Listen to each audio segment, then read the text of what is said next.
Tonight, we're heading into the forgotten corners of the world, the places built for science, abandoned to silence, and reclaimed by something else entirely. These aren't urban legends or campfire tales.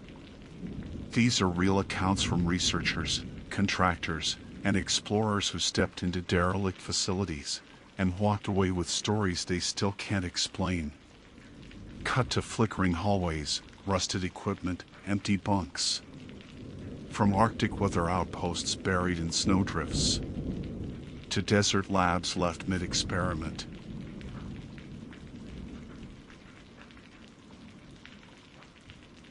My name is Dr. Mara Ellison, glaciologist specialist with the North Ice Ridge program operating on the Greenland ice sheet. My assignment was straightforward on paper: retrieve the backup data drives from outpost data following its emergency evacuation the previous evening. I arrived on a contracted Twin Otter flight that touched down 2 kilometers from the outpost, where the surface crew had flagged a temporary landing strip before they were pulled from the region due to a developing pressure ridge instability.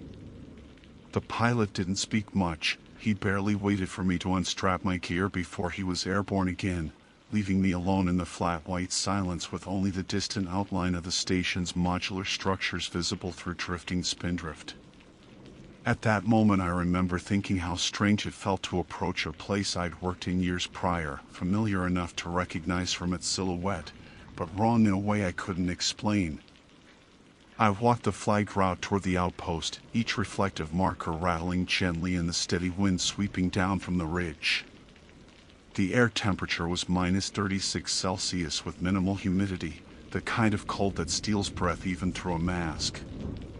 For the first few minutes I focused on keeping my pace steady and rhythmic, letting the crunch of my crampons fill my ears. Then, about 50 meters from the main module, I saw the corridor lights flicker through the frosted windows, a pale glow, intermittent, like a pulse. The automated system often cycled at random in extreme temperatures, so I didn't think much of it. Still, something tugged at me. The rhythm wasn't random. It looked almost deliberate. The outer hatch groaned when I pulled it open. A puff of warmer air escaped, along with the familiar metallic smell of the station's recycled atmosphere. I stepped inside, sealed the vestibule hatch behind me, and listened as the airlock equalized. The interior lights remained off in the immediate entryway, leaving me surrounded by faint outlines of parkas, shelves, and ice-crusted equipment. I unlatched my outer gear, hung it on the same rack I used years earlier, and triggered the motion-sensitive lights by stepping forward. But instead of the lights brightening around me, they lit up one corridor over further down the modular spine leading toward the operations wing. First one square LED panel, then another several meters beyond it, then another farther still, a neat progression advancing away from me as though someone was walking just out of sight. It wasn't the glitchy flicker I expected. These were clean activations, each panel responding as if detecting a warm body. I stood still, waiting for the sensors around me to respond. After a few seconds, the lights directly overhead finally blinked on. The wash of cold white illumination revealed the familiar steel flooring, the emergency supply lockers, and the open doorway to the communications room. Nothing unusual. Nothing that would justify the prickle rising along my spine. The heating system hummed faintly through the walls. That was wrong too. The outpost was supposed to be powered down to minimal essential operations, and the heating in this section should have been offline. I made a mental note to inspect the power logs once I reached the server room. For now, I started walking toward the operations wing, following the path of the earlier light activations. Each footstep echoed strangely, too sharp against the usual background drone.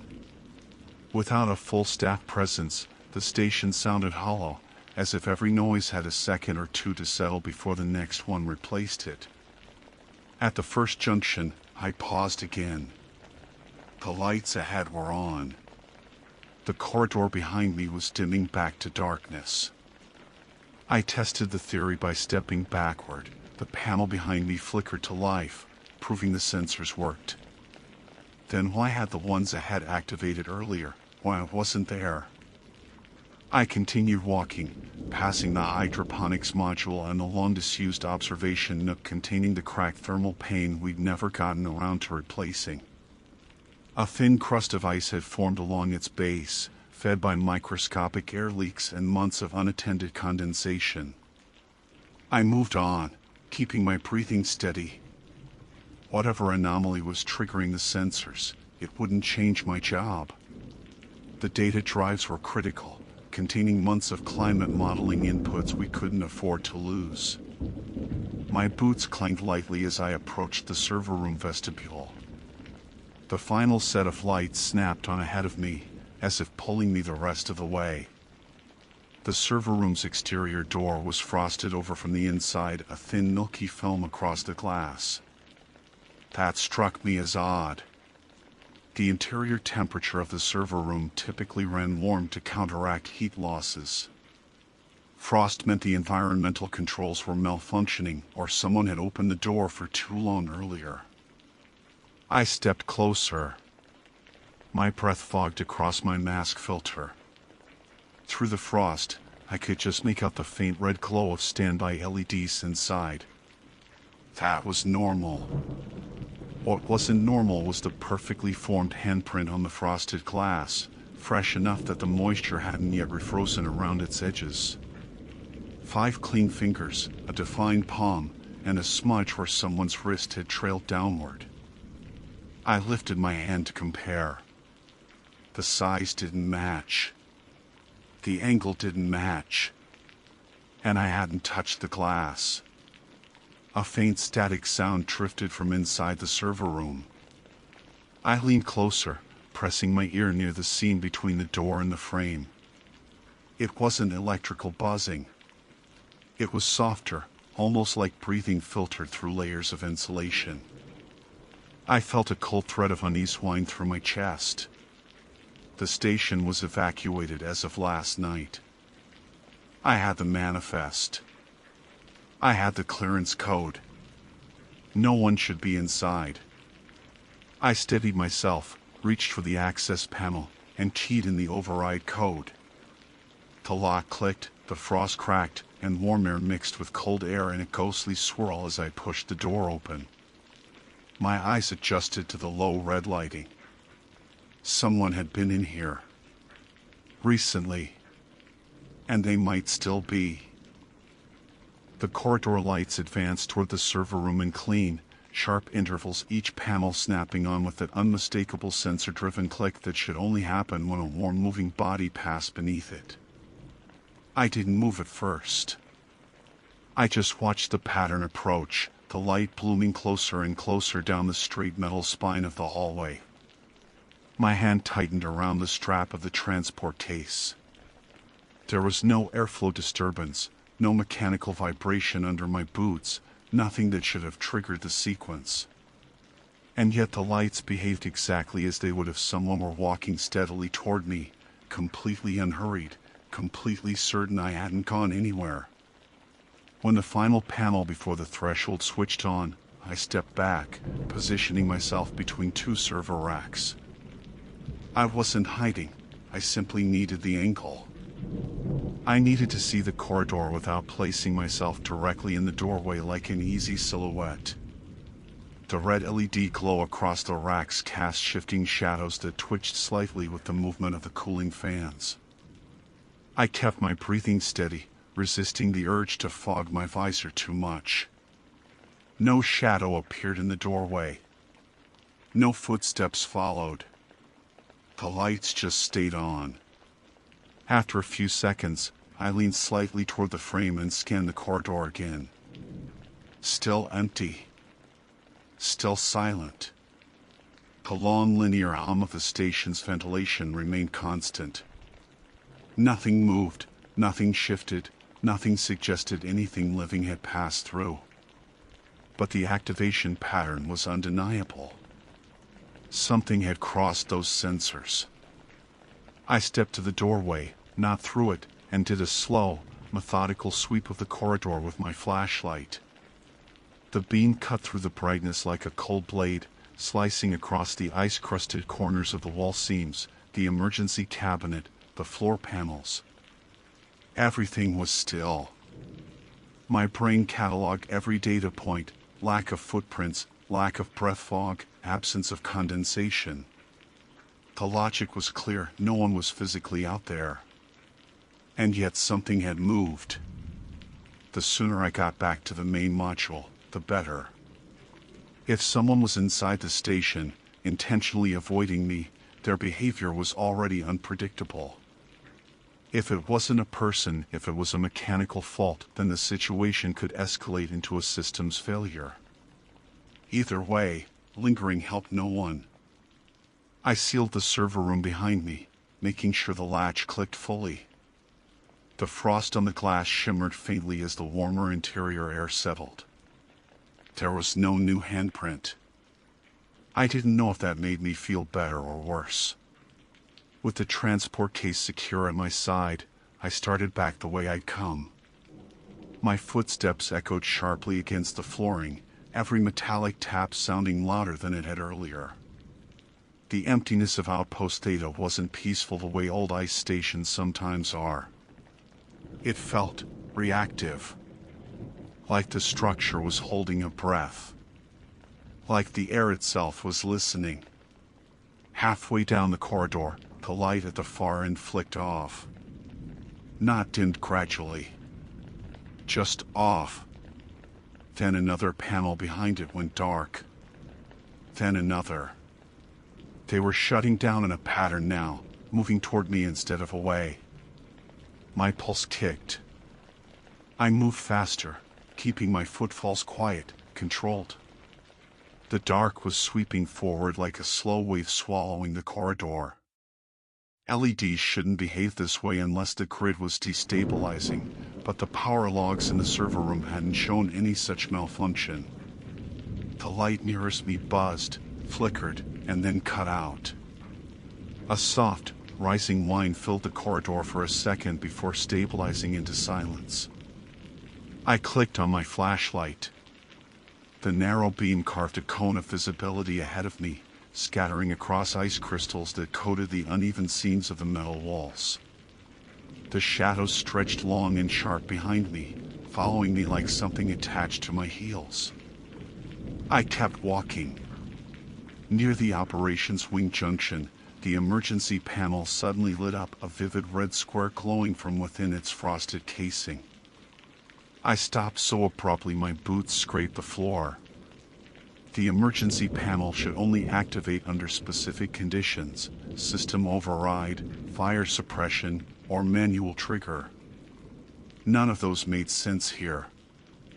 I watched it for a few seconds, waiting for an alarm that never sounded.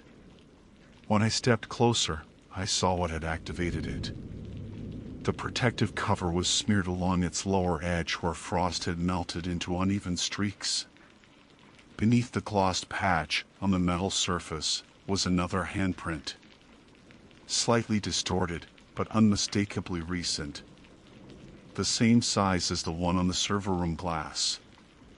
Same angle. Same downward drag. I checked behind me instinctively. The corridor was dark except for my flashlight beam. Every sensor light remained dead. I felt the cold more sharply then, not the ambient cold of the station, but the creeping, irregular chill that sinks through insulated layers when adrenaline spikes. My fingers tightened on the flashlight, and for a moment I debated turning back to the server room and barricading myself inside. But that part of the station was isolated. The supply module and external exit were forward. If something was wrong with the grid, I needed to reach the mechanical control panel to assess it. That required following the corridor, even if the lights were dead. I passed the emergency panel, noting the condensation pattern again. It wasn't from a glove. It was bare skin. No researcher here would press a hand to freezing metal without gear, even in an emergency. It didn't make sense. The corridor narrowed slightly near the hydroponics module. The insulation panels here were old, prone to rattling under shifting pressure. As I approached, the faintest rustle sounded from behind the sealed hydroponics door. Not a bang. Not a thud. A soft, irregular movement, fabric against fabric. Clothing. Someone shifting. I held still, letting the flashlight beam steady. Is someone in there? I asked, keeping my voice calm, professional. If you're trapped, I can help you. No answer. But the rustling stopped. Completely. I took a tentative step forward and tried the door panel. No response. The power to this module was cut entirely. The manual override handle required force, but I wasn't going to wrench it open until I understood what I might be releasing into the corridor with me. Something pressed lightly against the other side. Not hard. Just enough to deform the frost pattern around the door's inner seam. A hand. Then it withdrew. I took 3 controlled steps back, raising the flashlight. The sensor light above the hydroponics door flicked on, even though the entire corridor grid was dead. And that was the moment I realized I wasn't dealing with a malfunction, or a glitchy sensor loop, or even a stranded researcher behaving erratically. Something in this station was moving with deliberate awareness. And it knew exactly where I was. The light above the hydroponics door shouldn't have been able to turn on. The grid was dead all the way down the corridor, a clean blackout with no residual flicker or intermittent surge. But this single panel glowed steadily, too steadily, casting a narrow cone of cold white illumination over the frost-lined seam where something had just pressed a hand against the door. I kept my flashlight trained on that seam, every instinct in me tightening, waiting for movement. Nothing happened. No sound came from behind the door now, no shift in weight, no breath, no clothing scrape. Just stillness. The sudden silence felt engineered, like someone had exhaled at the exact moment I stepped away. I backed farther from the door, adjusting the transport case strap to keep it close to my body. The weight of the data drives grounded me, reminded me there was a clear objective. The corridor ahead was pitch black. The only usable route was past the hydroponics module. Whatever was behind the door wasn't my priority unless it tried to step into the hallway. I forced myself forward, slow but deliberate. When I reached the edge of the light pull from the sensor, I turned slightly so I could move forward while still watching the hydroponics door from the corner of my eye.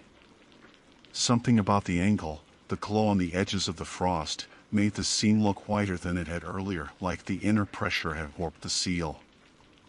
I quickened my pace. As soon as I passed beyond the reach of that lone light, darkness swallowed the corridor again.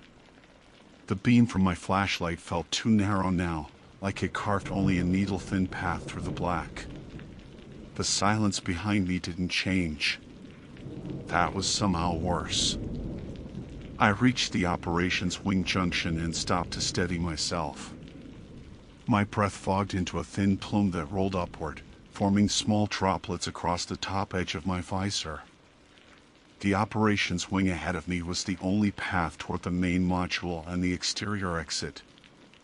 I swept my flashlight beam across the junction walls.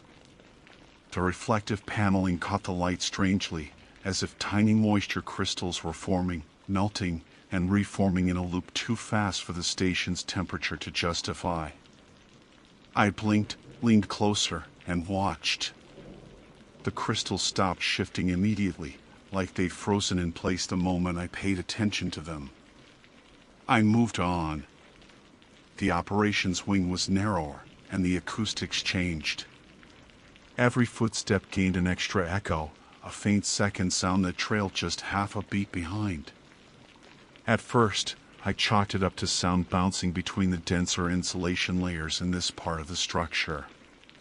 But as I continued, that faint second step fell into sync with mine too precisely. I stopped walking. The echo didn't. It took one extra step. A single, soft, measured step. Then nothing. My breath stilled in my chest.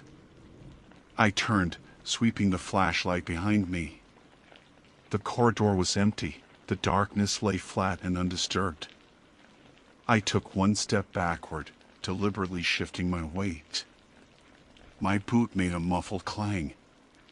Nothing answered it. No echo.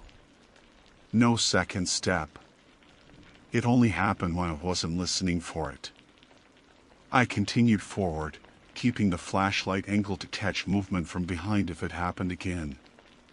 The operations wing opened into the small communications alcove with its frosted consoles and silent monitors.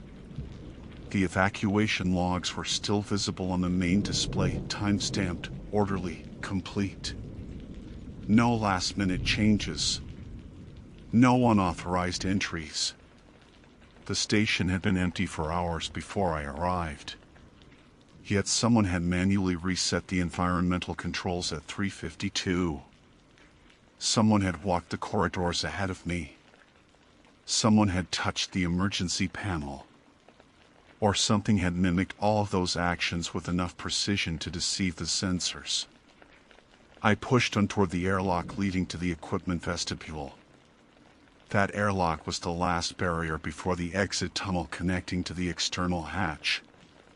If I reached that point, I could make my way back to the flagged route and signal the pilot to return once weather cleared. The storm warnings had been mild when I landed, but pressure systems here could shift unpredictably.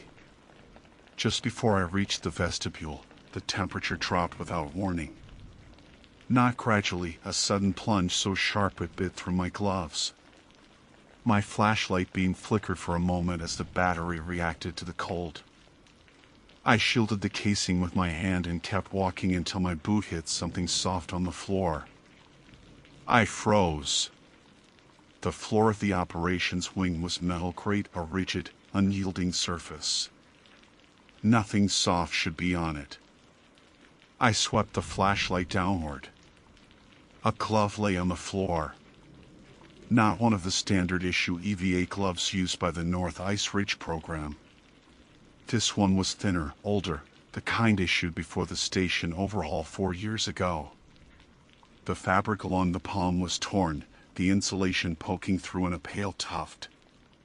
Beside it, a few flakes of skin clung to the frost, delicate and curled like dried petals. My stomach tightened. There was no blood. No signs of injury. Just the torn glove and the shed skin. Like someone with frostbite had pulled it off and continued walking.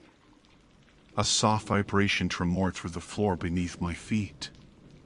Not strong enough to be seismic activity, but steady enough that I felt it through my soles.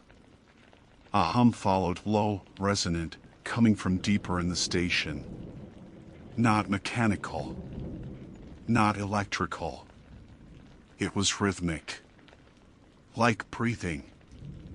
I backed toward the vestibule, never breaking line of sight with the corridor. The hum grew slightly, then faded, then grew again like a slow inhale and exhale. I opened the vestibule door and slipped inside, closing it with practiced care. The temperature inside was warmer, but the air felt heavier, as if the room had been recently occupied. My flashlight found something immediately on the inner panel, a streak of condensation. About the height of a person's head. It ran downward in a narrow line, ending in a small trip at the base of the wall. Someone had stood here moments ago. The breathing hum outside the vestibule abruptly stopped. The silence that followed felt thick enough to crush bone. Then, directly outside the door, a new sound replaced it. A slow, deliberate exhale. Too close. Too controlled. too aware, and undeniably human.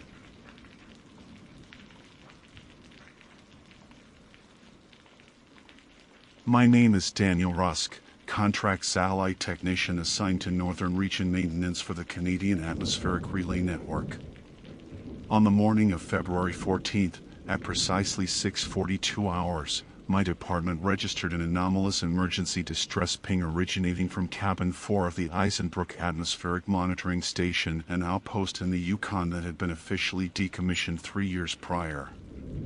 The station had no active power grid, no staff, no remaining research equipment, and, according to our records, no transmitting hardware capable of producing a live distress beacon. That should have been the end of the issue, but the ping repeated. Then repeated again.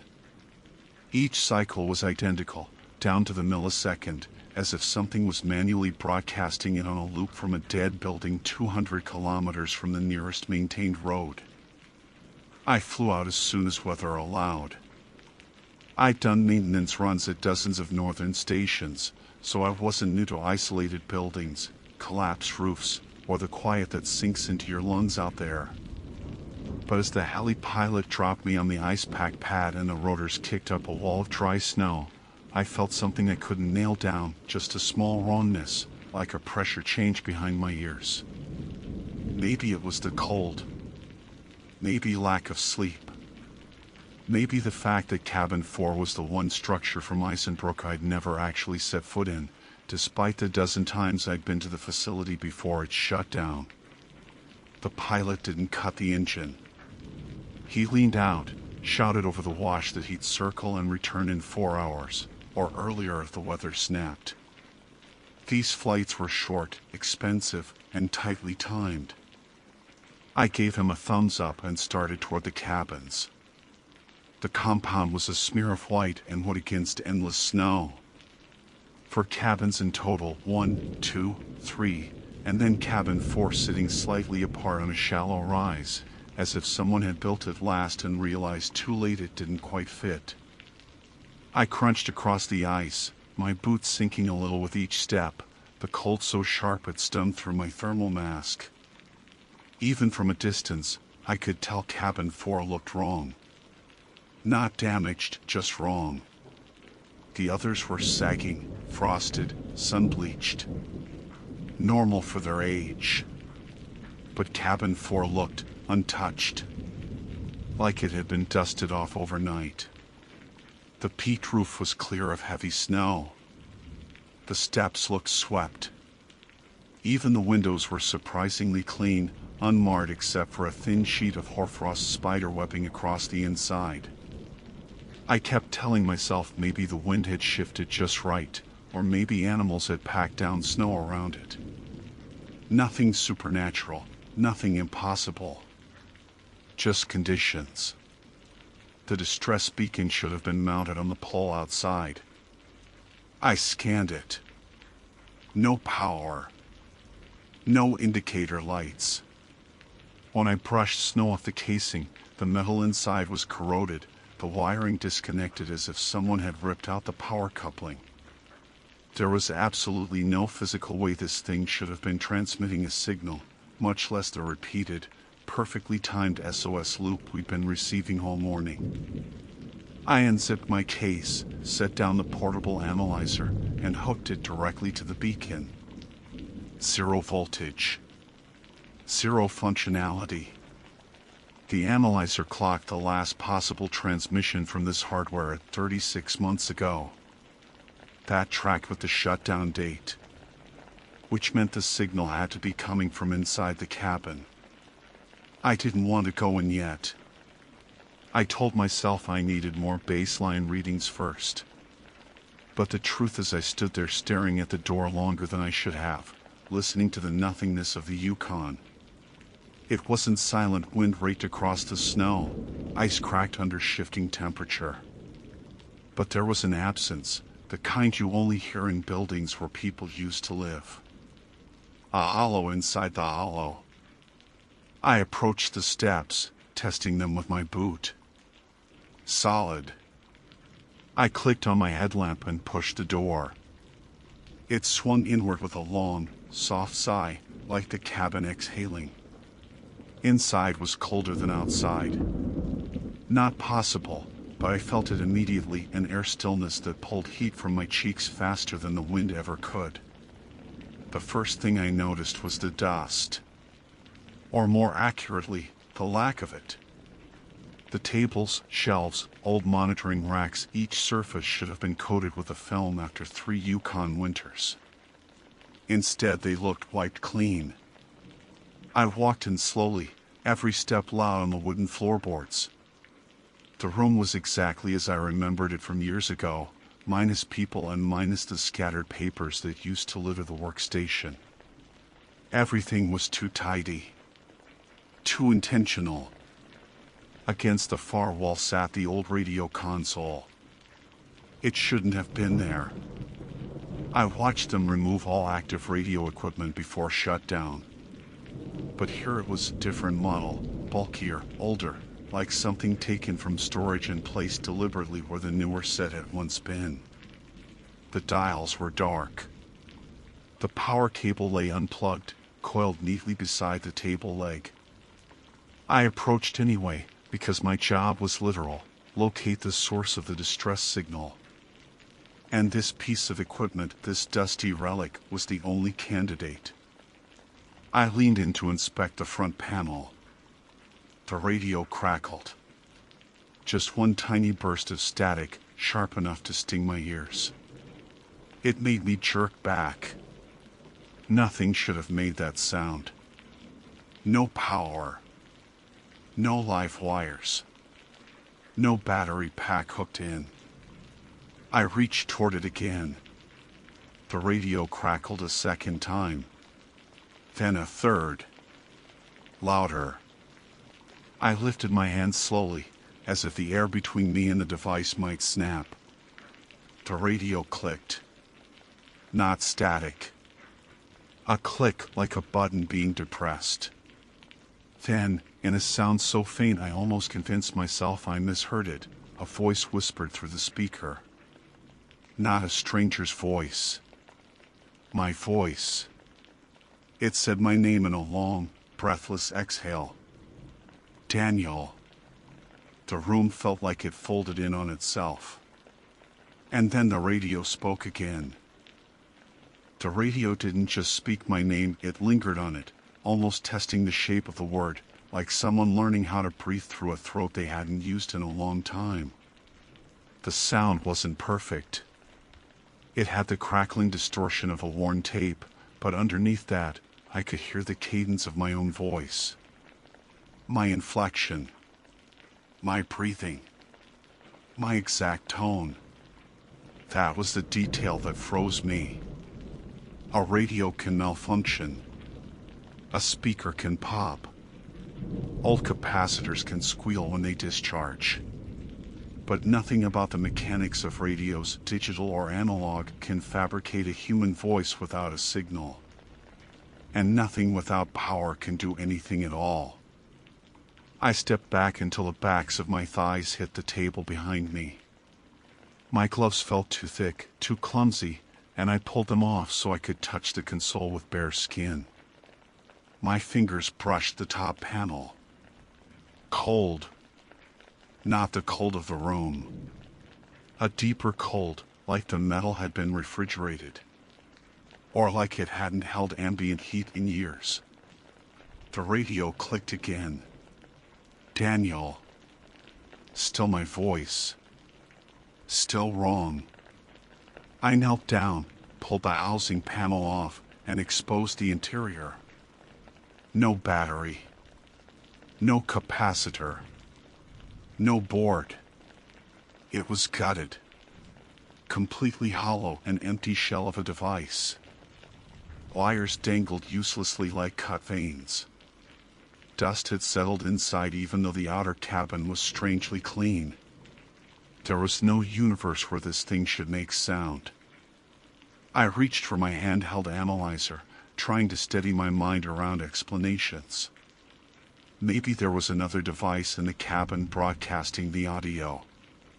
Maybe someone was running a prank on our satellites. Maybe someone had beaten me here. Even if the radio was hollowed out, the sound could have been relayed from a source I hadn't found yet. My fingertips brushed the analyzer screen when a sound shifted behind me.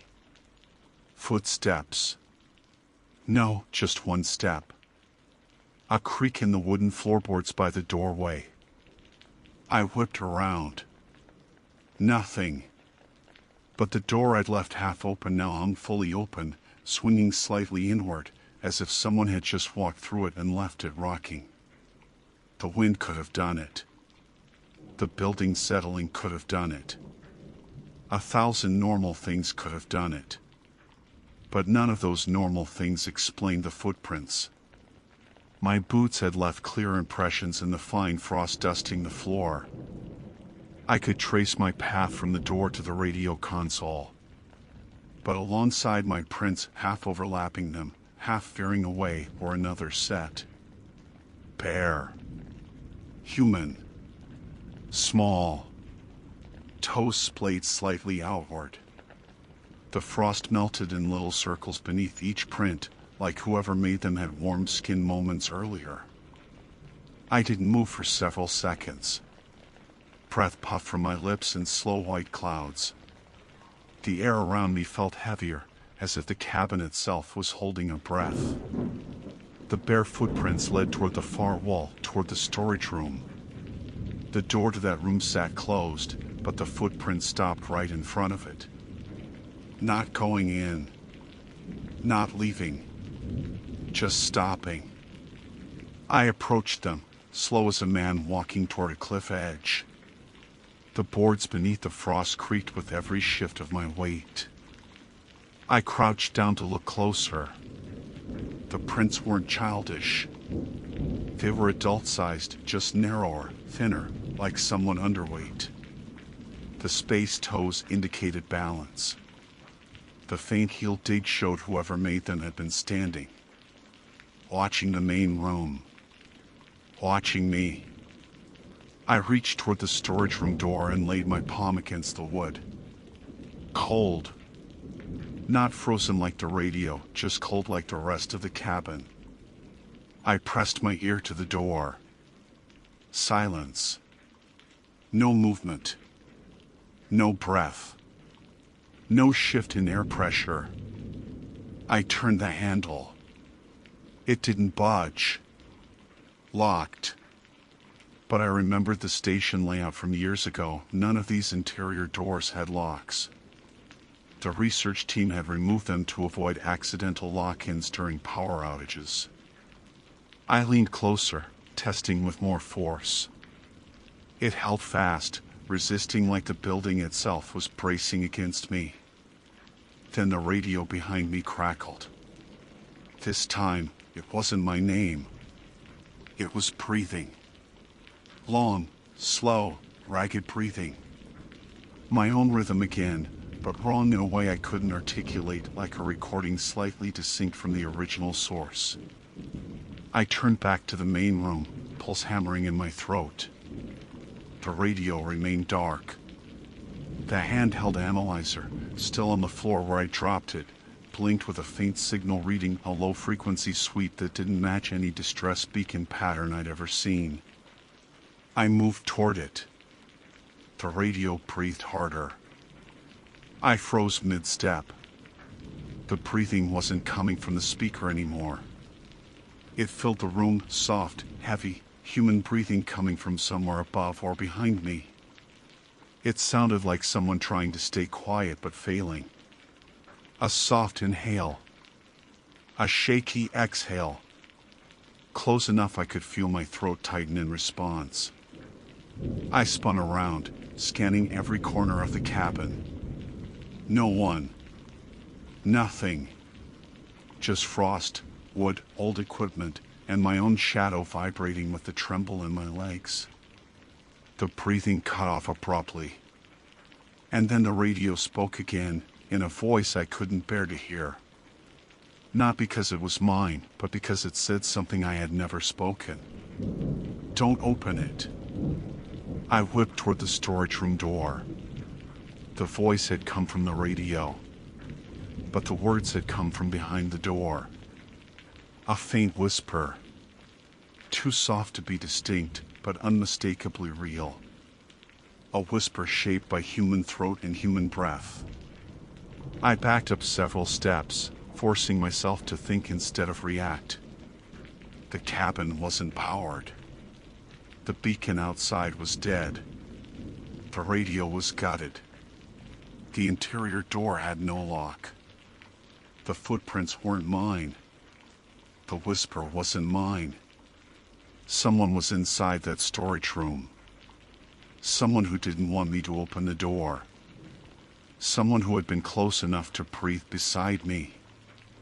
I picked up my analyzer because my hands needed something to hold or they'd shake apart. The device flashed again, low signal, pulsing intermittently, almost like a heartbeat. It was coming from behind the storage room door.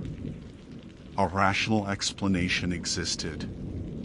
It had to. A trapped person. A squatter.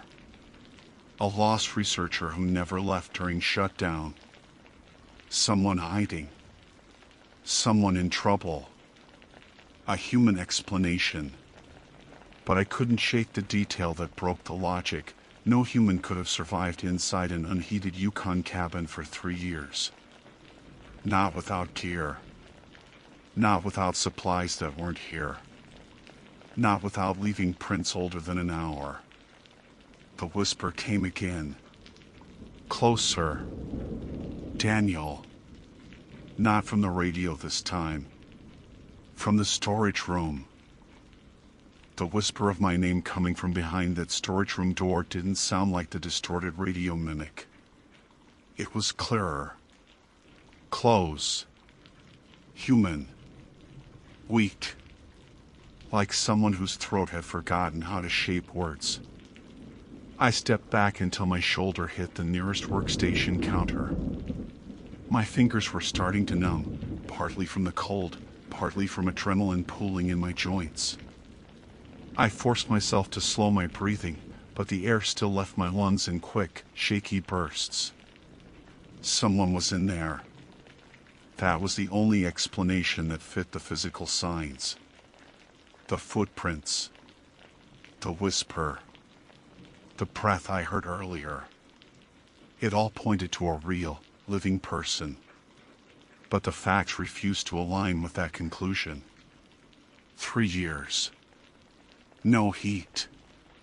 No supplies. No sign of recent human activity outside the cabin. No changes in snowpack around the door. And if someone had been trapped inside, they hadn't yelled, hadn't banged, hadn't tried to escape when I arrived. They had only spoken when I touched the door. Only breathed when my back was turned. Only whispered my name. The cabin creaked as a gust of wind brushed the outer walls, but even that noise fell flat, swallowed by the thick air inside.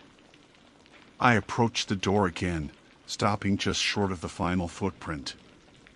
The melted frost in that print had refrozen in a thin, glassy sheen. Whoever left it had done so minutes before I came inside, not hours, and certainly not days. I raised my hand to the doorknob again.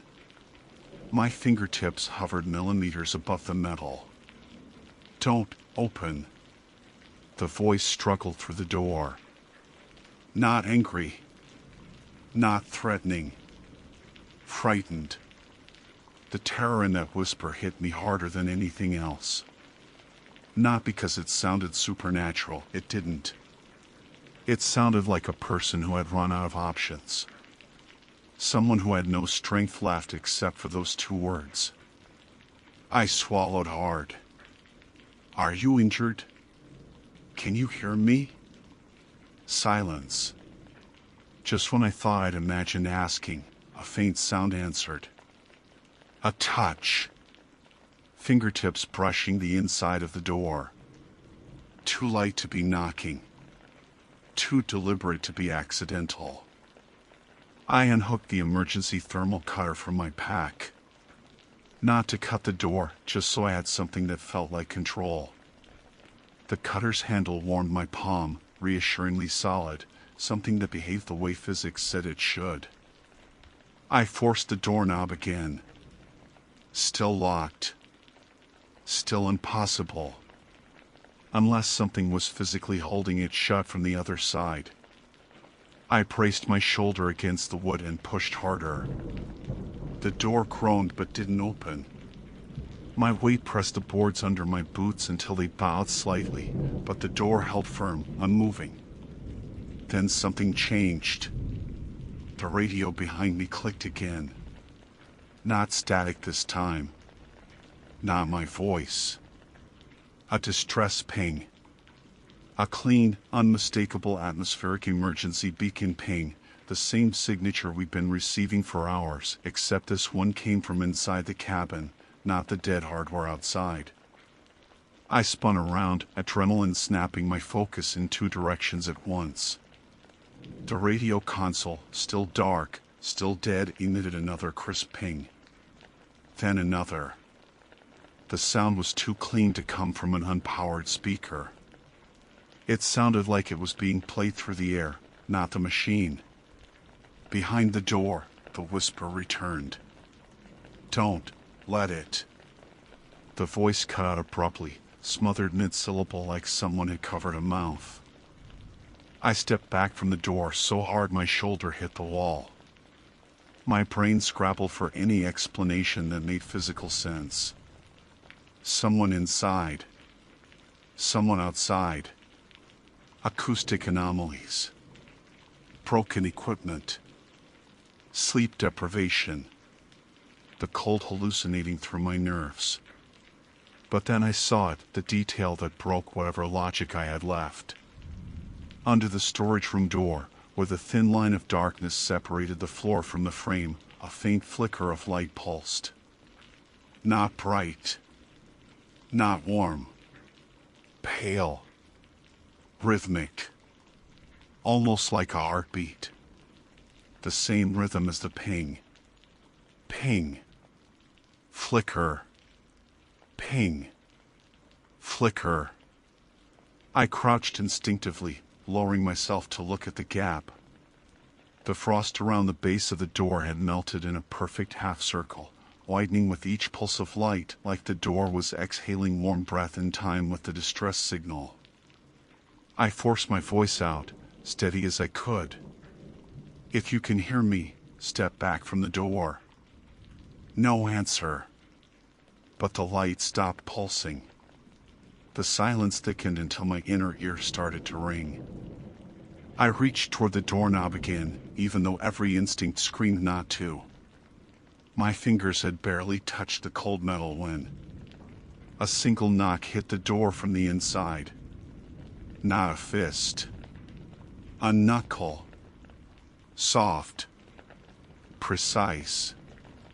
As if someone had tapped gently to get my attention. Then another. Then, in a voice lower than before, trembling but unmistakably human. Daniel. Move away. Not don't open. Not a plea. A warning. I obeyed before my conscious mind caught up, stepping back several feet. The radio clicked sharply behind me. My analyzer, still clutched in my left hand, spiked a full signal off the charts, far beyond any distress beacon output. The device vibrated in my grip, the display glitching with unreadable symbols I'd never seen on its interface. Wind slammed into the cabin walls. Hard. But this wasn't a storm gust. It hit in one single blast, like pressure equalizing after a door opens into a vacuum. Except nothing opened. The floorboards under the door rattled. Dust fell from the ceiling.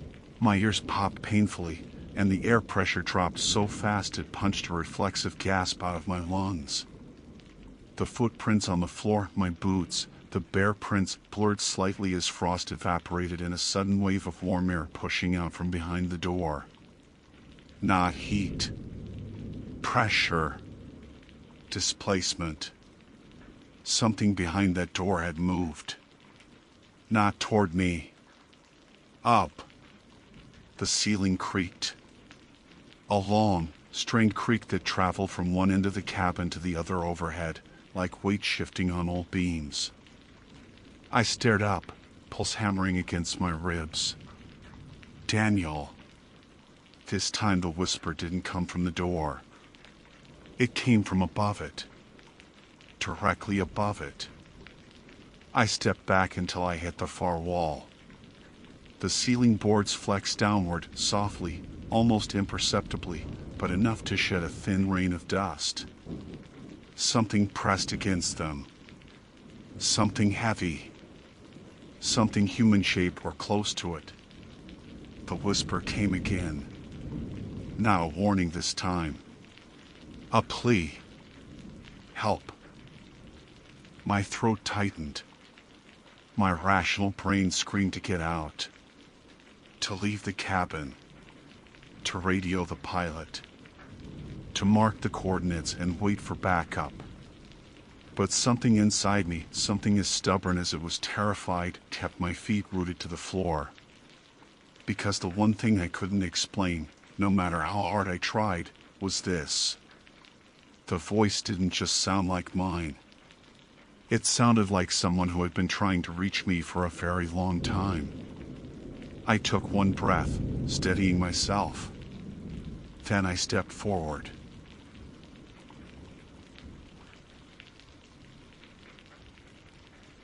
My name is Celine Hart, and I am a field-certified wildlife biologist assigned to the Department of Interior Species Records Division. As of this morning, I was deployed to Station Greywater for a one-day assessment and specimen catalog following the official shutdown directive. It was barely past 9 a.m. when I unlocked the front door. I remember the faint echo the latch made, bouncing off the sterile concrete walls like the building was exhaling after months of silence. Greywater had always been a small station, just 4 research rooms, a records office, and a specimen vault, but walking into a place with the power cut to most of the facility made it feel cavernous, empty in the way abandoned hospitals feel empty. Even though I'd worked in dozens of labs and storage sites, I kept catching myself turning to look behind me like I'd walked into someone's private home uninvited. My assignment was simple. Confirm complete evacuation of all biological materials, tag any remaining items, and send final clearance photos. The funding cuts had gutted everything, and Greywater had gone dark 3 months ago. According to the decommissioning logs, every freezer unit had been emptied, sterilized, and unplugged. The air was stale, the kind of stale that carries a metallic tang on the tongue, cold, recycled, like a classroom that's been closed all summer. The quiet had its own weight. I could hear my own breathing louder than my footsteps. I started with the specimen preparation room. Nothing unusual there, empty shelving, unplugged microscopes, sealed bins on the floor. The logbook dated the last outgoing shipment as late August. Everything matched what I expected. But when I reached the central storage corridor, the temperature dropped fast. A little draft at first, noticeable because it carried the subtle hum of machinery. I stopped walking. Listened. The building was supposed to be dead. No power except emergency lighting. The hum deepened. One of the freezer units was running. I felt a pinch in the center of my stomach. I told myself it was probably a misfiled shutdown order. Maybe one unit had been accidentally routed to the backup generator. That happened more than people admitted. Still, something about hearing that low, steady vibration in a building that should have been silent made my skin prickle. The freezer in question stood at the far end of the corridor. A tall stainless steel unit with a frost-rimmed handle and a digital display that should have been blank. But the display glowed faint blue. -18 degrees Celsius. Functional. And then it happened. A quiet, deliberate thump from inside. I froze mid-step. It wasn't the crack of shifting ice or the settling of old plastic. It was a thump, as if something inside had pushed against the inner wall. Pressure, impact, intent. I stood there for at least 10 seconds, forcing myself not to move. The rational part of my brain immediately kicked in. Freezers sometimes shift their shelves as temperature stabilizes, especially if anything was left inside by accident. Metal expands and contracts. Containers fall over. Perfectly normal. But that sound hadn't been rattling or shifting. It sounded like a fist. I forced myself to step toward it. My glove squeaked against the metal as I placed my hand on the door. The surface vibrated ever so slightly, the same way a washing machine does when it's running a cycle. But freezers don't shake. They cycle air quietly, hum steadily. They don't thump. I checked the serial plate. Unit 4B. According to the evacuation spreadsheet on my tablet, Unit 4B had been cleared on August 29th, cross-checked by 2 technicians, both signatures accounted for. I took out my phone and started recording. Not paranoia, procedure. If anything is inconsistent with final evacuation logs, we document. I said aloud, Unit 4B appears active despite official decommissioning. Investigating noise source. My voice sounded too loud. Too human in a place that wasn't cooperating. I flicked on the magnetic work light clipped to my vest and crouched to inspect the hatch seal. Frost lined the edges unevenly, like the door had been opened recently and then forced shut again. There were small ice beads along the base, dripping frozen towards the tiles. The unit shouldn't have been maintaining temperature if the building's main grid was cut. Another thump. This time louder. A definite strike from inside. My breath hitched. For a second, I legitimately thought someone had been locked inside. That was the worst-case scenario, a human error, a missing tech, a body. In my line of work, horror is rarely supernatural, it's bureaucratic negligence. I unlatched the metal safety restraint. The sound echoed down the corridor like a warning. Another thump. But this one wasn't centered. It hit the lower right interior corner. Lower than a person would hit. Lower than a falling container. Okay, I whispered under my breath. We're not panicking. We're opening it. I pulled the handle. The latch released, but the door didn't move. Something inside was blocking it from the other side. My pulse spiked so sharply I felt it in my teeth. I braced my shoulder against the freezer and pushed harder. The frost cracked along the seal. More resistance. Something heavy was pressed against the door. I stopped pushing.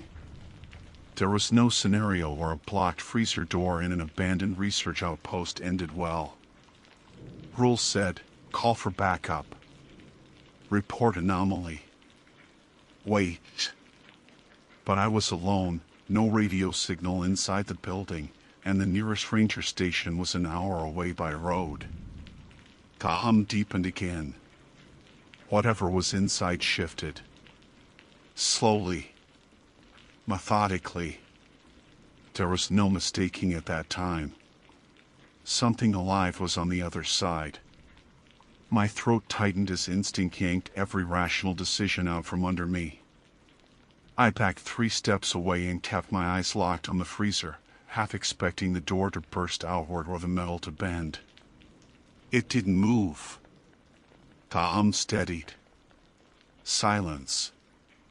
Then, a single, soft scrape along the inside panel. Fingernails. Or claws. I couldn't tell. I whispered, what the hell did they leave in you? And the freezer answered with one more thump, sharper, almost impatient. I wasn't supposed to look inside. But now I had to. I moved back toward the freezer with slow, measured steps, the way you approach a wounded animal you're not sure will bolt or bite.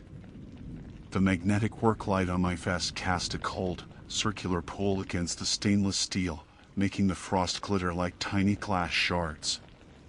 The unit didn't move. Didn't hum louder. Didn't thump again. That almost made it worse. I slipped on a pair of thermaline nitrile gloves from my pack. The plastic snapped tight against my wrist, far too loud in the stillness. My heartbeat drowned it out anyway.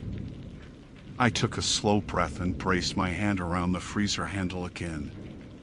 The metal felt stiff, reluctant, like the whole thing had grown a spine and was resisting me. This time, I didn't yank. I pulled slowly, steadily, the way you coax a jammed door in an old cabin. The seal crackled. A sliver of cold vapor hissed out and curled around my fingers.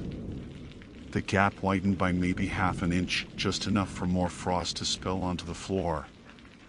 Still blocked. But now I knew something for certain. Whatever was wedged against the door wasn't frozen solid. The weight behind it shifted slightly as I applied pressure, like it had give. Like it was soft. I leaned closer, squinting into the tiny gap, but all I saw was darkness and the faintest glint of stainless steel shelving. Something brushed the inside panel again. A slow drag. Fabric. Plastic. Skin. I felt my breath stutter out of me.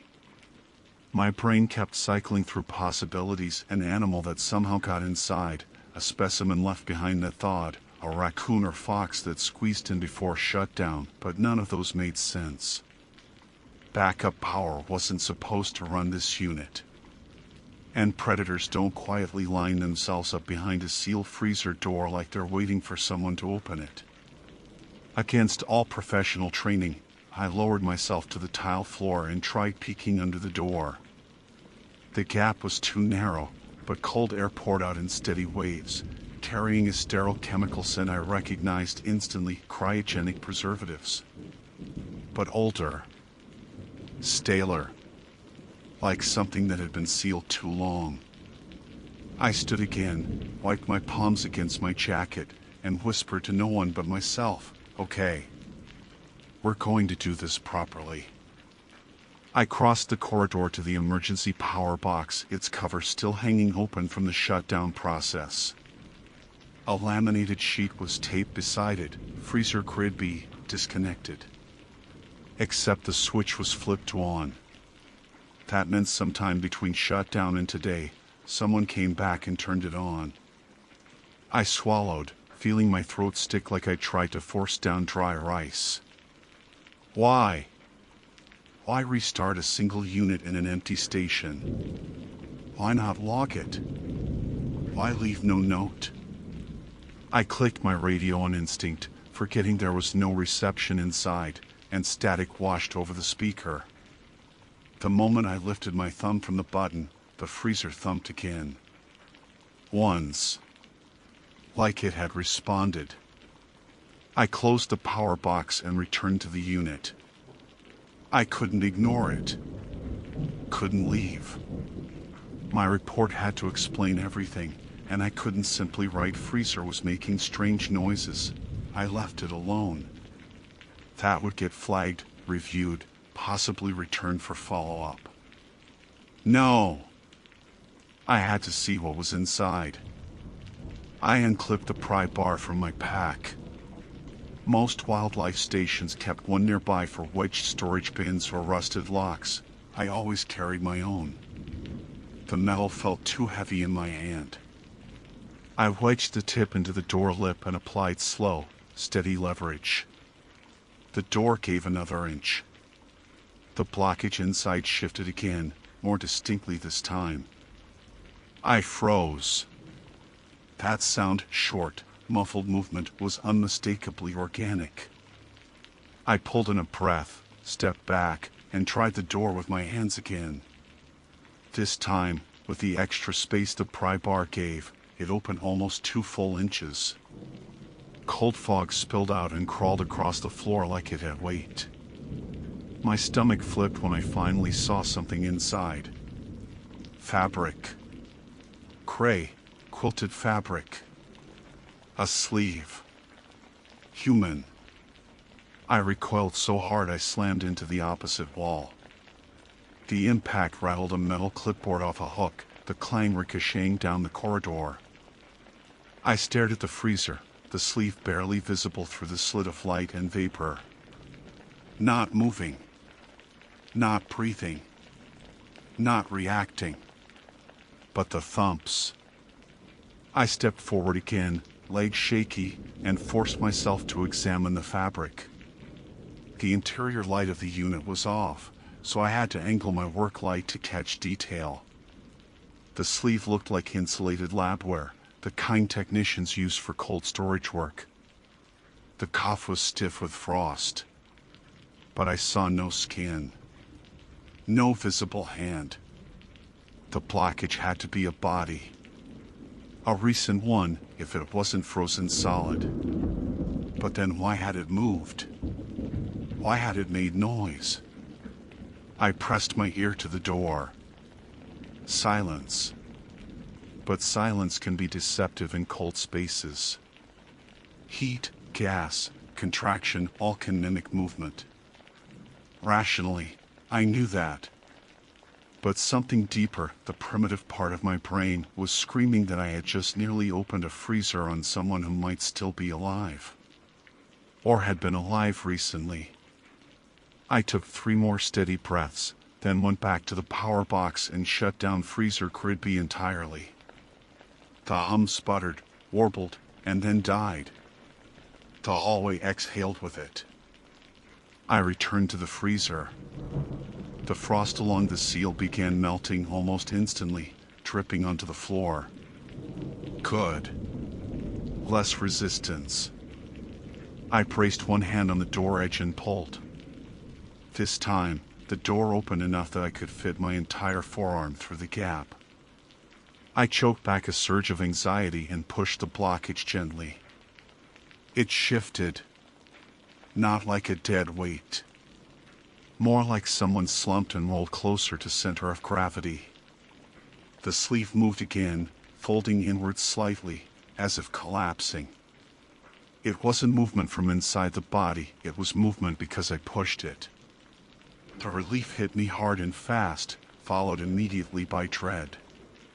A dead technician was still a nightmare scenario, legal, ethical, logistical. I'd have to call it in. Stay with the body. File an emergency incident report. The whole day would spiral. I wedged the pry bar again, strained, and the door finally opened wide enough for me to see a human torso. The lab coat was frosted over. The badge clipped to the chest was opaque with ice crystals. But I could just make out the name. Dr. Nathan Kelder. I knew that name.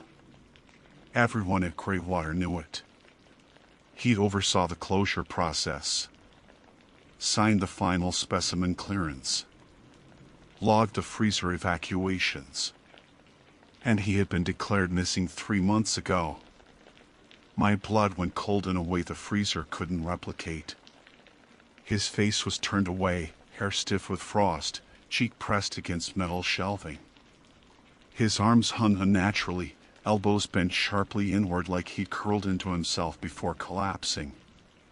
His legs were tucked awkwardly beneath him, as if he'd been kneeling. I whispered, "Oh my God." And that's when his head moved. Slowly. Just a fraction. But enough for me to see the glossy sheen of one open eye beneath the frost. Not blinking. Not focusing. Just open. And then, behind him, deeper in the freezer, something shifted in the dark. Something that wasn't him. For a second, I genuinely thought my eyes were lying to me. Cold deprivation could do that, make shadows twitch, make your brain fill in gaps. But the movement didn't come from Dr. Kelder. His body remained slumped, stiff, angled forward as if gravity were slowly reclaiming him. The shift came from deeper inside, in the dark pocket beneath the upper shelf. A faint rustle. Soft. Controlled. Something alive. My first instinct wasn't fear. It was something sharper, professional panic. If Dr. Kelder had sealed an injured animal inside and then collapsed, I needed to extract it immediately. Cryogenic shock could do horrifying things to a mammal. They could thrash, seize, damage themselves beyond recovery. Every second counted. That was the rational argument. The part of me that wasn't rational was backpedaling. I angled my work light into the freezer interior. The beam cut through fog and ice. That's when I saw it. Not a whole creature, not even a recognizable shape. Just a ripple in the plastic evidence bag lying behind Kelder's legs. An oversized biological storage bag, sealed. Frosted over and half stuck to the back wall. Something inside pressed against the plastic. A small bump. Then another. Rhythmic. I stood there like my shoes had fused to the floor.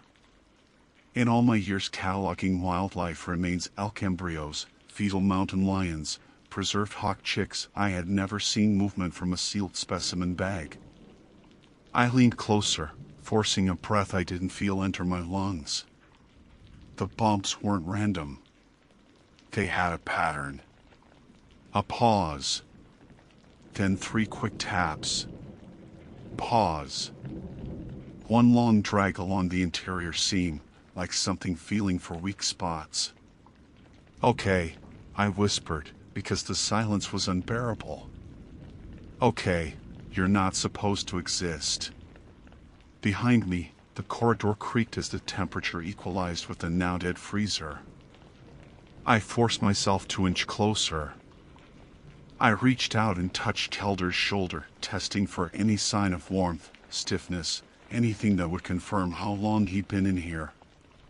He was cold. Deep cold. Frozen hours old, at least. But not rock solid. More like he'd been thawing since the moment I cut power. That made my skin crawl on a whole different level. Why wasn't he fully frozen after 3 months? Unless he hadn't been here 3 months. Unless he'd entered the freezer later. That thought pushed bile up my throat. I angled the light back at the bag. The plastic bulged slightly, a small rounded shape rising beneath it and falling again. Too slow for rodent movement. Too deliberate for gas expansion. Too soft for an egg. The shape didn't match anything I recognized. No limb, no snout, no anatomical structure I could identify through the frost. My voice shook as I muttered, "What did you bring in here, Nathan?" I couldn't leave it. I knew that. I couldn't just close the freezer and pretend I hadn't seen it. The ethics board would crucify me. Worse, someone else could come in weeks later thinking the building was safe. I needed to remove the body first. I positioned myself at the doorframe, hooked my arms under Kelder's, and lifted. He was heavier than I expected, dead weight, literally, but the thawing had softened his posture. His head lolled toward me, that one open eye still glossy, still unfocused, the frost melting enough that I could see a faint film across the cornea. I swallowed hard and pulled him out. His legs slid free of the freezer, boots scraping the metal lip. I laid him gently on the floor, the pose awkward, as if he were sinking into invisible sand. When I turned back toward the open freezer, The bag inside had shifted positions. Noticeably. It now leaned toward the door by several inches, like something inside had rolled. My heart clenched tight. The air felt heavier, colder, thicker around my face. I crouched, steadying the work light in one hand while reaching for the bag with the other. The moment my glove brushed the plastic, something inside pressed back. Not hard, but intentionally. My breath locked. It wasn't panic that hit me next, it was something else. Recognition. A memory from a training seminar years ago. A lecture from a senior researcher about illegal specimen storage. About fringe ecological groups that believed in reviving damaged species using hybrid gestation sacs. Primitive, unethical, unregulated. None of it ever worked. None of it got off the ground. But there had been rumors one group found a way to keep decaying tissue active through extended hypothermic stasis. Experimental. Dangerous. Ridiculous, mostly. I'd forgotten the details because none of it passed peer review. It was the kind of thing you laughed about over cafeteria lunches. Except the thing inside that bag moved again. A longer shift. Toward me. The instinct to drop it and run crawled up the back of my neck, but I held on. Carefully, I lifted the bag free of the shelf. Frost crackled around the edges. The weight inside sloshed thickly, like fluid with something dense suspended inside. I placed the bag on the floor. The shape inside pressed outward again, this time harder, pushing the plastic until it rounded like a bubble filling with air. I whispered, barely audible, "You shouldn't be alive." Then the plastic dipped inward, as if something inside had withdrawn. I didn't want to open it. Every cell in my body rejected the idea. But I knew the protocol. If a specimen is moving, unknown, and improperly stored, containment comes first. I reached for my multi-tool. The moment the blade clicked open, the shape inside pressed again, fast, a jab that made the bag jump. I flinched back, stumbled, caught myself on one hand. The work light skittered across the floor, beam spinning wildly until it landed pointed straight at Kelder's body. His mouth was hanging slightly open now. I didn't remember it being open before. I didn't move. Didn't breathe. Just stared at him for a full 10 seconds, watching for even the smallest shift. Nothing happened. Not a twitch. Not a breath. Nothing. Then something thumped inside the bag much louder. Once. Twice. 3 times. Hard enough that the plastic stretched white under pressure.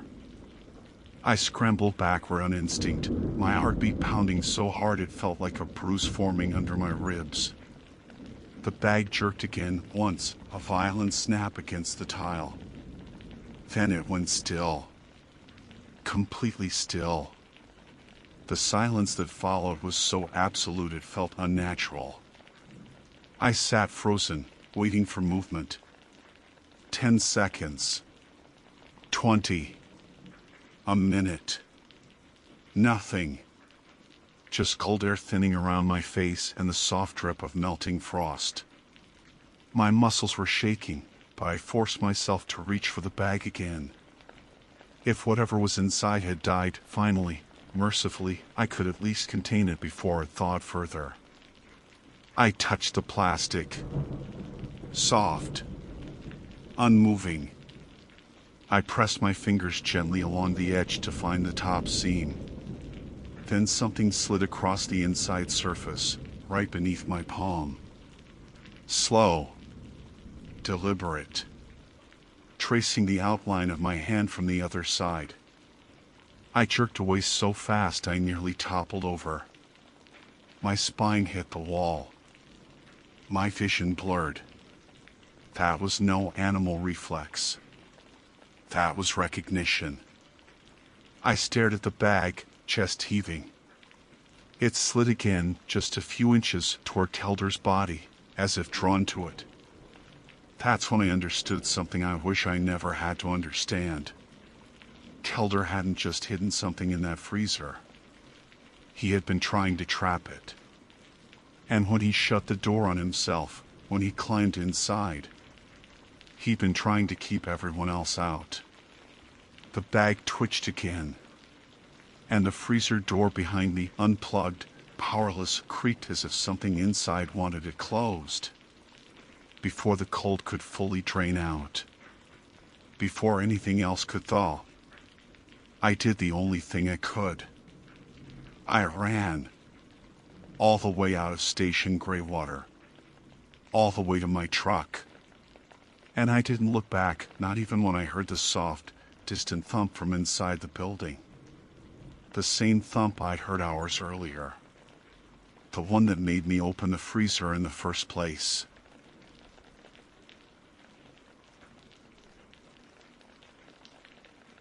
My name is Victor Rowland, and I am a graduate student in nuclear engineering completing my thesis research on obsolete fusion test architecture used during the experimental energy race of the late 20th century. As part of my project, I was granted limited time access to inspect a decommissioned government facility known as Helios Test Station, located nearly 40 miles into the Nevada desert, inside a restricted parcel that had been released for academic review only within the last year. My objective was simple: photograph the inner layout, assess the shielding design, and collect measurements from whatever internal structures were still intact after decades without maintenance. The facility was presumed inert, abandoned, and in complete power failure. That assumption held until the moment I stepped inside.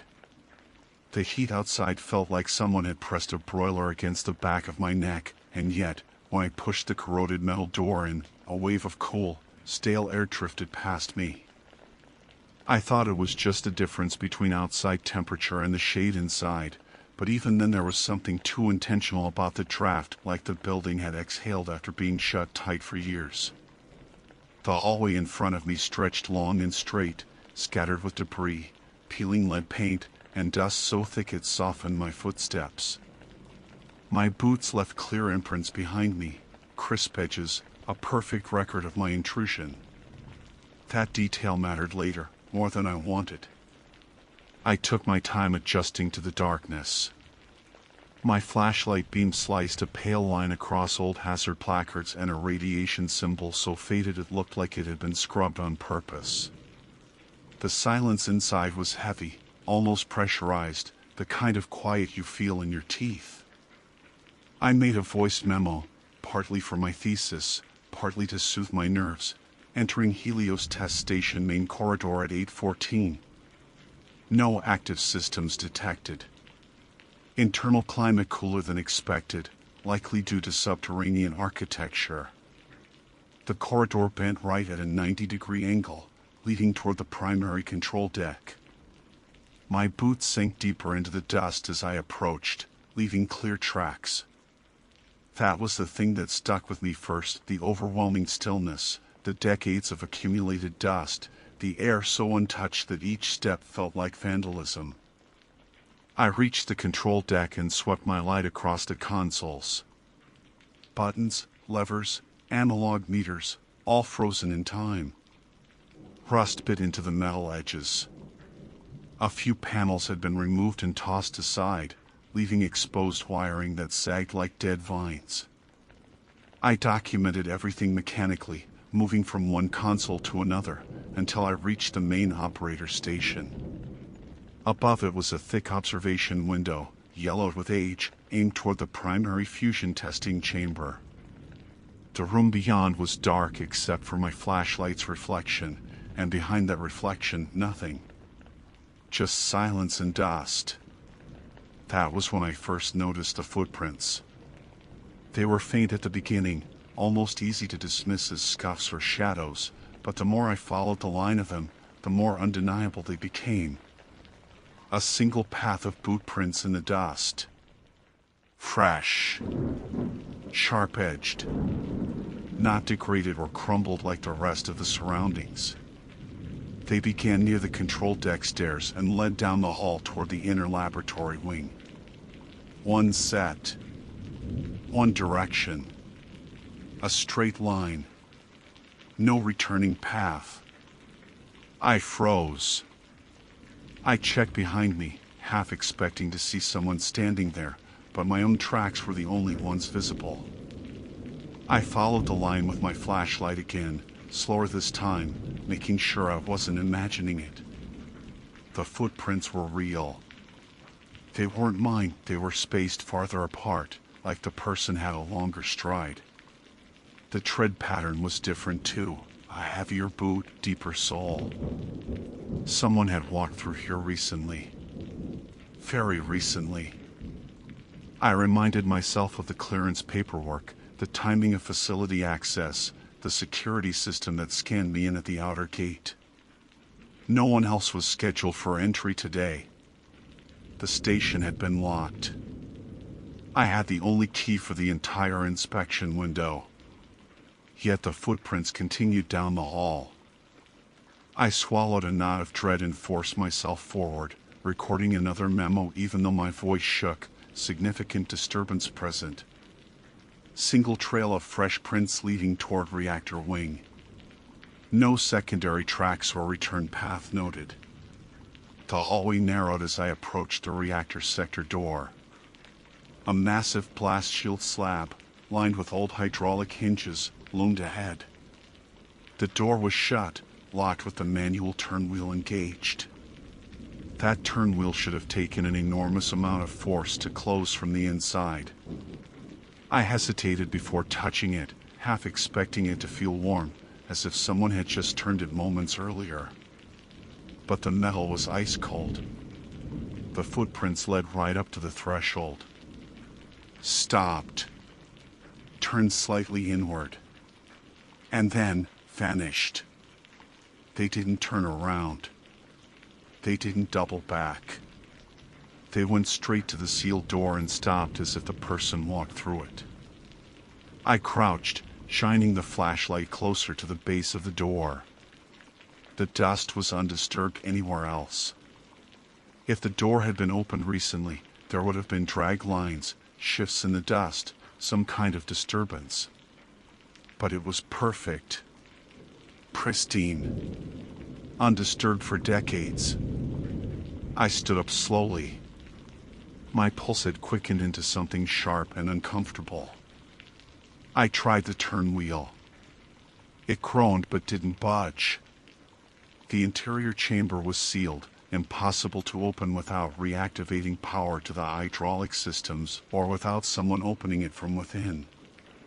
I checked my watch. It was only 8:32. 18 minutes inside and the place already felt wrong. Behind me, the corridor creaked. No footsteps. No breeze. Just the sound of something settling. Or shifting. I took one step back from the reactor door, forcing air into my lungs. I told myself the rational explanation. Maybe the prints belonged to the last cleanup crew before decommissioning. Maybe the dust wasn't as old as it looked. Maybe there was a draft that disturbed it overnight. But there was no return path. And the prints were so fresh they looked damp at the edges, as if the soles that made them were moist with condensation or sweat. I steadied my flashlight and turned toward the hallway, just in time to see something small drift across the floor, carried by a breeze that shouldn't have existed. Dust. Moving in a straight line, as if someone invisible had taken a step. The dust shifted in a slow, deliberate drag, like someone had brushed the tip of their boot across the floor. My body locked up. I held my breath without meaning to, listening so hard my ears started ringing. Nothing else moved. Nothing breathed. Nothing followed. It had to be airflow. some pressure imbalance in the old ducts.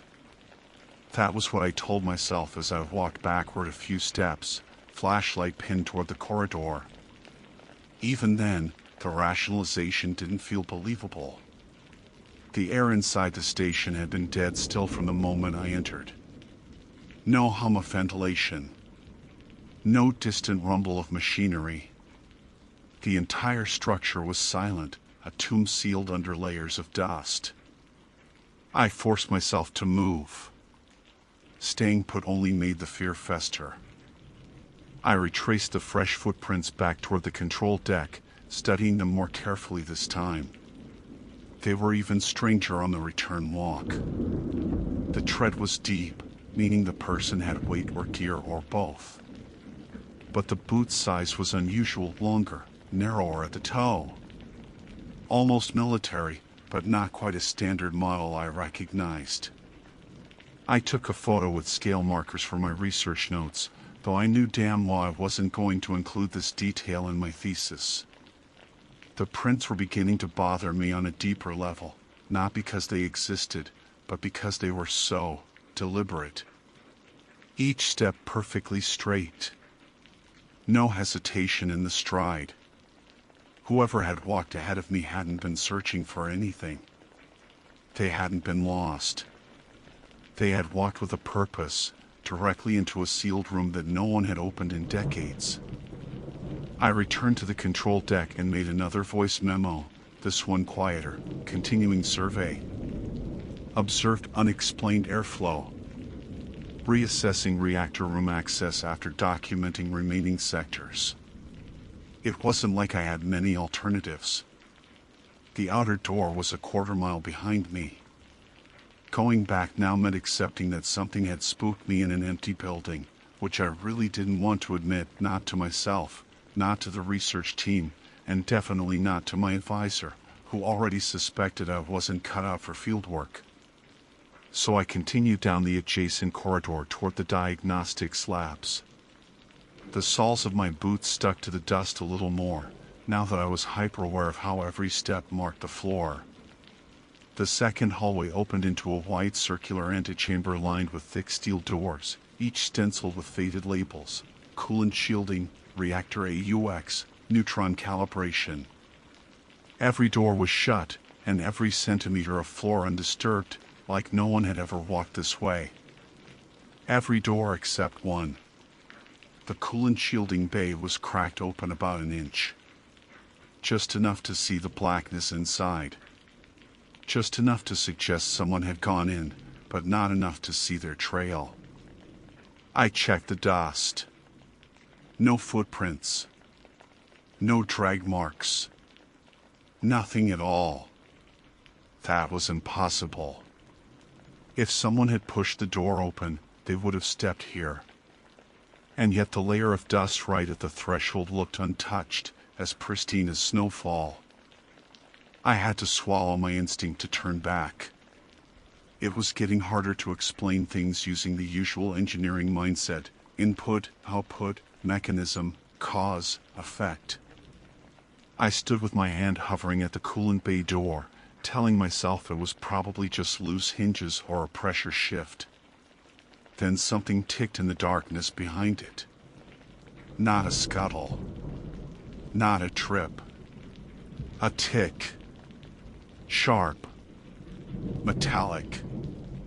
I stepped back, heart pounding loud enough that I could hear it in my throat.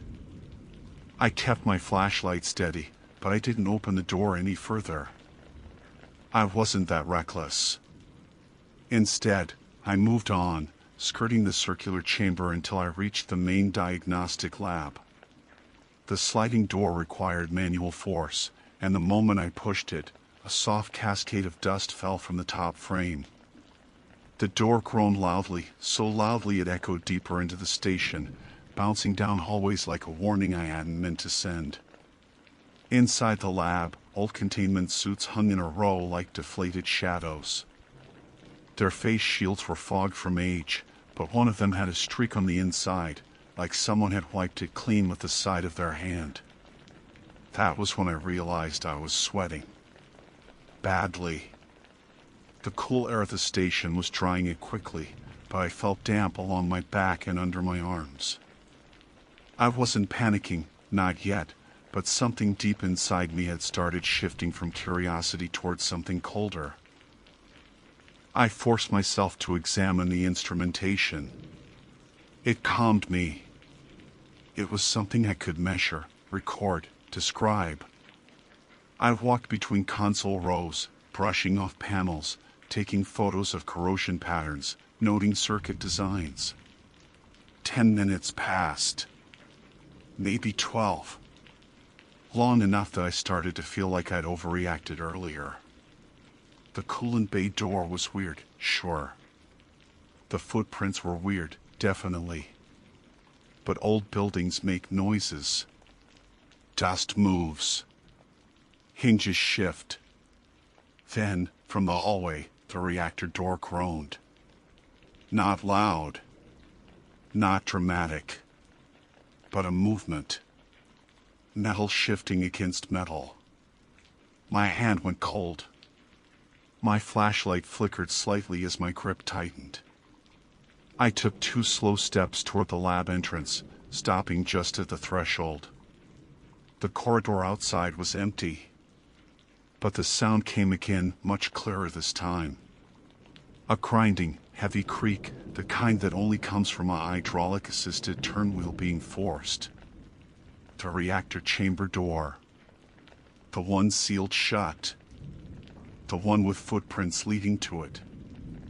I moved down the hallway slower than I'd ever walked in my life. My heartbeat was so violent that it shook in my chest. When I reached the bend, I stopped and listened. The sound didn't come again. Everything felt dead silent. I edged around the corner and froze. The footprints had changed. The clean, straight path in the dust now had something new, a fresh impression, just one, half a step forward from the last one I'd seen earlier. The person who made them had taken another step. Inside a seal facility. Inside a chamber they couldn't have entered. And they were now closer to the door than before. Closer to me. For a long moment, I didn't move at all. The new footprint sat there in the dust like a silent accusation, one clean outline, deeper at the heel, slightly angled. Whoever or whatever had made it had shifted their weight forward, as if bracing or preparing to walk again. My mouth felt dry. My lungs refused to pull in enough air. There was no denying it anymore. This wasn't a trick of airflow or changes in temperature. Dust didn't spontaneously compact itself into the shape of a boot. But the door was still sealed. I stepped backward without turning my back to the chamber, every instinct screaming at me not to break line of sight. My throat felt tight, and the light beam chittered because my hand finally began to shake. I kept thinking, if something took another step while I was watching, what exactly would I do? What does a person do in a real-world scenario where logic has broken down but nothing supernatural is actually allowed to exist? I reached the intersection where the corridor split. The reactor hall was to my left. The exit was to my right, 3 long hallways away. I never wanted anything more than to walk out of that place and into the desert sun.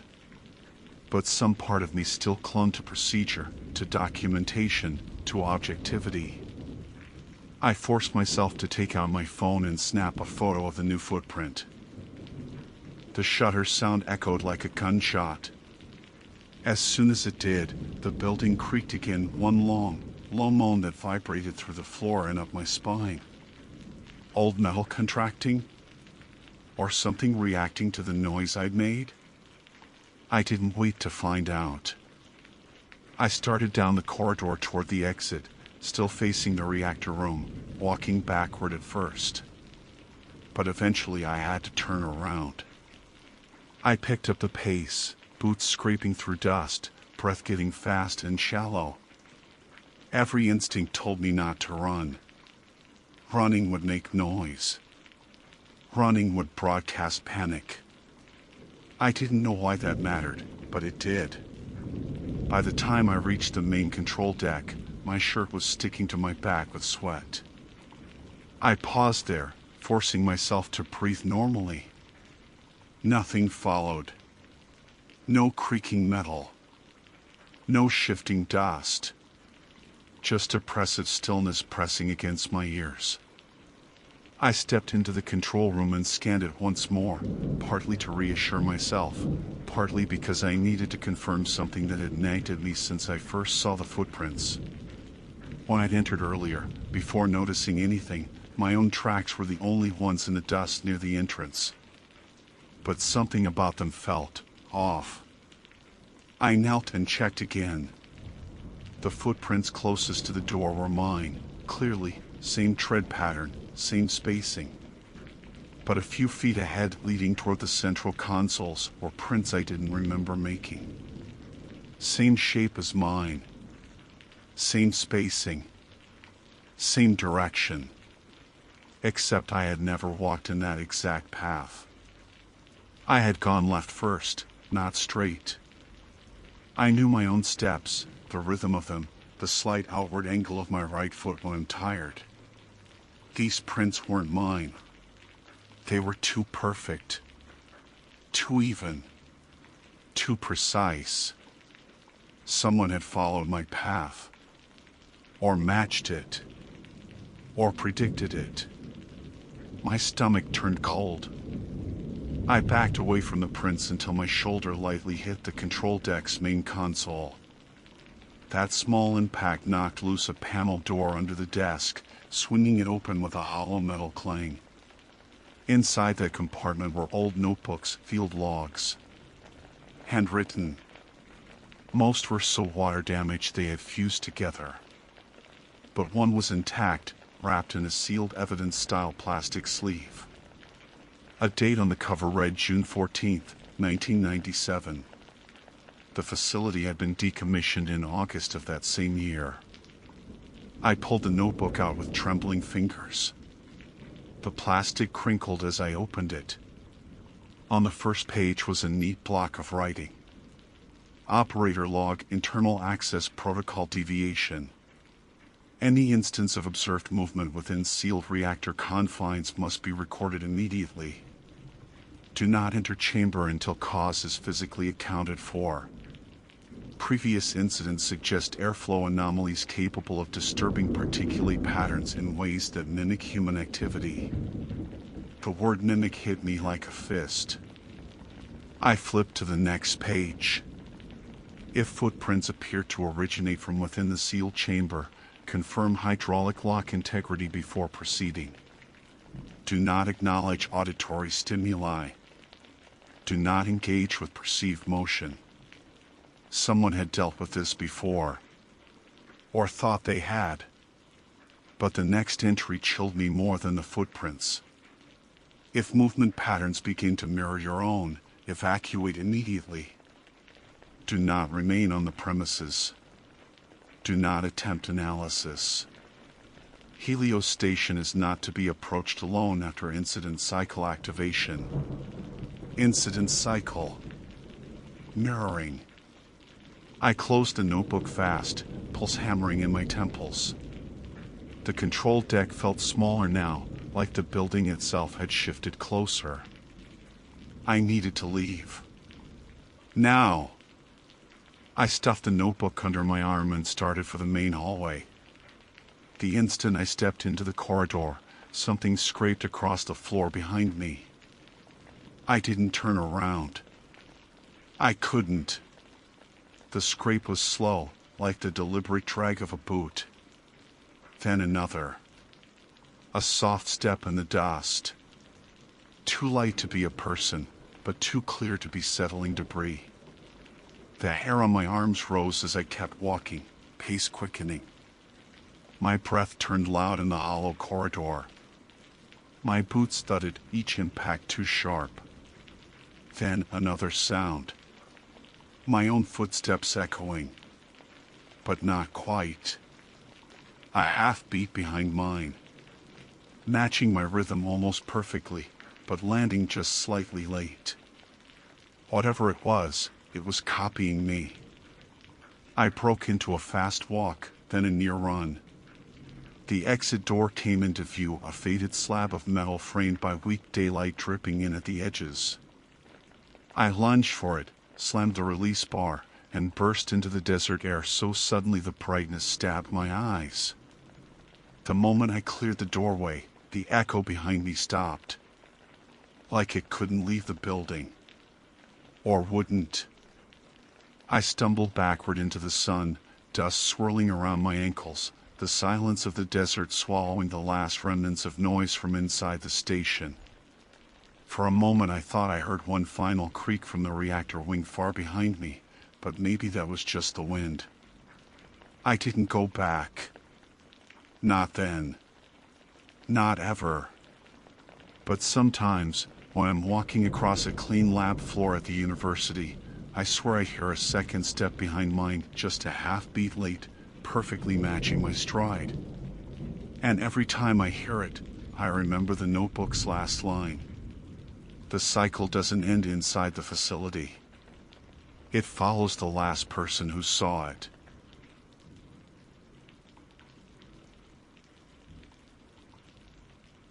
My name is Nina Caro, NOAA Field Assistant assigned to the Atlantic Microstation Restoration Initiative. I was deployed as part of the 3-person advanced team responsible for reopening Weather Station A9B, a floating offshore monitoring platform that had been decommissioned following the disappearance of its previous crew 8 months ago. My role was observational support and log verification. What happened on that platform occurred over the course of one day, without breaks, and what I'm about to recount is written exactly as I experienced it. The three of us, me, Dr. Mason Hale, and Systems Tech Jordan Price, arrived at A9B just after 0700 hours. The water was calm enough to make the approach deceptively pleasant, though we all knew the backstory made none of it relaxing. The previous crew, 3 scientists, all seasoned, all level-headed, vanished without a mayday, without signs of abandonment, and without leaving anything behind except a corrupted data upload and a final handwritten entry from their logbook stating only, "more later." That later never came. I was the first one up the ladder once our vessel steadied. The platform felt strangely warm under my gloves, as if the metal had been holding sunlight for hours even though dawn had barely broken. The air smelled like nothing, no algae, no diesel, no Sirat, just crisp emptiness. I remember thinking that the place felt pressurized, like the atmosphere itself was wound tight. Inside the operations cabin, everything looked exactly as the recovery team had described months earlier. 3 bunks made, 3 monks left out to dry, instruments powered down but intact, and a single logbook sitting dead center on the table, open to the final signed entry from the missing crew. Mason skimmed the room with that clinical focus he always had. Jordan went straight to the network cabinet. I went to the logbook, mostly out of duty but also because something about it pulled my attention the way a ticking sound does. Your brain locks on even if you don't want it to. At first, everything fit the official inventory. The last original entry was dated March 3rd. I turned the page expecting nothing but blank paper. Instead, logbook number 23 continued past the point of the disappearance. Written in 3 different handwritings. Visibly theirs. I checked the dates twice. Then again slower. The entries were dated April 14th, May 2nd, June 28th. 3 separate sets. 3 separate voices. All months after they vanished. This isn't some prank, I called out, trying not to let my voice shake. These are real entries. After they disappeared. Mason came over. He has this way of frowning with only one side of his face. You're sure they're not just misdated? No. Look at this. I pointed at a line in Dr. Ibarra's handwriting, her distinctive slashing L's, the hooked R's that curved like they were holding tension. She double underlined the date. She always did that when logging anomalies. That caught his attention. Jordan joined us, wiping grease on his pant leg. Network's dead. Looks like it's been dead for months. What did you find? I turned another page. And that's when we all saw how bizarre it really was. The log entries described events that hadn't happened. Not disasters. Not weather anomalies. Just normal operations, things that didn't exist in any NOAA archive. A 9B supposedly conducting mid-June sensor recalibrations. Dr. Reeve reporting a successful buoy swap on May 2nd. Routine maintenance, supply drops, system checks. All events written as if they'd already occurred. But none of them ever happened. The station had been abandoned for 8 months. This can't be real, Jordan muttered. Handwriting matches, I said. Every stroke pattern. People don't write logs after they vanish, he snapped. The room felt smaller after he said that. Like the air tightened another notch. Then I reached the page that changed everything. It wasn't dated. It was written in thick, hurried pen strokes by someone who had pressed so hard the ink bled through the page beneath. I recognized the handwriting immediately, Dr. Ibarra again. But she had written about us. Not by name, but by role. The restoration team, she called us. Acknowledged our arrival. Detailed the 3 of us stepping aboard, checking systems, reading the logbook. Things we were doing right that moment. What the hell? Jordan whispered, taking a step back. Mason took the book gently from me, scanning the lines with deliberate calm. But his breathing betrayed him. These are predictions, he said. They wrote about events that didn't happen. But this is happening. I shook my head. No, Mason. That implies they knew we were coming. Or someone wanted it to look that way, he said quietly. Someone's still out here. The platform creaked then. Just once. But sharply. Like a footstep. We all froze. The operations cabin had only one door and no blind corners. If someone was on the platform, we would know. But we heard nothing else. Until the wind shifted and something slid across the upper deck, a long, drawn scrape, like metal dragging against metal.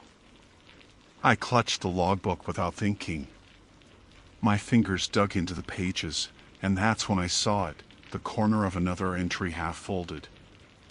I pulled it free and immediately felt my stomach drop. This one was in Dr. Reeve's handwriting. And it described a malfunction in the anemometer, the exact piece of equipment Jordan had just planned to service first. Not a general note. A detailed one, at approximately 0815, the anemometer will fail, causing a total shutdown. Do not attempt restart from the exterior panel. Do not proceed to deck. Jordan must have seen my expression. What is it now? I showed him.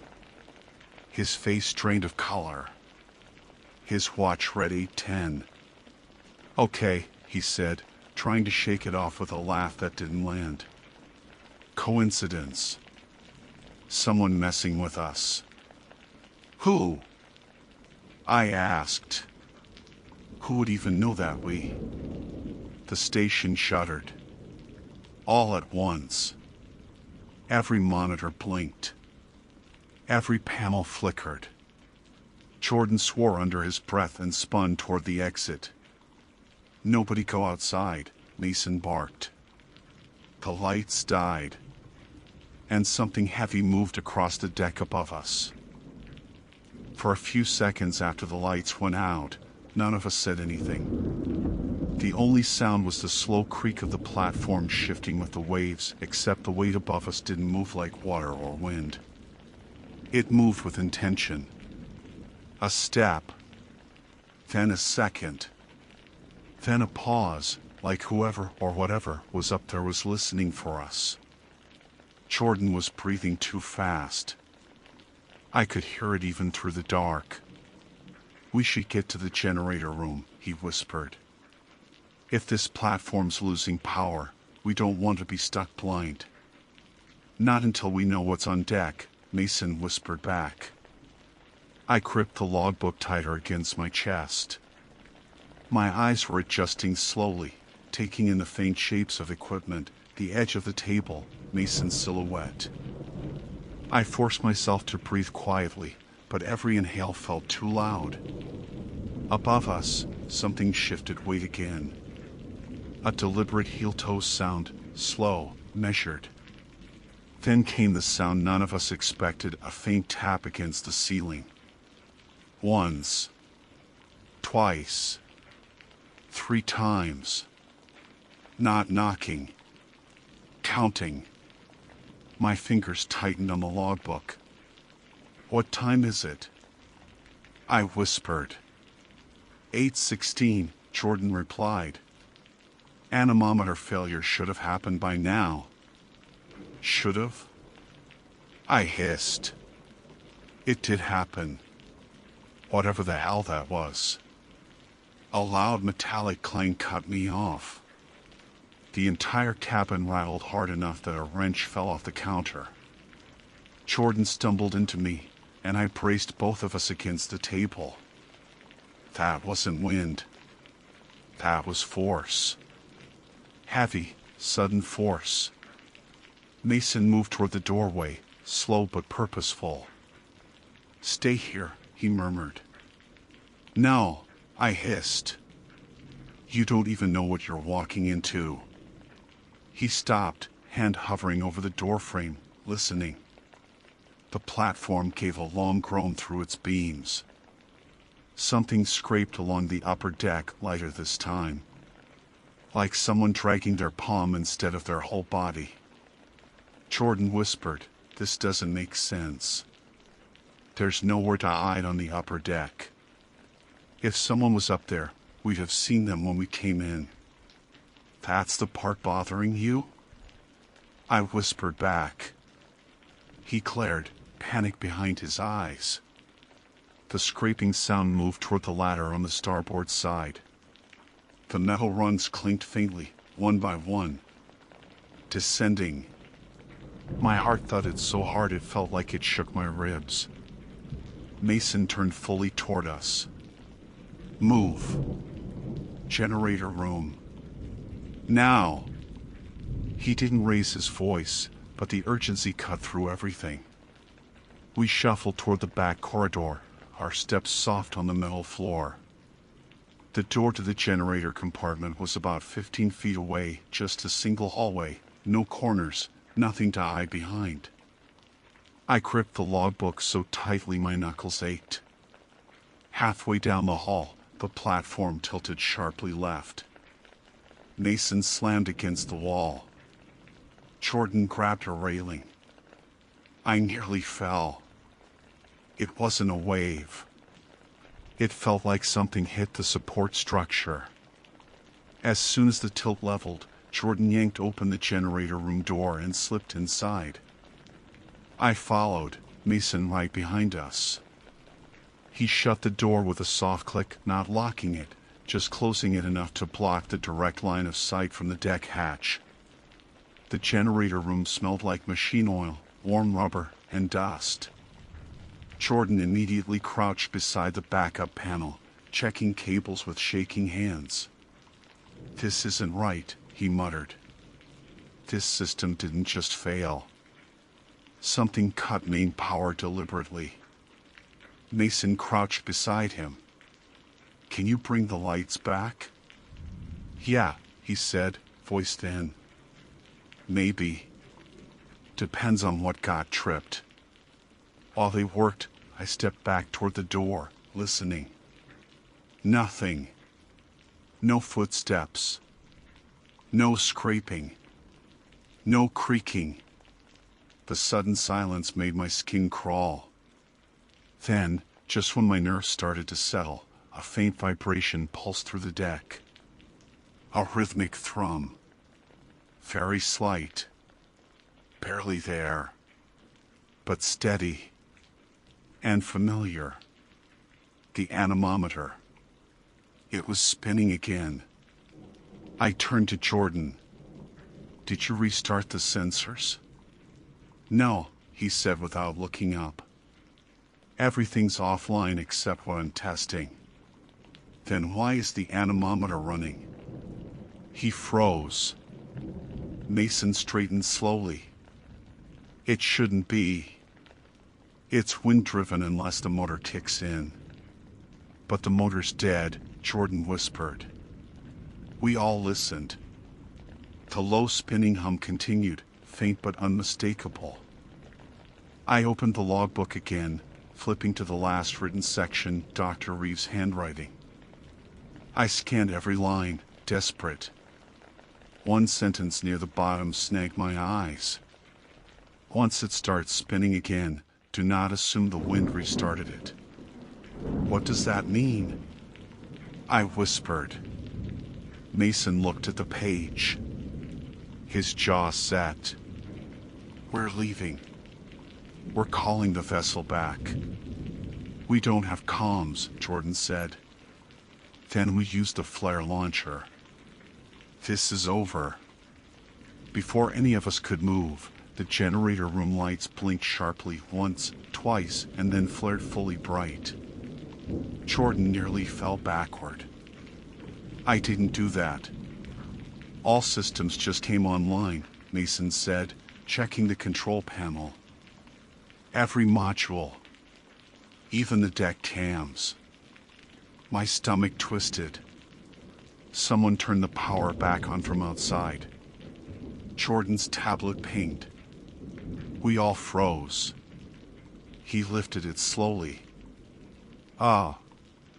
Mason?" "What?" "The station cams just uploaded new footage." "That's impossible. They've been offline for months." "No," Jordan said, voice breaking. "These were recorded today."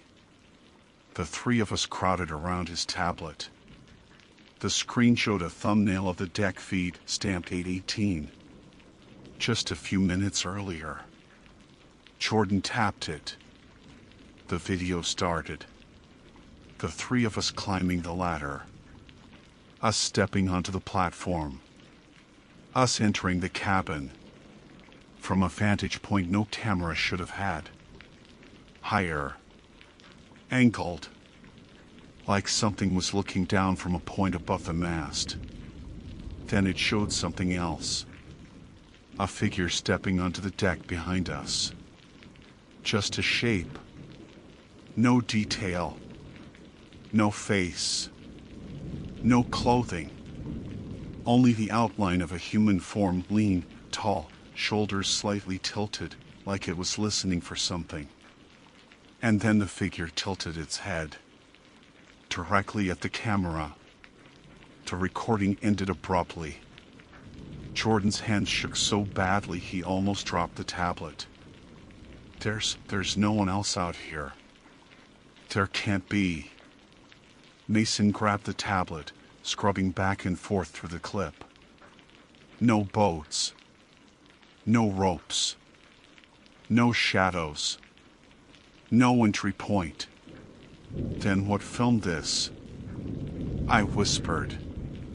None of us answered. Before anyone could speak again, another system pinged. The logbook scanner. The platform had an old archival scanner, the kind used for digitizing handwritten notes after missions ended. It had powered itself on, and a message blinked across its display screen. Entry received, logbook number 24. Author, Nina Caro. Time, 8:22. My blood ran cold. "I didn't write anything," I whispered. The machine beeped again. A cheerful little confirmation tone. And then the printer beside it began to spit out paper. One page. Then another. Then another. Each one printed with my handwriting. Events that hadn't happened yet. The sound of the printer chewing out pages was almost gentle, soft mechanical clacks, the kind you'd normally ignore.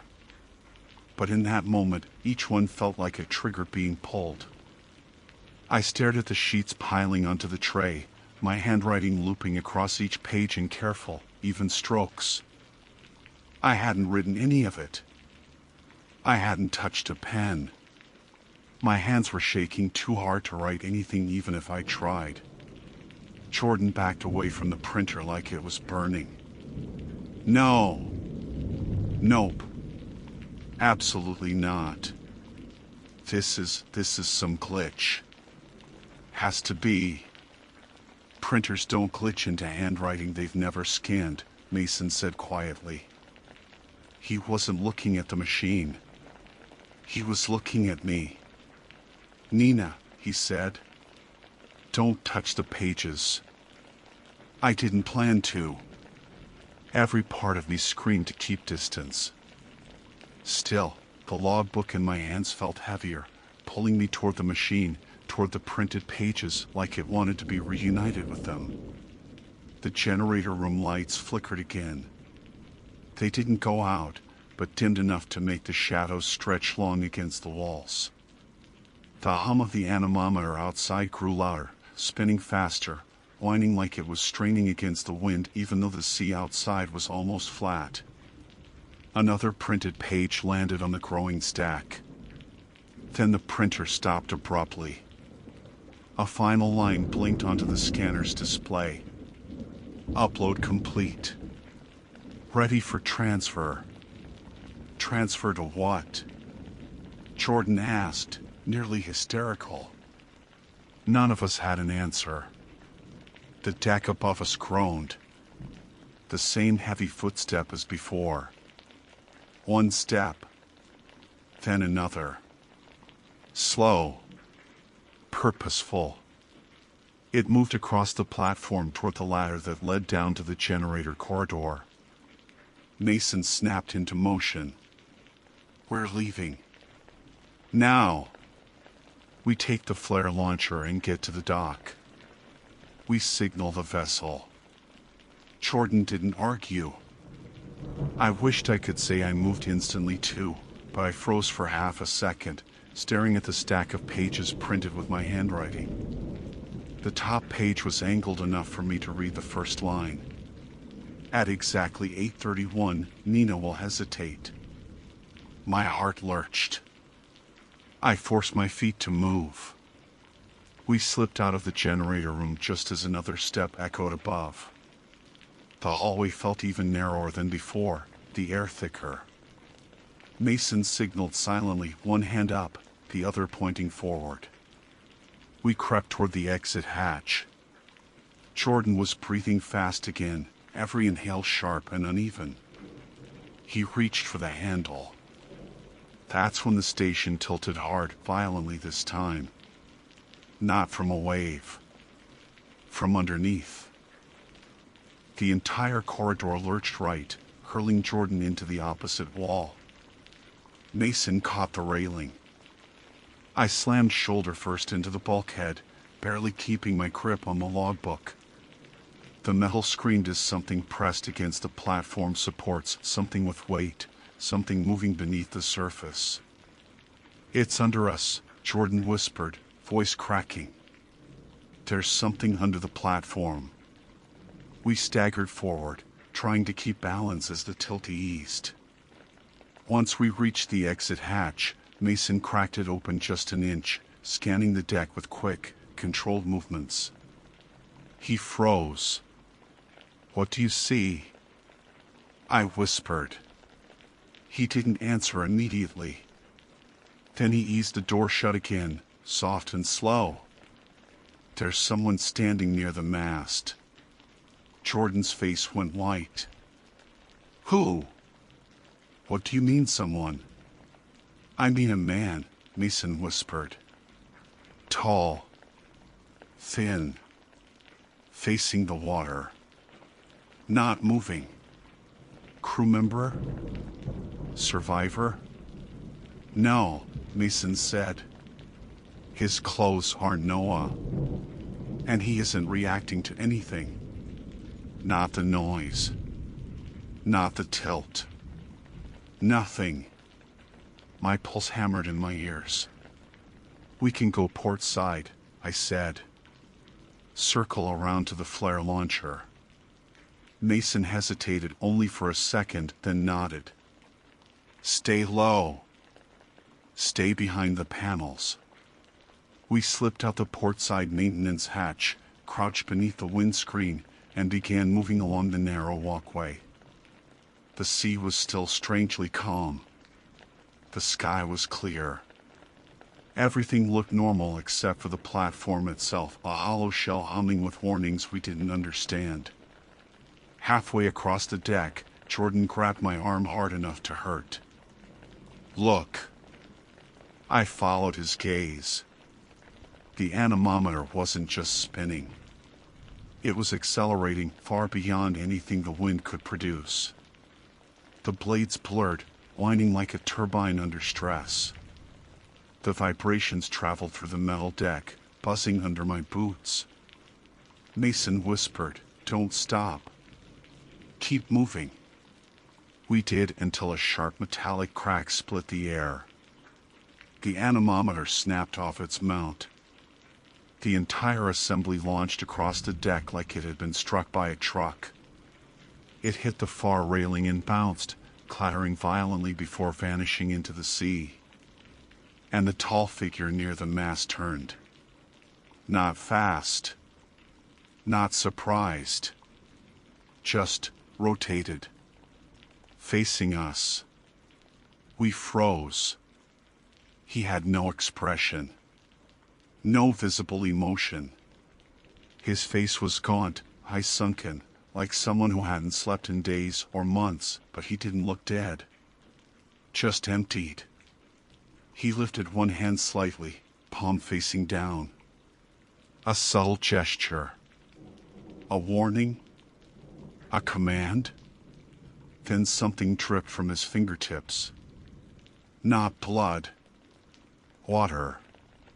Cold seawater ran off his hand in a slow trickle. Jordan whispered, "Where did he come from?" Mason raised a hand in a silent signal for us to hold position. But the man took one step toward us. Just one. The deck thudded under his weight, unnatural for someone so thin. I felt something in my chest drop. Not fear exactly, but recognition. Wrong place recognition. Like seeing a stranger wearing a friend's jacket. The logbook in my hands pulsed with weight again. I didn't want to look. But I did.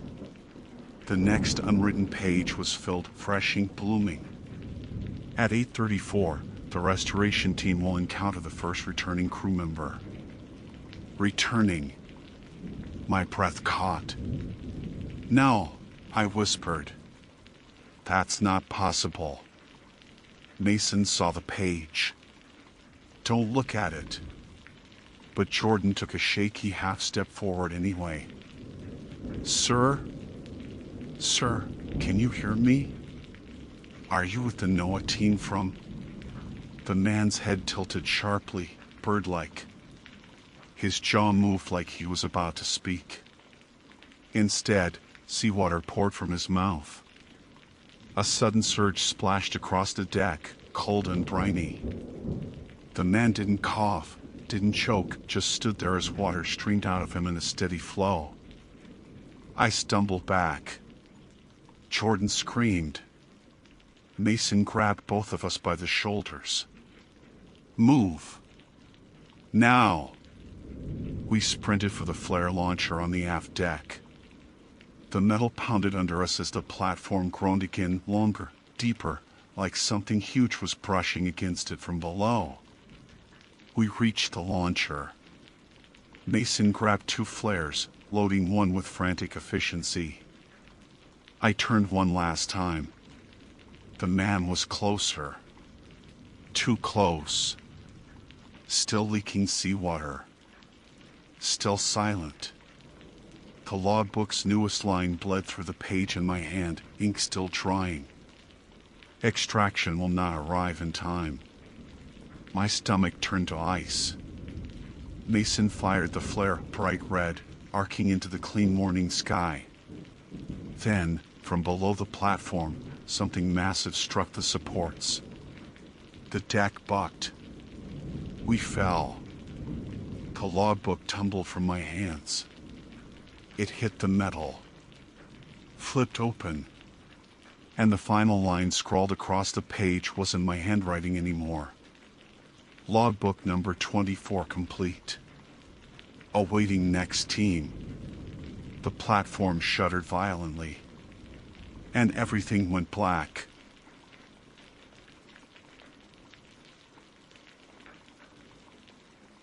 My name is Aaron Pierce, and I am an electrical systems contractor specializing in off-grid backup infrastructure and power restoration in remote scientific facilities. I mention this only because the events that unfolded today would make little sense otherwise. My work brings me to places that most people forget exist: old ranger substations, shuttered fire lookout towers, mineral labs left behind when the funding well dries up. I've seen equipment so outdated it belongs in museums, wiring chewed to lacework by rodents, panels patched with duct tape and wishful thinking. Nothing surprises me anymore. At least I used to think so. The geology station in central Utah was built in the early 70s and abandoned sometime in the early 2000s after a budget consolidation relocated the research team to Colorado. The building sits at the base of a sandstone ridge, exposed to every gust of canyon wind and summer heat wave. According to the contractor notes, the main power grid had been severed for over a decade. No solar. No storage banks. No running generator. Still, the new land management team wanted the place inspected for structural viability before deciding whether to repurpose it or tear it down. My task was simple: assess the electrical, give an estimate, and get out. I pulled in just after sunrise today. The truck rolled to a stop on packed red dirt, the kind that clings to your boots for days. The building looked as tired as I expected: half-broken antenna mast hanging crooked, faded Noah-style sticker peeling off the door, and windows filmed with desert dust. I took a few photographs for documentation and stepped inside. The air was dry in that stale, sealed-for-years way, with the unmistakable smell of mouse droppings and desiccated insects. The entry room opened into a narrow hallway leading deeper into the station, all washed in dull morning light sneaking through small slits in the blinds. My footsteps echoed more than they should have. The place had that someone just left for lunch 20 years ago feel: papers scattered across desks, mugs fossilized with old coffee, clipboards hanging on nails. I headed first to the mechanical room, located off the main hallway. That's where the main breaker panels, the transfer switch, and unexpectedly, the backup generator were still housed. According to the old service logs, the unit hadn't been fired up since 2003. Whatever fuel remained in the lines would be gelatin by now. When I opened the door, a heavy chemical smell drifted out. Dust layered everything. The generator itself sat squat in the corner, a compact diesel unit with faded manufacturer labels. I gave it a once-over, then walked to the panel on the wall. Dead across the board, just as it should be. I flicked my flashlight beam around, checking for anything out of place. Nothing. I was locking the initial state on my clipboard when the generator coughed. Just once, a sudden, sputtering half-turn, like someone had yanked the pull cord. I froze. Machines do weird things, especially in heat. Expansion can nudge parts. But this sound wasn't mechanical settling. It was an ignition attempt. I crouched and checked the connection again. Everything was physically disconnected. Battery removed. Fuel lines dry. The generator simply could not start. It coughed again. This time the sound stretched longer, like the starter was grinding against rusted gears. A burst of static tore through the room, rough and crackling. At first it was just noise. Then it wasn't. There's no pretty way to phrase this, so I'll just state it plainly. The static formed a pattern. A rhythm. And then faint, clipped, but unmistakably structured, it formed words. Don't go downstairs. My skin prickled instantly. I stood there staring at the unit, listening as the generator sputtered a third time. More static. More broken phonetics. A halting loop of warning. I tried to rationalize. Perhaps loose wiring was creating modulation. Airflow vibrated the casing, producing something like speech. Humans hear patterns in chaos all the time. But even then, the exactness of the phrasing slammed against every explanation I tried to conjure. I don't scare easily, but something in my chest tightened, just slightly. I straightened up and forced myself to treat it like any other anomaly. My job wasn't to freak myself out, my job was to evaluate. I made notes, wrote down the time, and placed my hand on the generator housing. Cold. Too cold. Even a sputtering attempt would produce a little warmth. This felt like metal left overnight in winter shade. I stepped back into the hallway, grateful for the normal sound of my boots scraping old linoleum. The station had a basement, technically a storage level carved halfway into the slope behind the building. I had seen it on the blueprint packet. Probably 400 square feet of shelving and old research equipment. I had planned to check it last. The generator sputtered again behind me, and I swear, the static hissed the same broken plea. Don't. Go. Downstairs. I tried to shake it off. Maybe the acoustics were tricking me. Maybe my brain was projecting. Isolation does that. Desert quiet does that. I took a slow breath and moved to the next room, pretending the sound didn't linger in my ears. The problem was, the hallway led directly to the staircase. It sat at the far end, metal railing dusty and worn, steps disappearing into a dim lower landing. No light fixtures were on, obviously. My flashlight beam cut a narrow cone through the gloom. The air drifting up felt cooler than the rest of the building, which made sense. Basements tend to hold cold. But the temperature shift still raised the tiny hairs on my arms. I stood there longer than I care to admit, listening to the silence. The kind that isn't absence, but pressure. Like the station itself was holding its breath. I finally muttered to myself, just do your job, because that's what contractors say when it's either that or acknowledging nerves. I tightened my grip on the flashlight and placed my boot on the first step. Behind me, faint through the doorway, the generator sputtered again, louder, harsher, urgent. And this time the static spilled out one more phrase. The cadence was broken, but the message was clean. Don't go. I ignored it. I started down the stairs. The second step groaned under my weight, a slow metallic creak that echoed faintly into the dark below. The basement air felt colder than it had any right to be. Not the pleasant cool of a shaded room, something heavier, denser, like the kind of cold that settles in caves where sunlight never reaches. My flashlight beam jittered slightly as I adjusted my hold on it, and I mentally cursed myself for noticing that my hand was trembling. The third step, then the fourth. Each one felt like it took a fraction longer than it should have. I told myself I was being dramatic. I'd been in plenty of old buildings where the basement smelled like mildew and neglect. Nothing new. And whatever the generator was doing upstairs, that was a problem for later. That was circuitry, wiring, physics. The stairs were just stairs. But halfway down, the scent changed. I stopped because my brain interpreted it before I consciously did. A faint chemical odor, old diesel residue mixed with something sharper. Maybe leftover cleaning agents, maybe mineral dust. The geology team had used all kinds of solvents. It wasn't necessarily strange. It just felt wrong here, drifting upward in a cold breath. My flashlight beam swept across the bottom landing.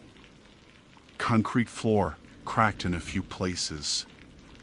A low hallway extending left and right. The blueprints had shown storage shelving along the left side. The right side led to a small equipment room where, supposedly, the geological sample fridge once stood. A soft sound floated up. Not movement. Not breathing. Just a low hum, steady enough that I wondered if something electrical was still faintly active. But the entire building was supposed to be dead. I had verified it myself. I descended the final step and stood on the landing. The hum continued, rhythmic and low, like vibration traveling through concrete. I held still, listening. The sound wasn't directional. It felt like it came from the structure itself, as if the building had a heartbeat I'd never heard before. I moved down the left hall first, sticking to procedure. The shelving units were old metal frames lined with dusty sample containers. Most were empty. A few still had crumpled labels with acronyms I recognized: USGS, UGS, DOE. Some had dates from the late 80s. I brushed dust off one plastic container. Empty inside. No hazard symbols, no equipment residue. Just abandoned work from researchers who had packed up their lives 2 decades ago. The hum grew slightly louder. I told myself it was probably ventilation remnants, ductwork contracting from temperature change. Even though there was no active airflow. Even though the station above ground had been absolutely silent. Halfway down the hall, I turned into a small alcove where an equipment table sat. Papers littered the surface. My flashlight passed over them and I noticed something odd. They weren't yellow the way I expected. The edges were slightly curled from dryness, but the paper wasn't brittle. It hadn't been sitting untouched for 20 years. I picked one up. The date scribbled in pen at the top was from this year. That was impossible. The research program shut down decades ago. No one should have been down here. No one should have left recent notes. The handwriting was hurried, dense, with half-finished sentences. Hearing it again.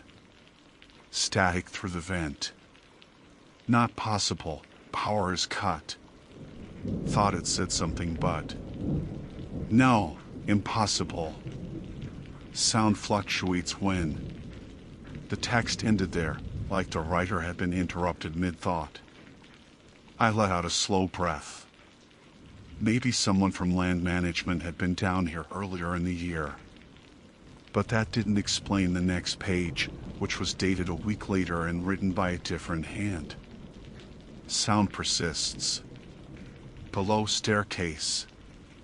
Focal pattern? Need to check generator connection. But keep feeling. The hum deepened, vibrating through the soles of my boots. I froze instinctively. Every instinct I had, every stupid, animal-level alert system, screamed that I wasn't alone. I put the papers down and backed away from the table. My throat felt dry. The beam of my flashlight shook slightly as I scanned the deeper shadows.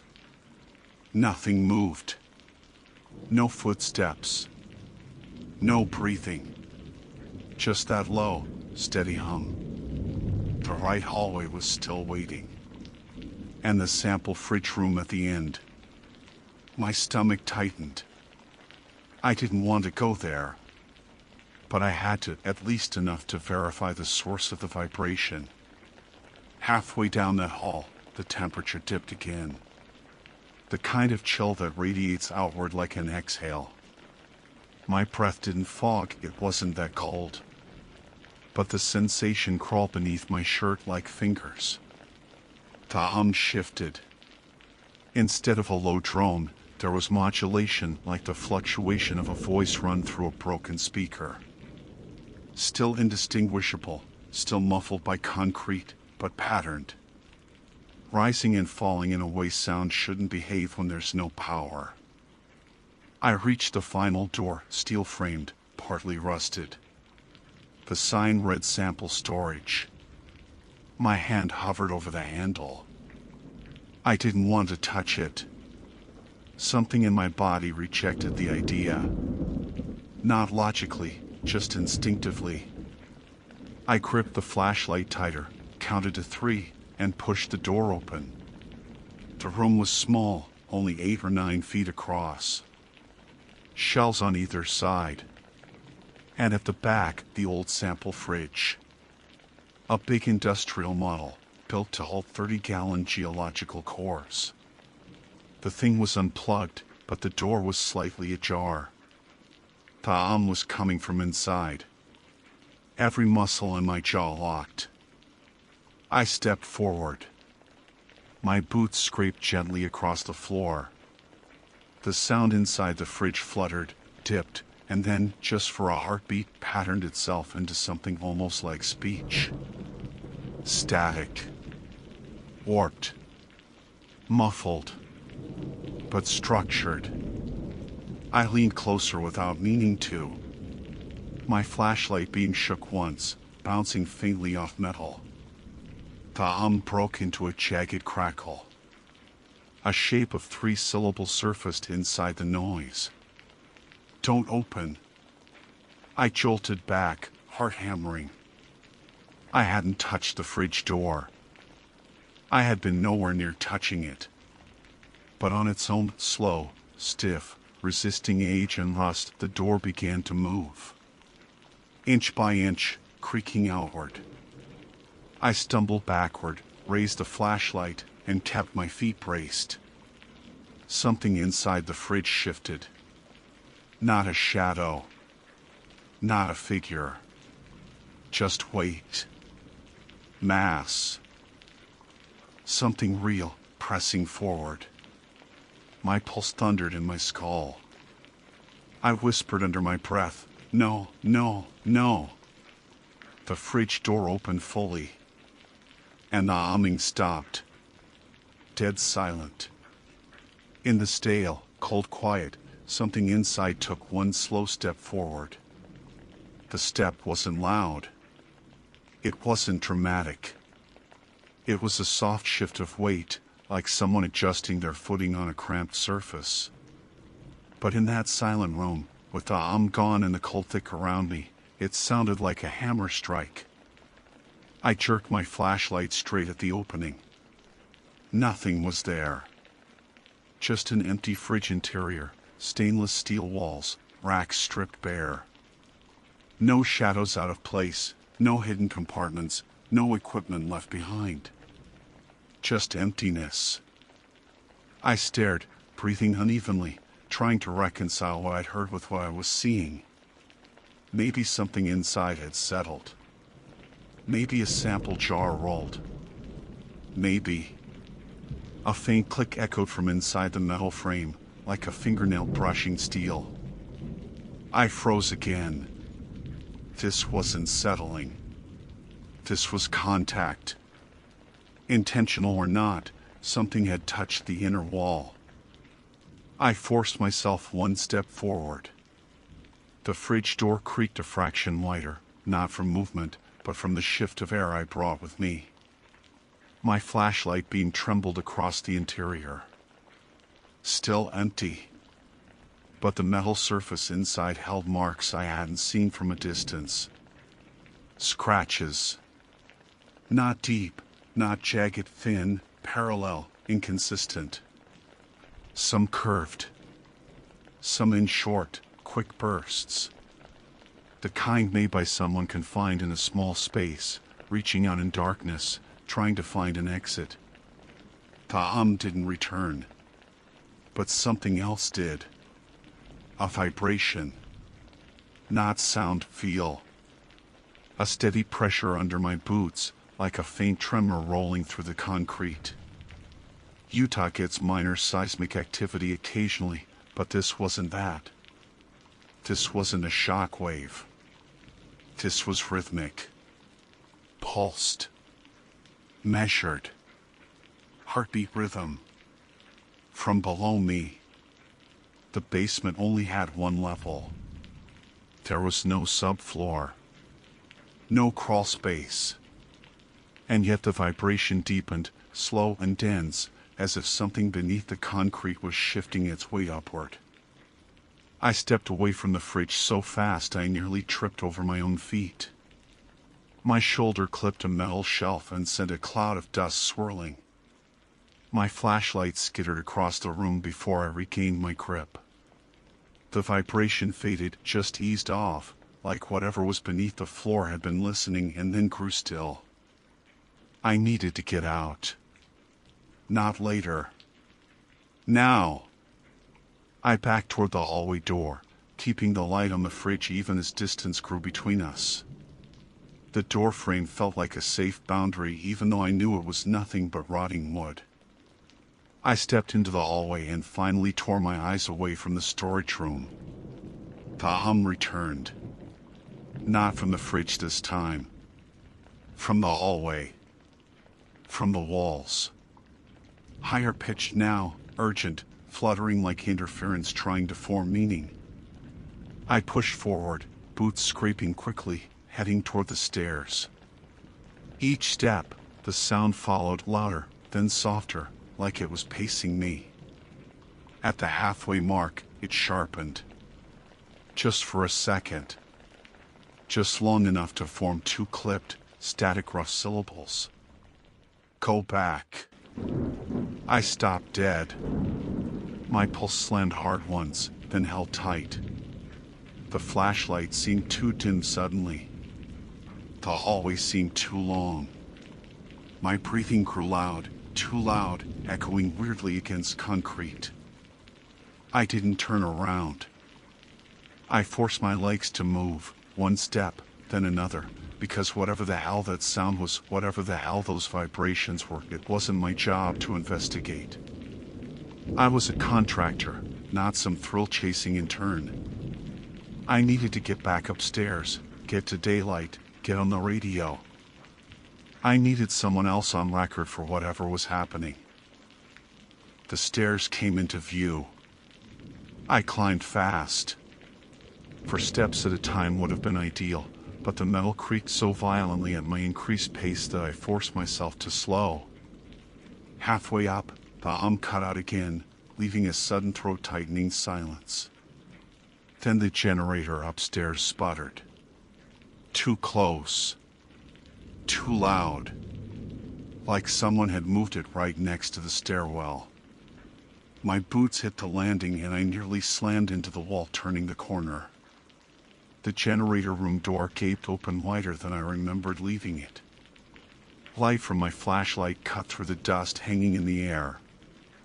And the generator was running. Not sputtering. Running. Not smoothly, it coughed, choked, rattled like its insides were corroded, but the engine was cycling. Turning over. Engaging. Without power. Without fuel. Without a battery. The smell hid next, diesel fumes mixed with the sour tang of overheated metal. I covered my mouth with my sleeve and stepped backward, not daring to turn away from it. The machine shuddered in place like something inside was kicking against the casing. Then the noise warped. The engine's sputter folded into a coarse, crackling distortion, like a radio signal passing through grinding metal. The same rhythmic interference I'd heard downstairs, only sharper. More articulate. 3 words scraped through the static. Don't go back. I froze entirely. Because the emphasis wasn't a warning. It was a correction. As if the previous phrase in the hallway, the go back, was somehow wrong, misfired, rearranged, fighting with this new directive. 2 contradicting messages layered on top of each other, battling for the right phrase. My throat tightened painfully. I took a single step backward toward the exit door. The generator rattled harder, shaking on its bolts. The distortion thinned into a stretched whisper of noise. Don't go back. But at the same time, overlapping faintly like a second voice caught behind the first. Don't go down. The hairs on the back of my neck rose like electricity was climbing up my spine. One message trying to pull me backward into the basement. One trying to push me away from it. Like 2 sources competing. Or one source glitching violently. I didn't wait for another attempt at speech. I turned toward the exit fast, faster than I meant, and nearly reached the door when something ahead of me clicked loudly. A latch sliding. Metal shifting. The unmistakable sound of a lock engaging. The station had only one exit door on this floor. And something had just locked it. I grabbed the handle and yanked. It didn't budge. I threw my shoulder into it. Nothing. The deadbolt was fully engaged from the inside, but I hadn't touched it. I hadn't even gone near the mechanism. Behind me, the generator roared like someone stomped on the throttle. The whole building vibrated for half a second. The engine noise twisted into something harsh, wrenched, almost pained. Then it spat out one final, jagged phrase. He's coming up. Every inch of me went cold. Because the vibration beneath the floor, the one I thought had stopped, began again. Stronger. Closer. Slow. Deliberate. Climbing the stairs I had just escaped. One step at a time.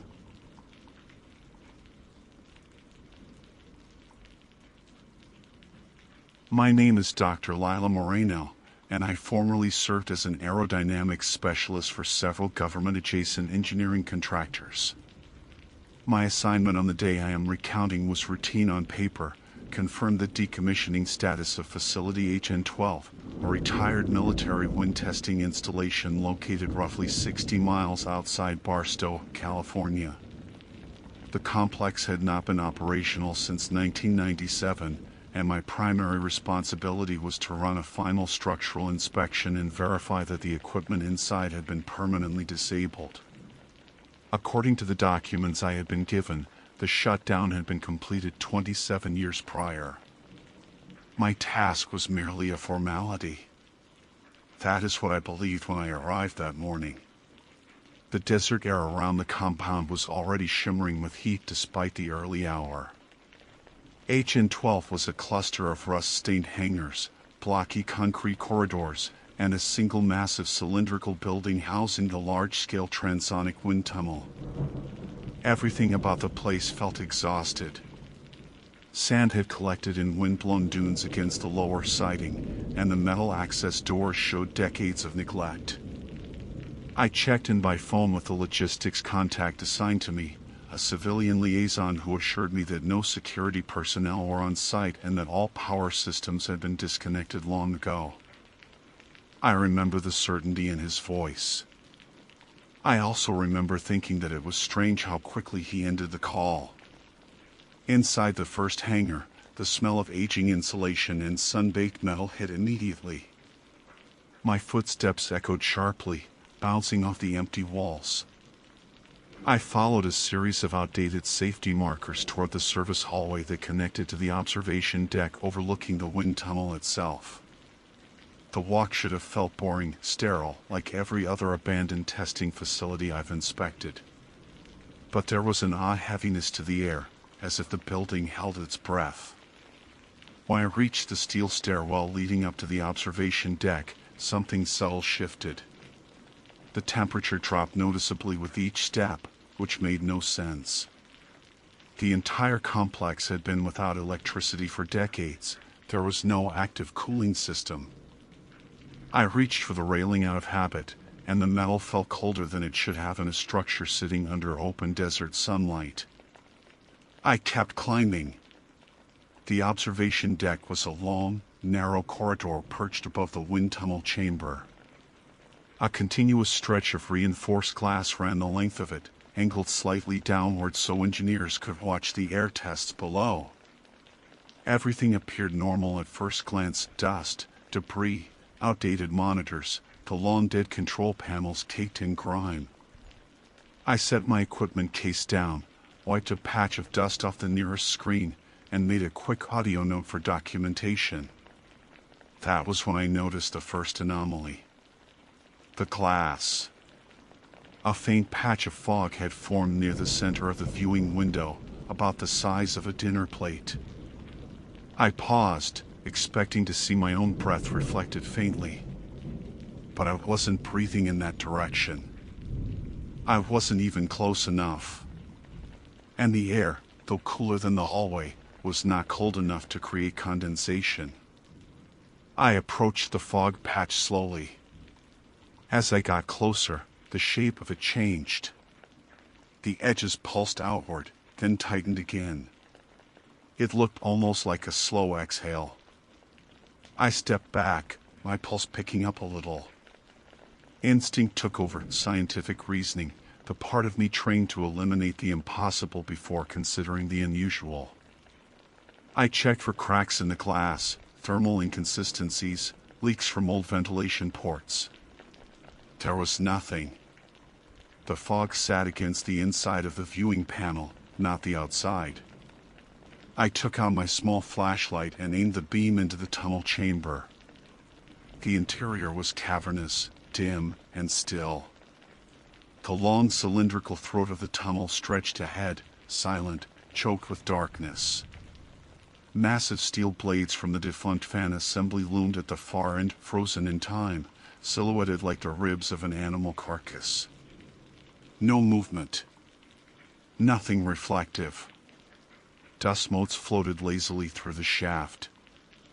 I swept the flashlight back and forth. That was when the glass fogged again, this time broader, spreading almost the length of my forearm. A second exhale. My breath caught involuntarily. I pressed my fingers against the glass. The surface was colder than the railing had been. Much colder. I wiped a circle, trying to see through. The fog immediately spread over the cleared patch, erasing it. I checked behind me. The deck was empty. Silent. The corridor behind me stretched out in a straight line, free of drafts or airflow.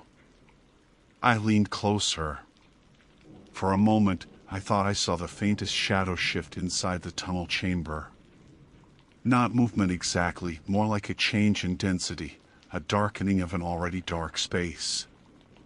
My brain tried to pin it on the flashlight's reflection or the angle of the beam, but something about it felt intentional, as though it waited just beyond visibility. I forced myself to step back and breathe normally. There are rational explanations for irregular condensation in seal facilities, differences in air density, microfissures in the paneling, heat pockets interacting with cooler internal air. I recited them silently like a litany until the tremor in my hands settled. But then the sound came. A faint, low vibration. Not mechanical, no engine hum, No fan rotation, nothing electrical. It felt alive, like a deep, chest-level resonance. So faint I almost mistook it for my own heartbeat. Except it came from inside the tunnel. I turned off my flashlight and listened. The vibration stopped instantly, leaving the entire chamber in oppressive stillness. The silence pressed against my ears. My breathing sounded too loud. I took a step back from the glass. Then another. The fog reappeared larger than before, spreading across nearly the entire panel in front of me, obscuring the interior completely. The shape of it wasn't random this time. It formed the rough outline of something tall. Too tall. I forced myself not to run. My training drilled into me that panic leads to mistakes, and mistakes in an abandoned military structure can get you injured or dead. I steadied my breathing and reached for my radio, planning to call a liaison and ask whether any technicians might have entered the facility without authorization. Before I could press the button, something on the far side of the glass moved. Not loudly. Just enough. A shift in the fog. A suggestion of weight. As though something inside the tunnel had stepped closer. I took a slow step back. Then another. The cold glass pulsed. A third exhale. I kept backing away from the glass until my shoulders touched the metal frame of the deck's doorway. The cold on the other side seeped through the window in steady breaths now, fogging and clearing in irregular pulses, like something testing the air between us. Every instinct I trusted in my line of work, every instinct honed by years in facilities where a single mistake could shred a body, told me that whatever was happening inside the tunnel had nothing to do with ambient temperature or insulation failure. I forced myself to focus. Fear could spiral if I let it. So I fell back on the one thing I could control: procedure. A situation is only unknown until you break it down. That's what I told myself as I reached the far exit of the deck and pushed through into the next corridor. The lights, of course, were dead. I used my phone's flashlight again, sweeping it along the walls. The facility's main control chamber sat 2 levels below the observation deck, connected by a narrow stairwell and an equipment elevator that no longer functioned. My rational plan, was to get to the control room, verify that no internal mechanisms had somehow reactivated, and pull any remaining mechanical fuses for the tunnel systems. The retired fan assembly was the size of a small aircraft. If it moved even an inch while I was here, I needed to know why. I started down the stairwell. Halfway down, the air shifted again. Cooler. Not as drastic as before, but enough to raise the small hairs along my arms. I paused, turned off my phone's flashlight, and listened. No footsteps. No machinery. No airflow. Just the steady desert wind faintly rattling something loose outside the facility walls. At the bottom of the stairs, the corridor stretched left toward the control chamber and right toward the old operations locker room. My boots echoed in the silence, the sound swallowed quickly by the thick industrial walls. I kept moving, every step mechanical, measured, deliberate. When I reached the control chamber door, I noticed something strange. The padlock that was supposed to secure it hung open. The latch had been threaded through but not snapped shut. I knew I hadn't touched it earlier. The maintenance checklist required a lock verification, and I had logged it mentally when I first passed through the building. Someone had opened this since then, or it had never been secured correctly. I told myself the second option was likely. People neglect details over decades. Demented bureaucracy. Nothing supernatural, just human error echoing forward in time. Still, I hesitated before pushing the door open. The control chamber was a circular room lined with rows of dead monitors and central consoles, the brain of the entire wind tunnel system. A thick layer of dust covered everything except one narrow path cutting across the floor toward the central console. I crouched beside it. The dust had been displaced recently. Very recently. It wasn't a full boot impression, more like a dragged edge, as if someone had brushed past without lifting their feet fully. I checked my own boots. The tread pattern didn't match the disruption. Mine were deeper, cleaner. This one looked smooth, as if the sole had worn down or belonged to an older style of industrial footwear. I exhaled slowly and continued into the room. The central console still held the old analog switches, the testing gauges, and the emergency cutoffs. All were in the off position. As they should be. I verified the panel 3 times. No power. No residual charge. No auxiliary lines feeding anything. It should have been impossible for any internal mechanism of the tunnel to operate, even partially. I turned to examine the dust trail again and froze. There was a new one. A thin, fresh disruption dragged across the floor between where I stood and the open door. I hadn't heard anything. Not a footstep. Not the shift of air. Nothing. I took 2 quiet steps toward the doorway and listened. A sound drifted faintly from somewhere above. Not a vibration this time. More like a soft, steady hiss. The kind that comes when air is forced through a narrow channel. Exactly like the sound of a wind tunnel prepping a low-pressure cycle. But that was impossible. I climbed the stairwell again, moving faster now. The temperature rose slightly as I ascended, but my heartbeat was thudding so hard I barely registered it. At the top, the hallway outside the observation deck felt unchanged, silent, empty. Then the hiss intensified. I rushed to the deck door, bracing for what I might see. The fog on the viewing glass had grown denser, not in patches now, but in long sweeping arcs across the surface. It wasn't moving in the slow, broad pulses I'd seen before.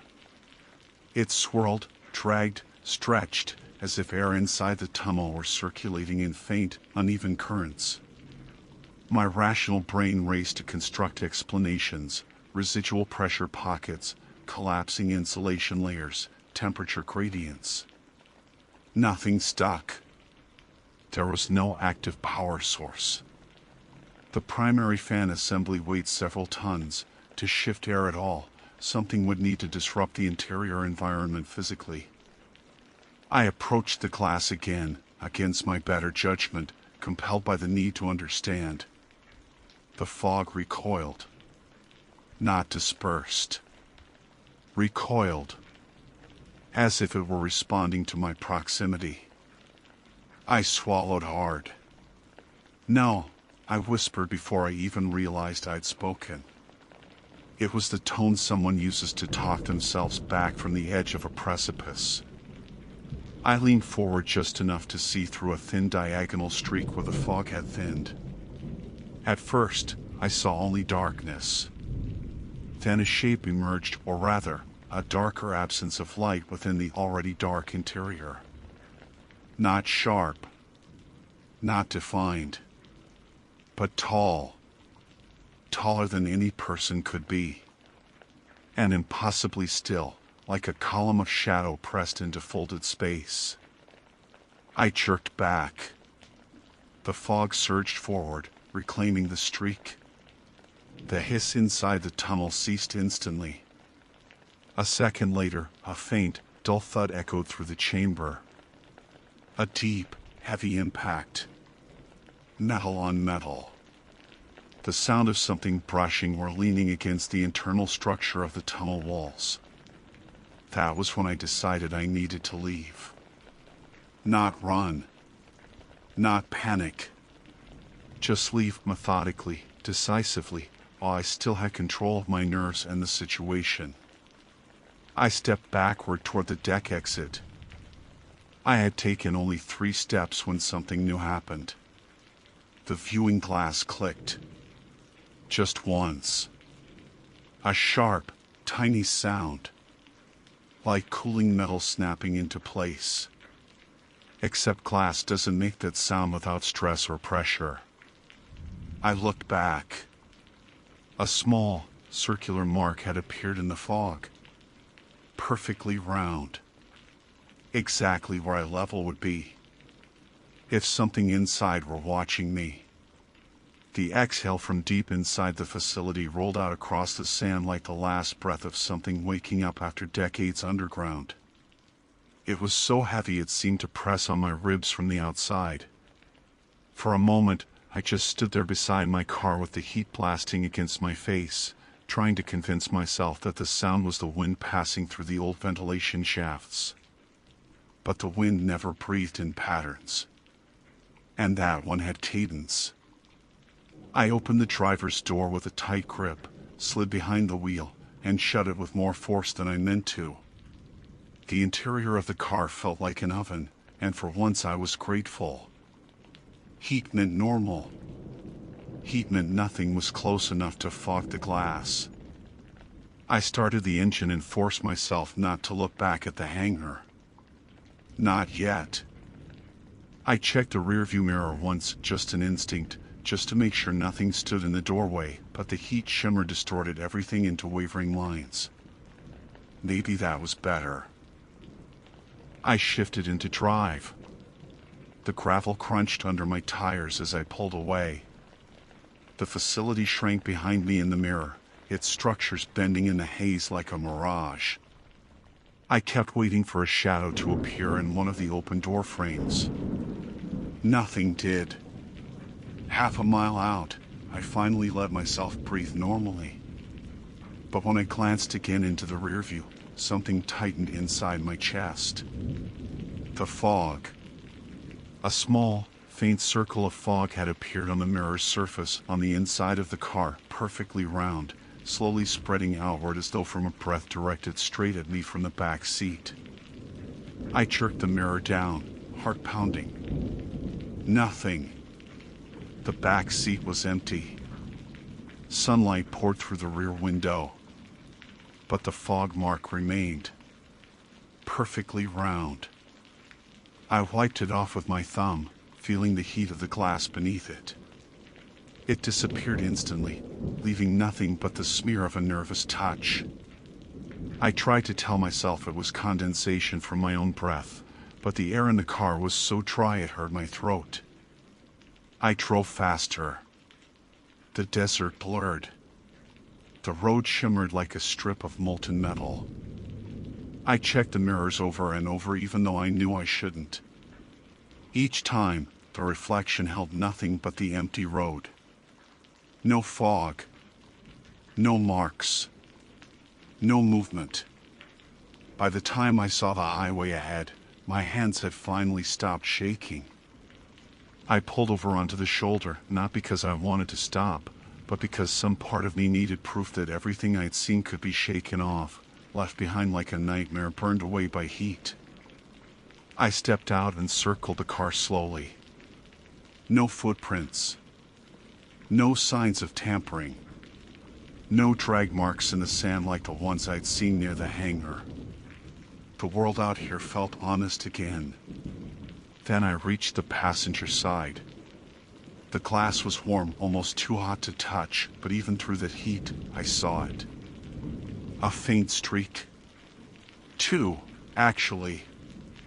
Thin, vertical, running from mid-window down to the chrome trim. Longer than a hand. Too narrow to be from my clothes brushing against it. Too clean to be from dust loosened by the drive. I stared at those streaks for a long time. They weren't fresh condensation. They weren't fingerprints. And they weren't mine. They were the shape of something resting against the window from the inside of the facility, something that had been close enough to leave a mark even after I'd run. The desert wind kicked up a swirl of grit across my boots. I forced myself to breathe slowly, to stay grounded. I wiped the streaks away with my sleeve and watched the dust settle again. Then I got back into the car. I didn't look toward the facility again. I didn't need to. The wind tunnel was empty of electricity, empty of personnel, empty of life for nearly 3 decades, but not empty of presence. Whatever had stirred inside the chamber wasn't bound by machinery or air pressure or old steel. It had waited 27 years for someone to see it breathe. I was that someone. The report I filed later that evening was clinical, factual, and strictly within protocol: structural instability, internal temperature anomalies, potential gas pockets, unsafe entry conditions. I wrote nothing about fog glass. Nothing about drag marks. Nothing about exhalations in dead buildings. Because what I encountered in Wind Tunnel HN12 wasn't something I could file.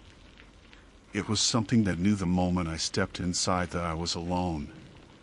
And it breathed back.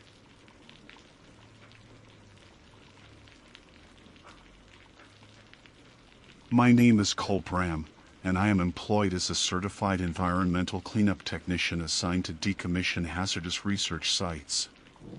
My work is procedural, regulated, and generally predictable. While I was instructed to assess the interior of the former Blackwater Biostation on the eastern floodplain, a facility abandoned after funding withdrawal, I understood the assignment to be a routine inspection before sealing the structure permanently. All building schematics indicated that the site had been cleared 27 months prior. Every room was marked as verified empty. Nothing in the briefing mentioned room 12A. I arrived shortly after dawn, the sky still gray, with my equipment case strapped across my back and the temperature inside the station noticeably warmer than the outside air. The station had once run low-heat biological experiments, and the residual smell of disinfectant clung to the hallway like a memory no one had cared enough to scrub away. The place felt as though it had been used recently, even though I knew it hadn't been. My boots echoed through the corridor as I walked toward the maintenance wing, checking off items on my inspection slate: wall integrity, vent contamination, equipment removal, mold presence. Everything followed procedure until I reached the dead-end hall labeled Sector C. At the end of that short corridor stood a single steel door, its surface coated with a matte gray finish that didn't match the other lab doors. This one had been welded shut around the frame in thick, uneven seams. The weld marks looked rushed, overheated, almost frantic. Someone had tried to seal it permanently, not professionally. The door number, stamped on a metal plate, read 12A. The schematics did not list a room 12A. Nothing adjacent even allowed for a room of that size. Whoever had welded it shut had done so quietly and without documentation. I stood there for a long moment. The hallway hummed lightly with old ventilation, but the sound was wrong. There was a faint vibration behind the door, like something mechanical deeper inside the wall. I wrote a quick note on my slate and moved on, planning to ask my supervisor about it later. It didn't matter then. At that point, it was simply an anomaly. The rest of the day unfolded normally. I dismantled and used consoles, logged container inventory, photographed damage in the server room, and sealed chemical cabinets. Around mid-afternoon, the team that had accompanied me left the site to begin processing the exterior waste drums. I volunteered to stay behind another hour to complete interior clearance. I preferred working alone anyway. No distractions. By early evening, the station felt different. The temperature seemed to rise by a couple of degrees, enough to make the air feel thick. My respirator wasn't required, but I kept it clipped to my belt just in case. Sunlight faded through the narrow windows along the north side, turning the halls into dim tunnels. It was fine. I had lights. I had a checklist to finish.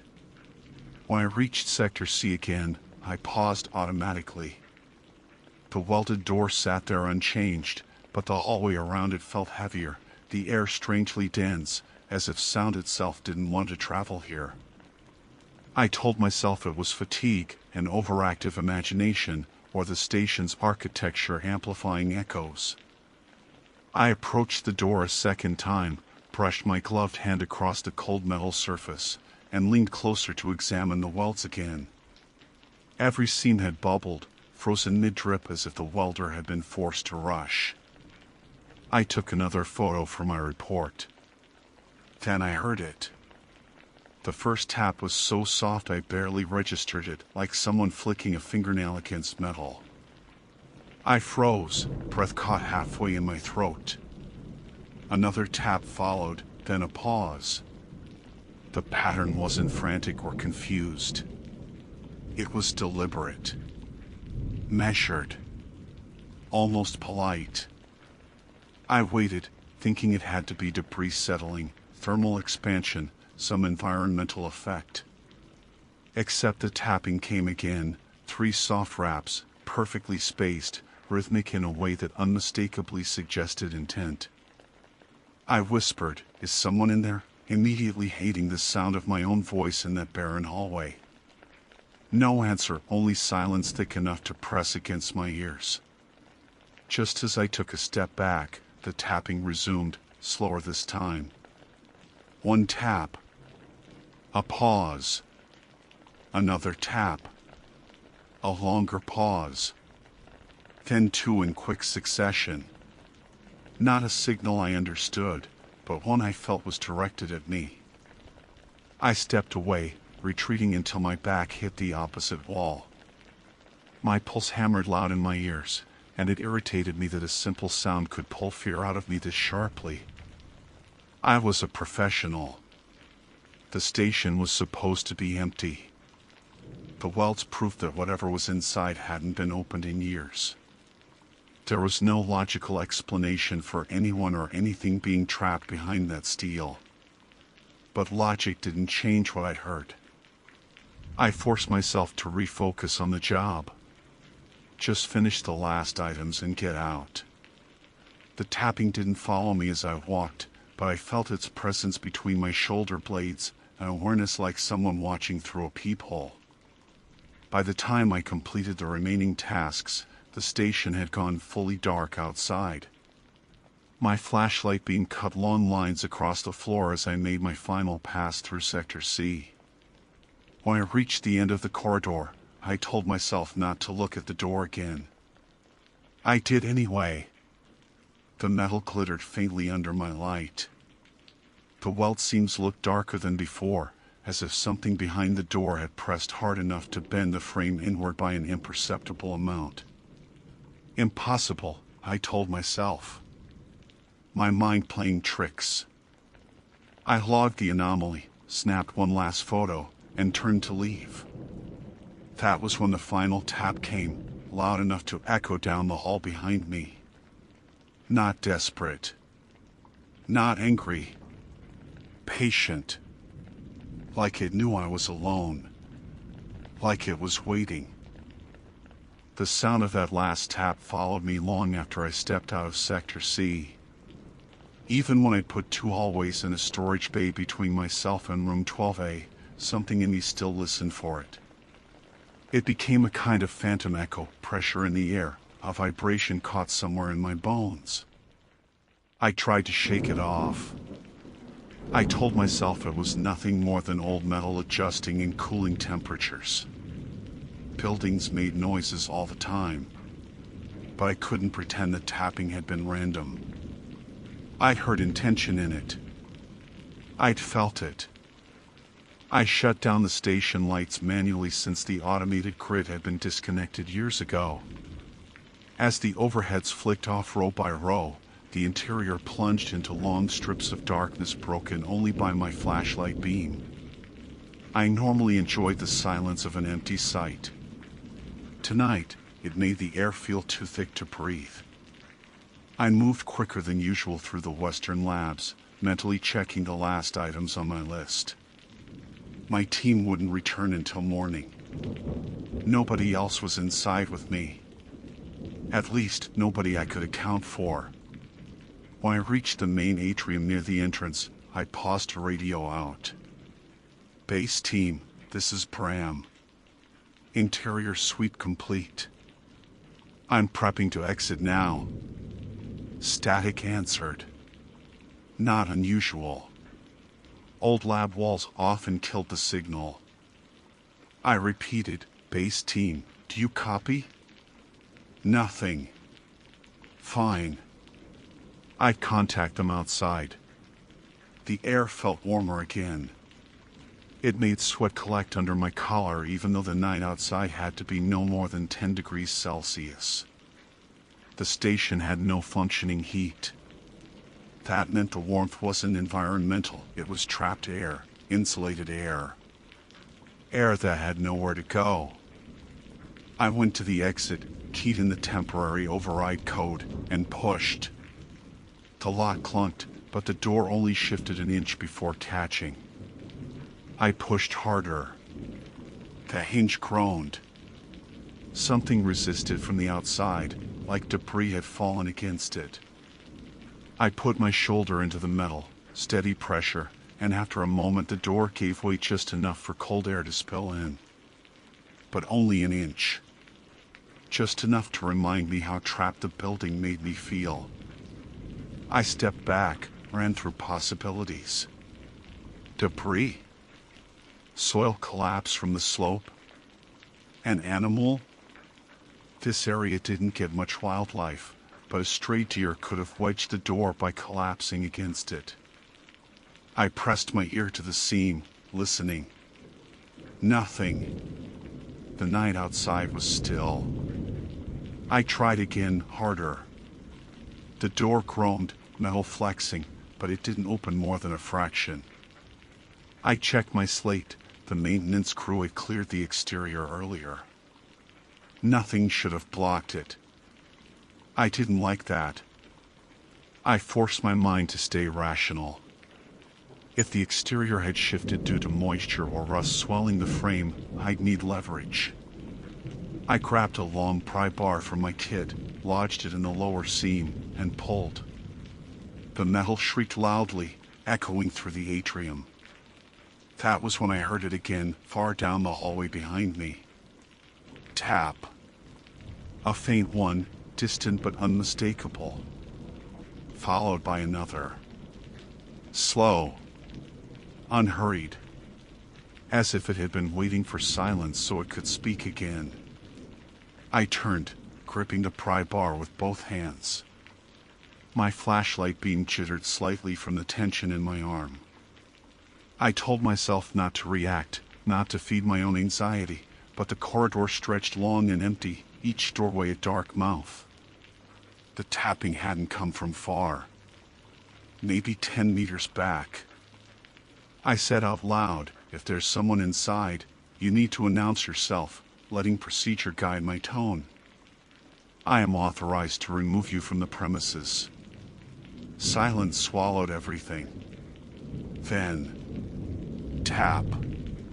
Soft. Closer. I swallowed hard, wiped sweat from my forehead, and forced myself to breathe evenly. If I panicked, I'd make mistakes. This job required precision. Reason. But reason didn't explain the sound. Reason didn't explain the welded door. Reason didn't explain why the air inside felt warmer while the night outside froze. I took a step toward the corridor. My flashlight caught dust motes suspended unmoving in the air, like they were held in place. I reached the first intersection and paused. The tapping had come from the left. Down towards Sector C. Of course. I forced myself to move slowly.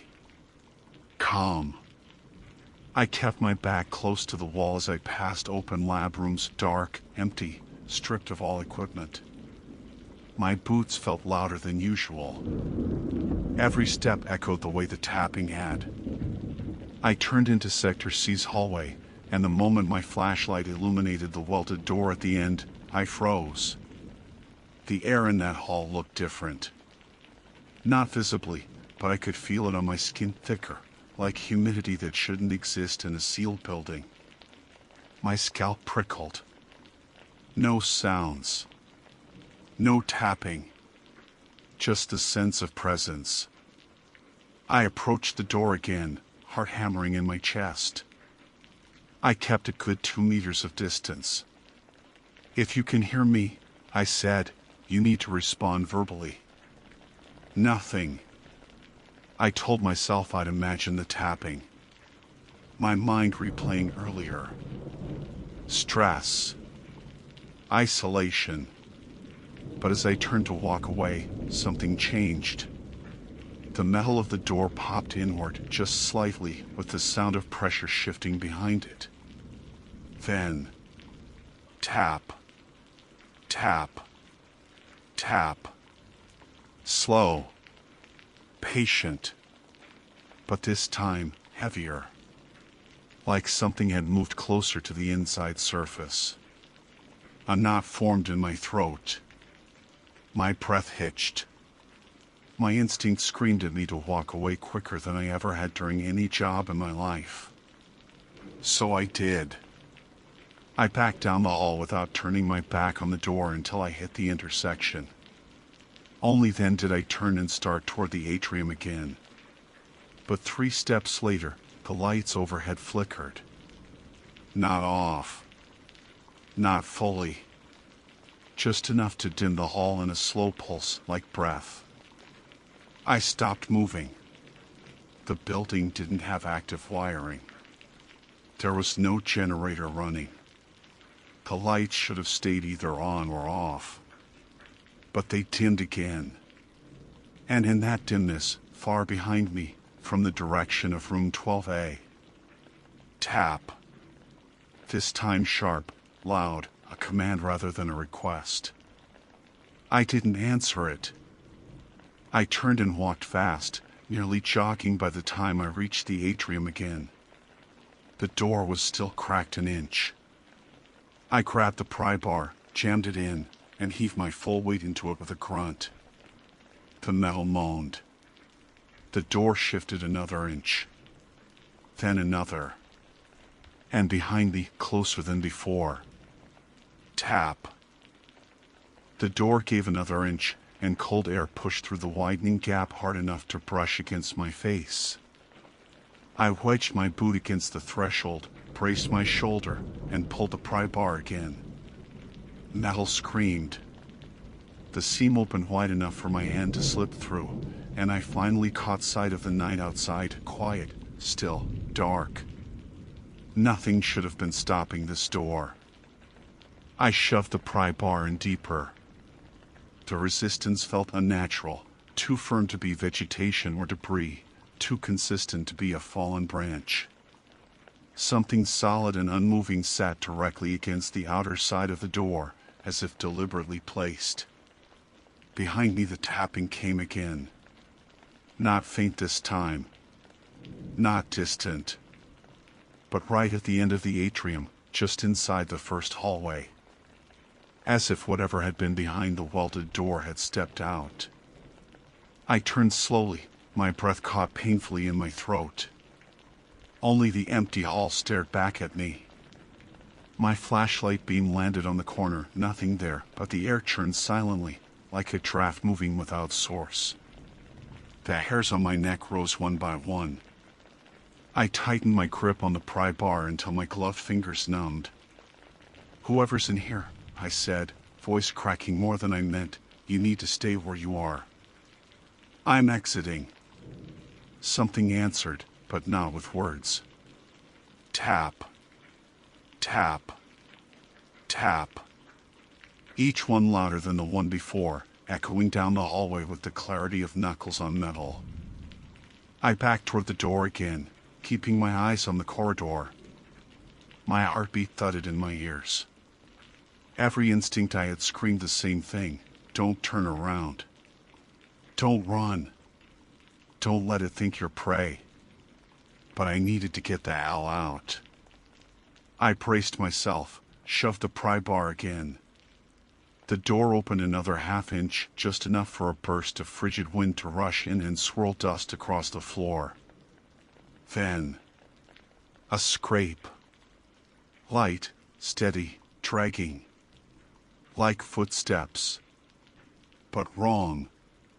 Too slow, too smooth, as if something with weight but no gait was sliding across the tiles toward me. I didn't want to look. But I did. The far end of the hallway remained empty. No silhouette. No movement. But the sound continued, soft scrape, scrape approaching steadily even though the space stayed visibly still. My chest tightened. My throat stung with cold fear. Something was coming toward me without showing itself. I dropped the pry bar, grabbed the edge of the door with both hands, and pulled with everything I had. My muscles burned. The metal frame groaned. My fingers slipped, and I slammed my shoulder into the door to force leverage. The seam widened. 2 fingers width. Maybe 3. I pushed my arm through the gap, reaching for outside air like it could pull me out. The scraping stopped. The silence that followed wasn't just quiet, it felt conscious. Then, directly behind me, inches from my back. Tap. A breath escaped me, shaken, broken. I spun around, stumbling away from the door before I could stop myself. My light skittered across the walls, across the floor, across the empty air where nothing should have been. But the tapping, it hadn't come from the hall. It had come from the atrium. From the open space right behind me. I stepped backward until my shoulders hit the door. Cold metal pressed into me. My chest rose and fell in quick, uneven bursts. I whispered, "What do you want?" The answer came from the welded hallway direction, but far deeper this time, muffled and slow. Tap. Pause. Tap. Tap. 3 taps. The same pattern it used the first time. But this time the sound wasn't coming from behind a door. It was coming from inside the open building, from somewhere out in the dark. I forced myself to turn back to the exit. With hands shaking, I grabbed the pry bar again, jammed it under the last point of resistance, and pulled as hard as my body allowed. A bolt snapped off and ricocheted across the floor. The door jerked open wide enough for me to slip through. Cold night air engulfed me. Relief hit so fast I almost sobbed. I ducked sideways, squeezing my body through the narrow opening. Something tapped on the inside of the door as I pushed through, loud, metallic, inches from my ear. I threw myself out onto the gravel, stumbled, nearly fell, then turned and shoved the door closed with a clang that rang across the floodplain. I backed away until my spine hit one of the exterior waste drums. The station loomed quietly in front of me, its windows black, its doors shut. No sound. Nothing following. Nothing tapping. The night was dead still. For a long minute, I simply stood there, breathing air that didn't feel thick or wrong, or watched. My pulse gradually slowed, though not by much. I tried radioing the team again. This time they answered instantly. "Pram? We've been trying to get a hold of you for almost an hour. You okay?" I looked at the station. I almost said no, but I didn't want to explain. Not yet. Not until I understood what had happened inside. I forced steadiness into my voice. "I'm outside. Exit was blocked. I got it open. Blocked. We cleared the area." "I know. I said quietly. Because whatever had blocked it wasn't debris. It had been placed there. Deliberately. Stay put, the team radioed. We're coming back for you now. I lowered the radio, staring at the building again. The welts around room 12A flashed through my memory, sloppy, rushed, uneven. Someone had locked that door in panic. Someone had wanted whatever was inside not just contained, but sealed forever. And someone else, something else, had been waiting for that seal to fail. As I watched, a single metallic sound echoed faintly from within the station. Tap. Not frantic. Not loud. Just a reminder. I stepped farther back, unable to tear my eyes from the building even though I wanted to. I didn't approach. I didn't investigate. I didn't wait near the door. I just listened as the night settled around me again and the station grew still. But I know what I heard. And I know this. Room 12, it wasn't empty. And it still isn't.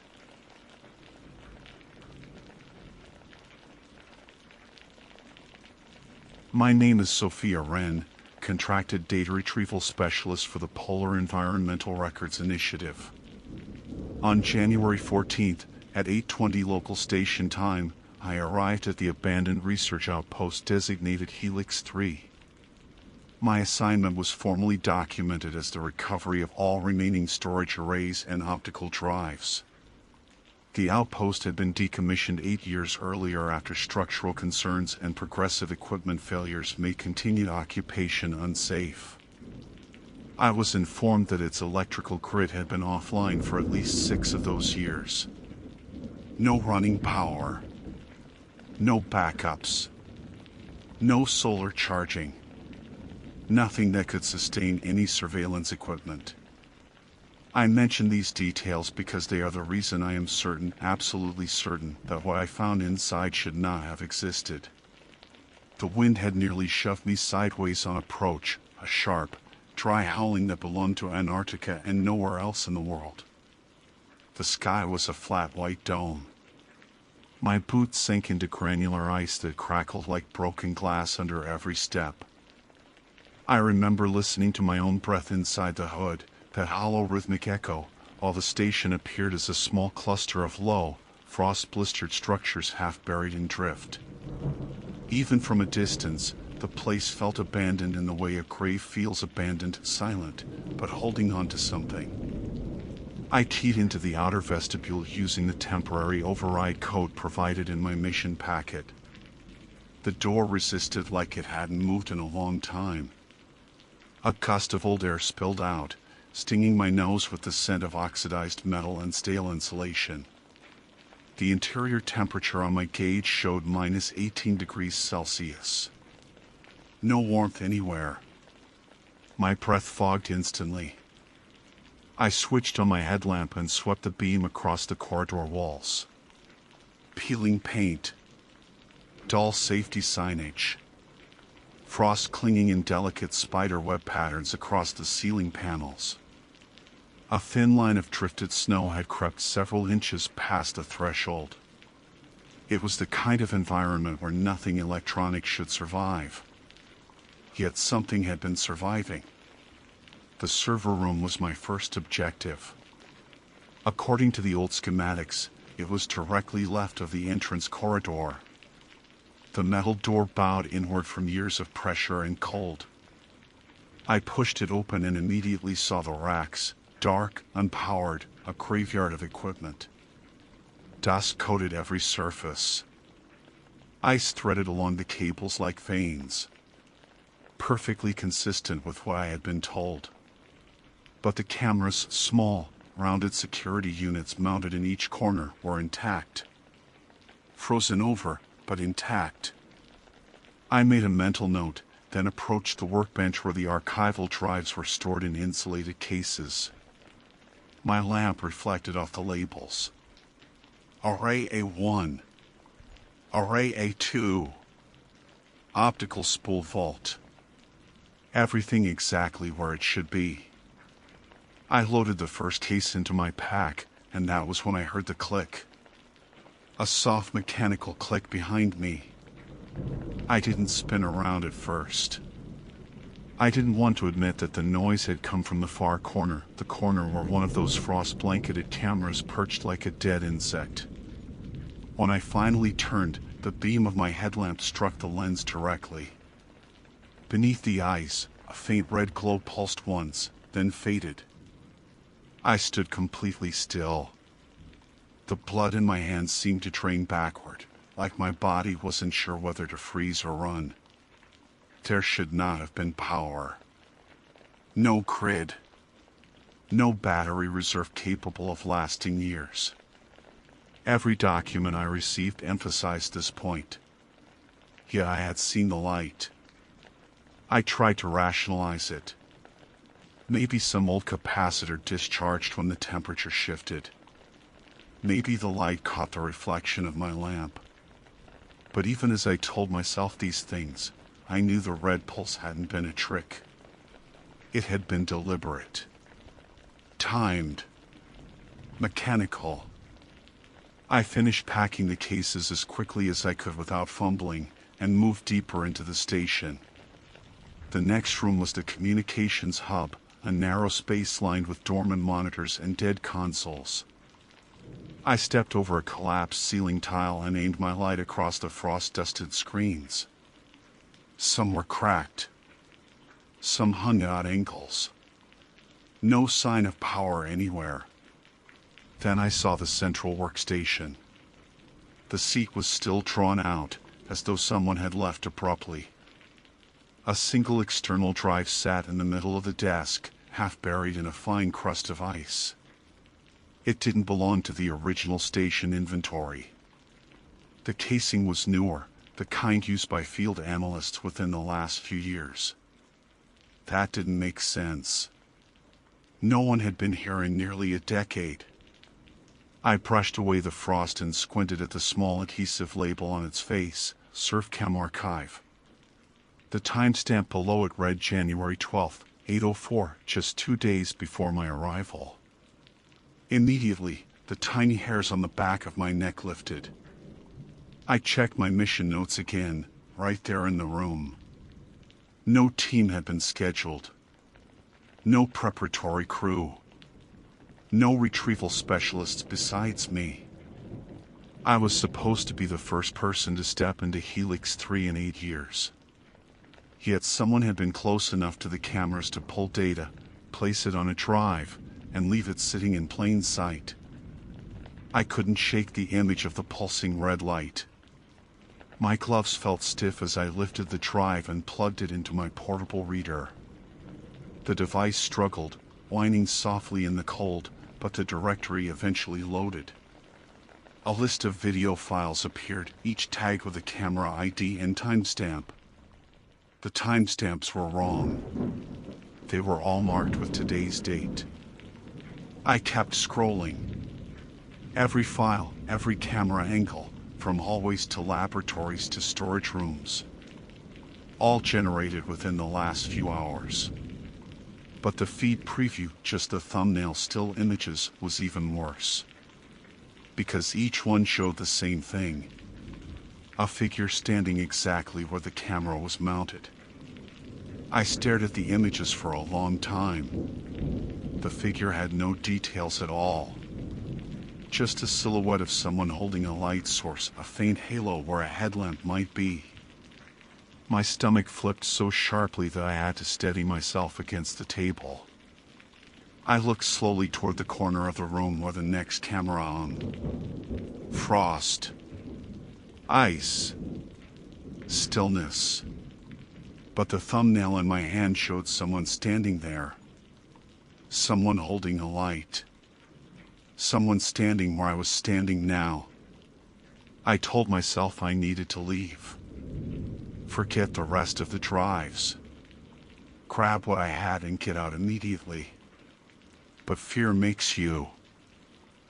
Instead of leaving, I found myself stepping backward into the corridor, sweeping my light across each camera as though expecting one to move.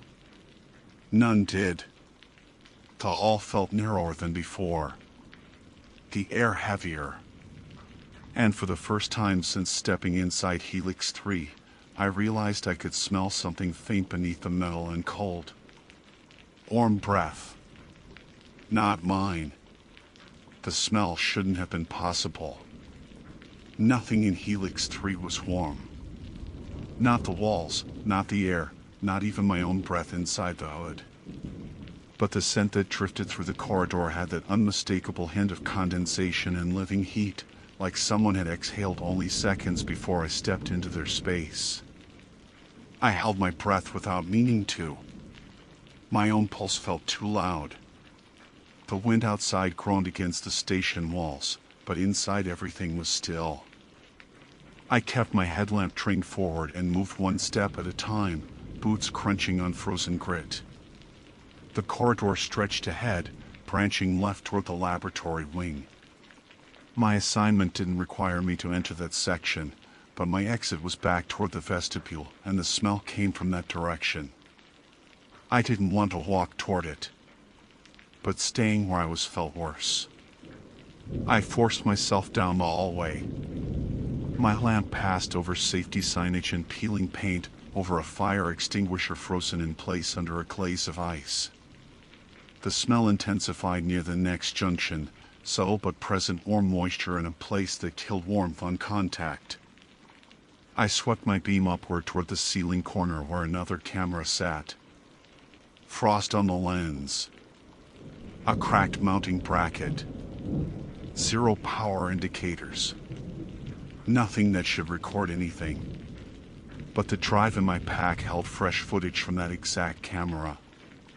I blinked hard. There had to be an explanation.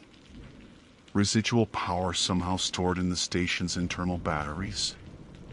A misread timestamp? Corrupted metadata? I listed out each possibility in my mind like an emergency mantra, trying to anchor myself in procedure and logic. Something clattered behind me. I spun, light cutting through floating ice dust. A small metal tool, an old hex key, lay on the floor a few feet back, where I was certain it hadn't been before. It was too warm looking, too free of frost, as though someone had just dropped it. Or placed it. My throat tightened. I didn't pick it up. Instead, I moved toward the laboratory wing, not out of curiosity but because I didn't want to walk past the tool. Fear made the decision for me. The lab corridor felt narrower, darker. My lamp revealed long stainless steel counters, overturned sample trays, and documents fused together by moisture. Equipment cases were stacked haphazardly, as if the last team had started packing but never finished.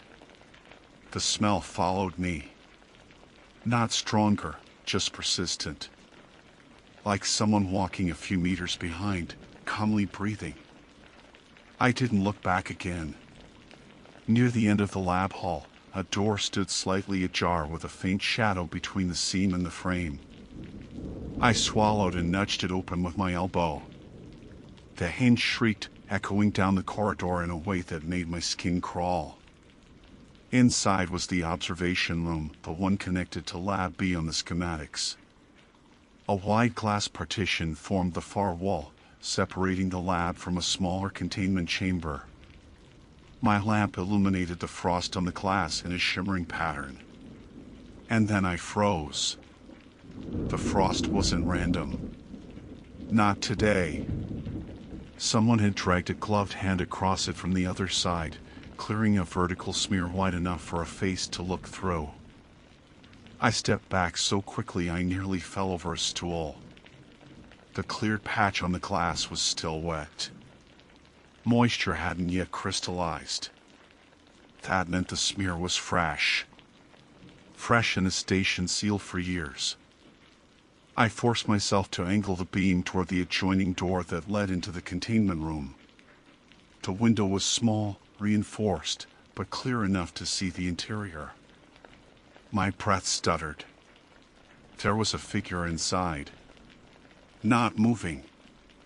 just standing with its back to the door, facing the far corner. Shoulders hunched. Body angled slightly like it was listening for something.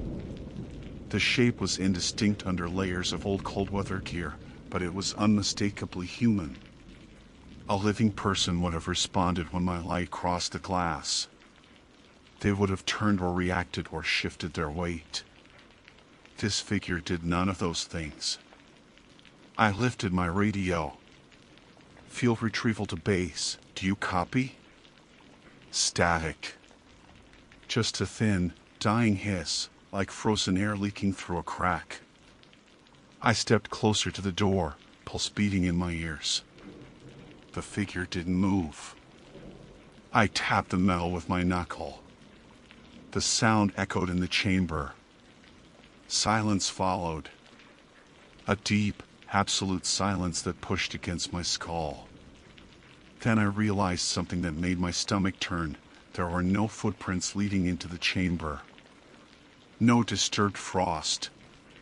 The floor inside was perfectly smooth, except for where the figure stood. As though it had always been there. As though it had formed there.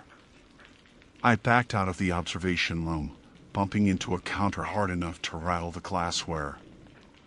I didn't care. I needed distance. I needed to see the corridor behind me, to confirm nothing was following. When I reached the hall, I flicked my light left, then right. My own reflection stared back at me from a glossy metal panel, only it was wrong. My headlamp beam was tilted slightly in the reflection, angled downward, even though I held mine straight ahead. I took one step toward it. The reflection did not move. My fingers went numb. The panel wasn't reflective enough to show detail. Just shape and light. But the shape wasn't matching mine. I jerked the lamp down. My reflection stayed where it was, headlamp glow pointed at my chest. I turned and ran. Not in a wild panic, my training wouldn't allow that, but in a controlled sprint that pushed my legs harder than the cold wanted to permit. My boots slammed into the ice-crusted floor, my breath coming in short bursts. The vestibule couldn't be far. The exit was close. The smell followed. Stronger now. Warmer now. Like someone was running right behind me. I didn't slow until I reached the main corridor again. The vestibule was straight ahead. And then every overhead light flickered on at once. They shouldn't have. They were dead. Powerless. Frozen systems on a dead station. But they glowed to life in perfect sequence, illuminating the corridor in a sickly, buzzing white. And in the sudden brightness, I saw them. Every camera along the walls was turned toward me. Even the ones mounted high and fixed in place. Their lenses had rotated. All pointed directly at where I stood. And their red indicators, every single one, were glowing. For a second, I couldn't move. The corridor hummed with the unnatural buzz of powered lights, each one flickering with an uneven rhythm that felt almost biological. The cameras clicked in tiny mechanical intervals, like insects shifting inside their shells. Every lens pointed at me. My chest tightened so violently I had to force myself to inhale. I took one step back. All the red indicators blinked in unison. Not randomly, synchronized. Timed. As if acknowledging my movement. I whispered to myself, "This isn't possible." My voice sounded too loud in the corridor, swallowed immediately by the static air. The only explanation I could cling to was that something had reactivated the main grid, but even if that were true, the cameras shouldn't have been able to turn. Their motorized joints had been removed before decommissioning. I edged toward the vestibule, one slow step after another. With each shift of my weight, the cameras emitted tiny, snapping sounds, like their frozen housings were contracting around the mechanics inside. I didn't dare look at the red indicators again. The vestibule door was 10 meters ahead. I fixed my eyes on it. 9 meters. 7. 5. Then something crackled to life behind me. Sophia. My stomach dropped so fast I felt my knees weaken. It wasn't a whisper. It wasn't a hallucination. It came through the station intercom, clear, hollow, modulated by old speakers that hadn't had power since before I graduated university. I didn't turn around. Another breath through the intercom, soft as a person leaning into a microphone. Don't leave. I felt every pore on my skin open in cold terror. My throat locked. I didn't answer. Couldn't. My hand hovered above the panel beside the exit door. A click sounded overhead. Then another. Then a cascade of clicks rolled through the corridor like falling dominoes. The ceiling speakers, all of them, flickered with static. And a new sound started playing. Footsteps. Not mine. Not in the corridor. They were recorded, looped, echoing through the speakers with a steady, rhythmic pace. The sound of someone walking on metal grating, breath hitching with effort, boots scraping slightly each step. The same pattern of my own movement from earlier. I recognized it immediately. The intercom was playing my own footsteps back to me. I slammed my glove against the exit panel. The mechanism groaned, stiff with years of disuse, but the door jerked sideways a few centimeters. Cold wind knifed through the gap, stinging my face. I shoved my shoulder against it, trying to widen the opening. The footsteps in the intercom grew louder. Then they stopped entirely. Silence thickened around me. Another voice replaced the footsteps. Not speaking. Not breathing.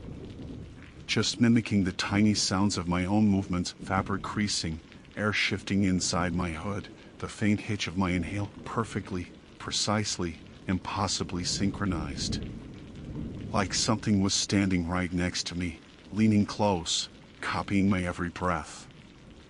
Without thinking, I spun around. The corridor was empty. But every single camera lens was angled downward, pointing not at the exit, not at the floor, but at my feet. Tracking the small sways of my weight. Monitoring every hesitation. I rammed my shoulder into the door again. It budged another inch. Then the lights cut out. Every bulb in the corridor died at the exact same instant, leaving only the circle of my headlamp blazing into the dark. The sudden shift disoriented me so hard I stumbled sideways. Red glows blinked alive. Not from the lights. From the cameras. Dozens of tiny red eyes floating in the dark. I didn't breathe. I didn't move. The intercom clicked again. A scratchy, broken playback began grainy video audio. At first it was just wind. Then the faint scrape of a boot. Then my own voice, recorded earlier in the station, trembling as I said, "There shouldn't be power." The system was replaying me. My movements. My sounds. My fear. It wasn't documenting anymore. It was responding. I backed toward the door, lamp bouncing erratically across frost-lined walls. My pack jostled, the drive's inside shifting weight. The station groaned under a fresh blast of wind. The door was still barely open. I squeezed myself sideways, pushing with both arms. The metal bit through my insulated jacket. My breath came in short, animal gasps. Behind me, the intercom stuttered. Then, Sophia. My own voice again. But wrong.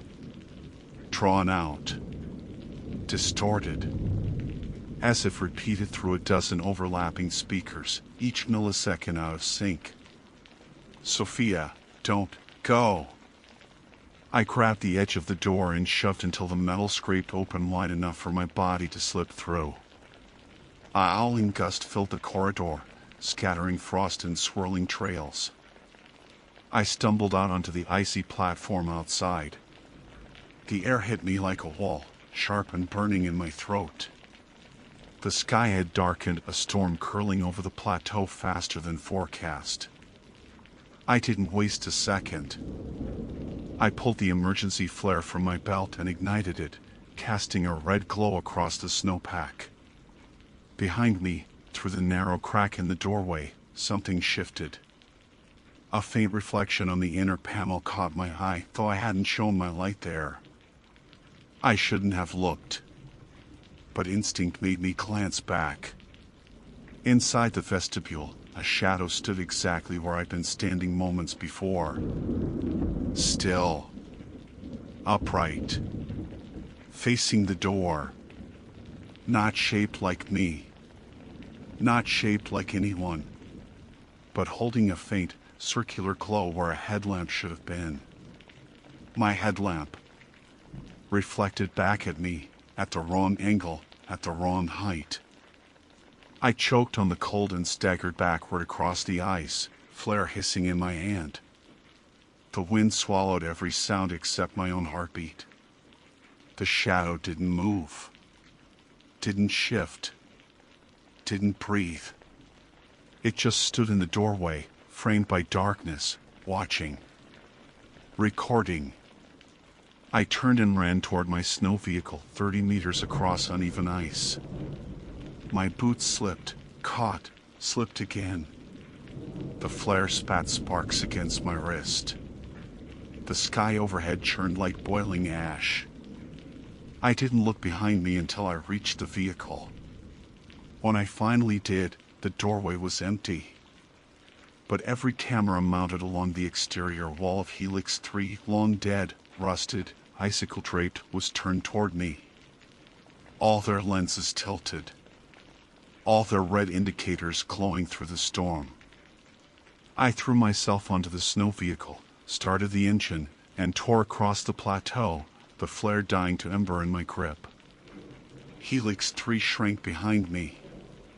But even as the storm swallowed the station from view, I felt the attention of every camera locked on my back. And in the roaring wind, I heard a final crackle through my radio. A whisper. My own voice.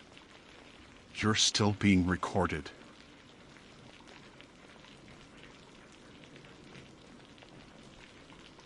My name is Ethan Vale, and I serve as a certified field mechanic for polar research and communications installations. According to my records, training logs, and station assignment histories, I have completed 3 full rotations in the northern corridor of the Arctic program without incident. What happened at Station Helix, however, was not documented in any official brief, nor mentioned in the debriefing protocols I was required to sign afterward. The following account is written using 900 words. I arrived at Helix just after 0800 hours. The sky was the color of scraped steel, a flat and heavy morning that made the entire ridge line look pressed under a sheet of dull glass. The last storm had blown through 2 nights earlier, leaving the entire plateau coated in a crust that cracked under each step. The station itself rose from the permafrost in that familiar modular way, rectangular panels stacked like toy blocks, white and featureless, the kind of architecture you stop noticing after your second year out here. I was sent because Helix's grid temperature reports didn't match ambient readings. That usually meant a faulty sensor or thermal line damage where the metal meets the ground. Routine work.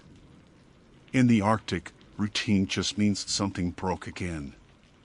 Still, as soon as I walked up the ramp, I caught the first hint that something was off. The handrail felt slightly warm beneath my glove, not hot, not concerning, just not cold. And everything in this place should have been cold. Inside, the airlock groaned shut behind me with the familiar hydraulic hiss. The power levels looked normal. The lights hummed that pale, clean hum that only brand new fixtures make. Nothing was flickering. No alarms went off. Everything looked fine. But the floor beneath my boots, when the vibration pattern kicked in with the HVAC cycle, it felt wrong. A faint warmth, irregular, like someone walking under the floor, passing directly below me in slow, steady intervals. I walked the corridor toward the primary power room, my gloves tucked under my arm, steps echoing. Most stations sit on raised pylons, thermal standoffs to keep heat from leaking into the ground, and Helix followed the same design. So the floor should have been uniform, predictable. Instead, the warmth pulled in strange areas, a patch near the communications door, another by the storage room, a third right at the intersection before the mechanical bay. No pipes ran beneath those sections. No heat loops. I knew that layout by heart before I even got here. I knelt and unlatched one of the grated maintenance vents near the base of the wall. Usually you'd see nothing but shadow and dust, maybe a few wires running along the support ribs. But when I angled my flashlight down, the beam caught something faint, a soft blue glow, like LEDs diffused through fog. It pulsed in a slow, rhythmic swell. Faint. Quiet. Almost alive. At first I thought someone had rigged a diagnostic light down there, maybe a loose battery pack. But the glow ran deeper than that, down into the frozen ground itself. I leaned closer, my cheek nearly touching the metal slats. The blue light pulsed again. A long pulse. A short one. 2 long pulses. Not random. I jerked back, my breath frosting the grate. There wasn't any facility level beneath Helix. Not on the schematics, not on the blueprints, not in the construction logs. My assignment packets always include digital overlays, every conduit, every beam, every connection down to the screws, and Helix was a simple 2-module surface station. No subfloor, no crawl space, certainly no lab. The ground beneath was frozen solid to a depth of at least 10 meters. Which meant the light was either above ground, impossible, given where it emanated, or somehow embedded in the ice. I tried to shake off the idea that the pulse had any pattern at all. Out here, you learn not to trust first impressions. Light refracts strangely off ice layers, sometimes bending in ways that feel intentional. I forced myself back onto my feet and kept walking toward the mechanical bay. My boots clacked over another warm spot, this one more pronounced. I crouched again, placed my glove flat on the floor, and felt the temperature difference, definite warmth, like stepping over a vent on a city sidewalk. I pushed harder. The warmth grew.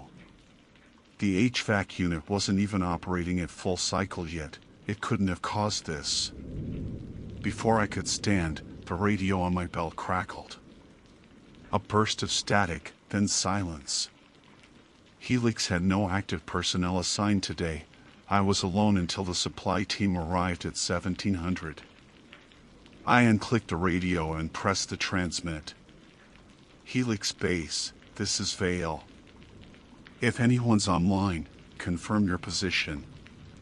Nothing. I listened hard for footsteps, movements, anything. The building gave its usual settling noises, contracting steel, wind pressing the siding, but underneath all of that, a faint rhythm rose from the floor again. Not sound. Vibration. Gentle. Repeating. The same beat as the pulse below. I didn't like it. I forced myself to continue, mostly because turning back would have made the whole thing feel too real too fast. The mechanical bay door slid open with its old sluggish motor. I stepped inside, scanned the panel readings, grid temperature mismatch, ground differential off by 3 degrees, localized thermal anomaly, all confirming the same thing. Something warm was under us. Something that shouldn't be. I popped open the underside access hatch of the generator housing. The grounding cables were hotter than expected, not burning, just warmer than the ambient metal surrounding them. Heat travels through metal beautifully, but it doesn't pick and choose what to warm unless something external is feeding it. Which meant the warmth was rising. From below. I backed out from under the housing and stood still, listening again. Now the pulsing vibration felt stronger, enough that I sensed it through the soles of my boots. 3 slow pulses. Pause. 2 quick ones.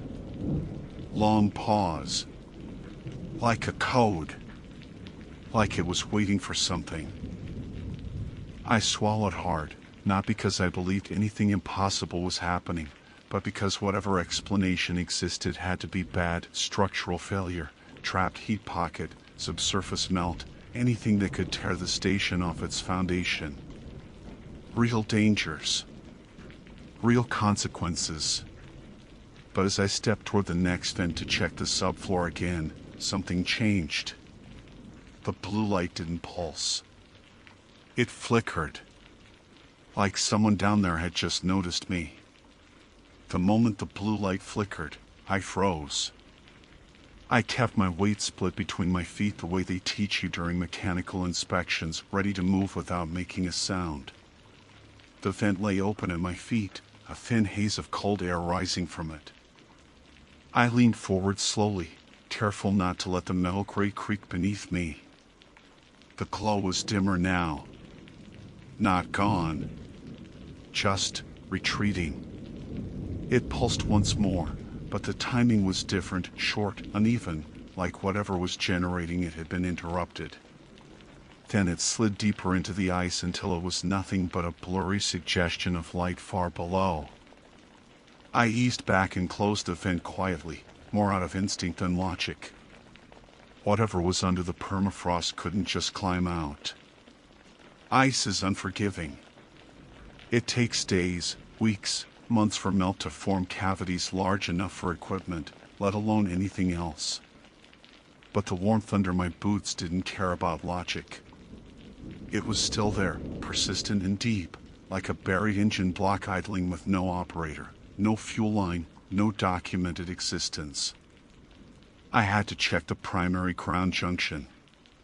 Everything in this station fed into that point, and if there was any unexplained current, any heat conduction anomaly, it would show up there. It wasn't far from the mechanical bay, just a short walk down the maintenance corridor that ran parallel to the outer shell. As I stepped into that corridor, the warmth intensified. The air smelled faintly metallic, the way snow sometimes smells before a storm breaks open the sky. The lights overhead hummed a little louder, too, but I told myself that was just the ballast aging. Parts in the cold degrade faster. Nothing unusual. What was unusual was the condensation forming on the interior wall panels.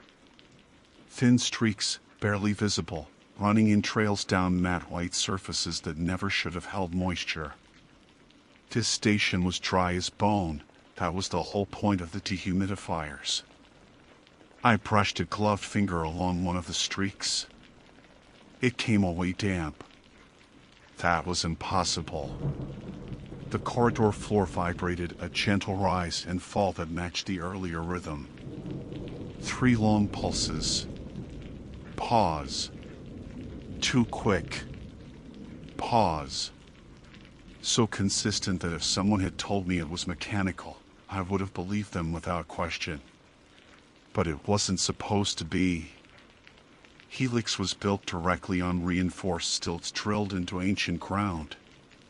No machinery ran beneath it. No ducting.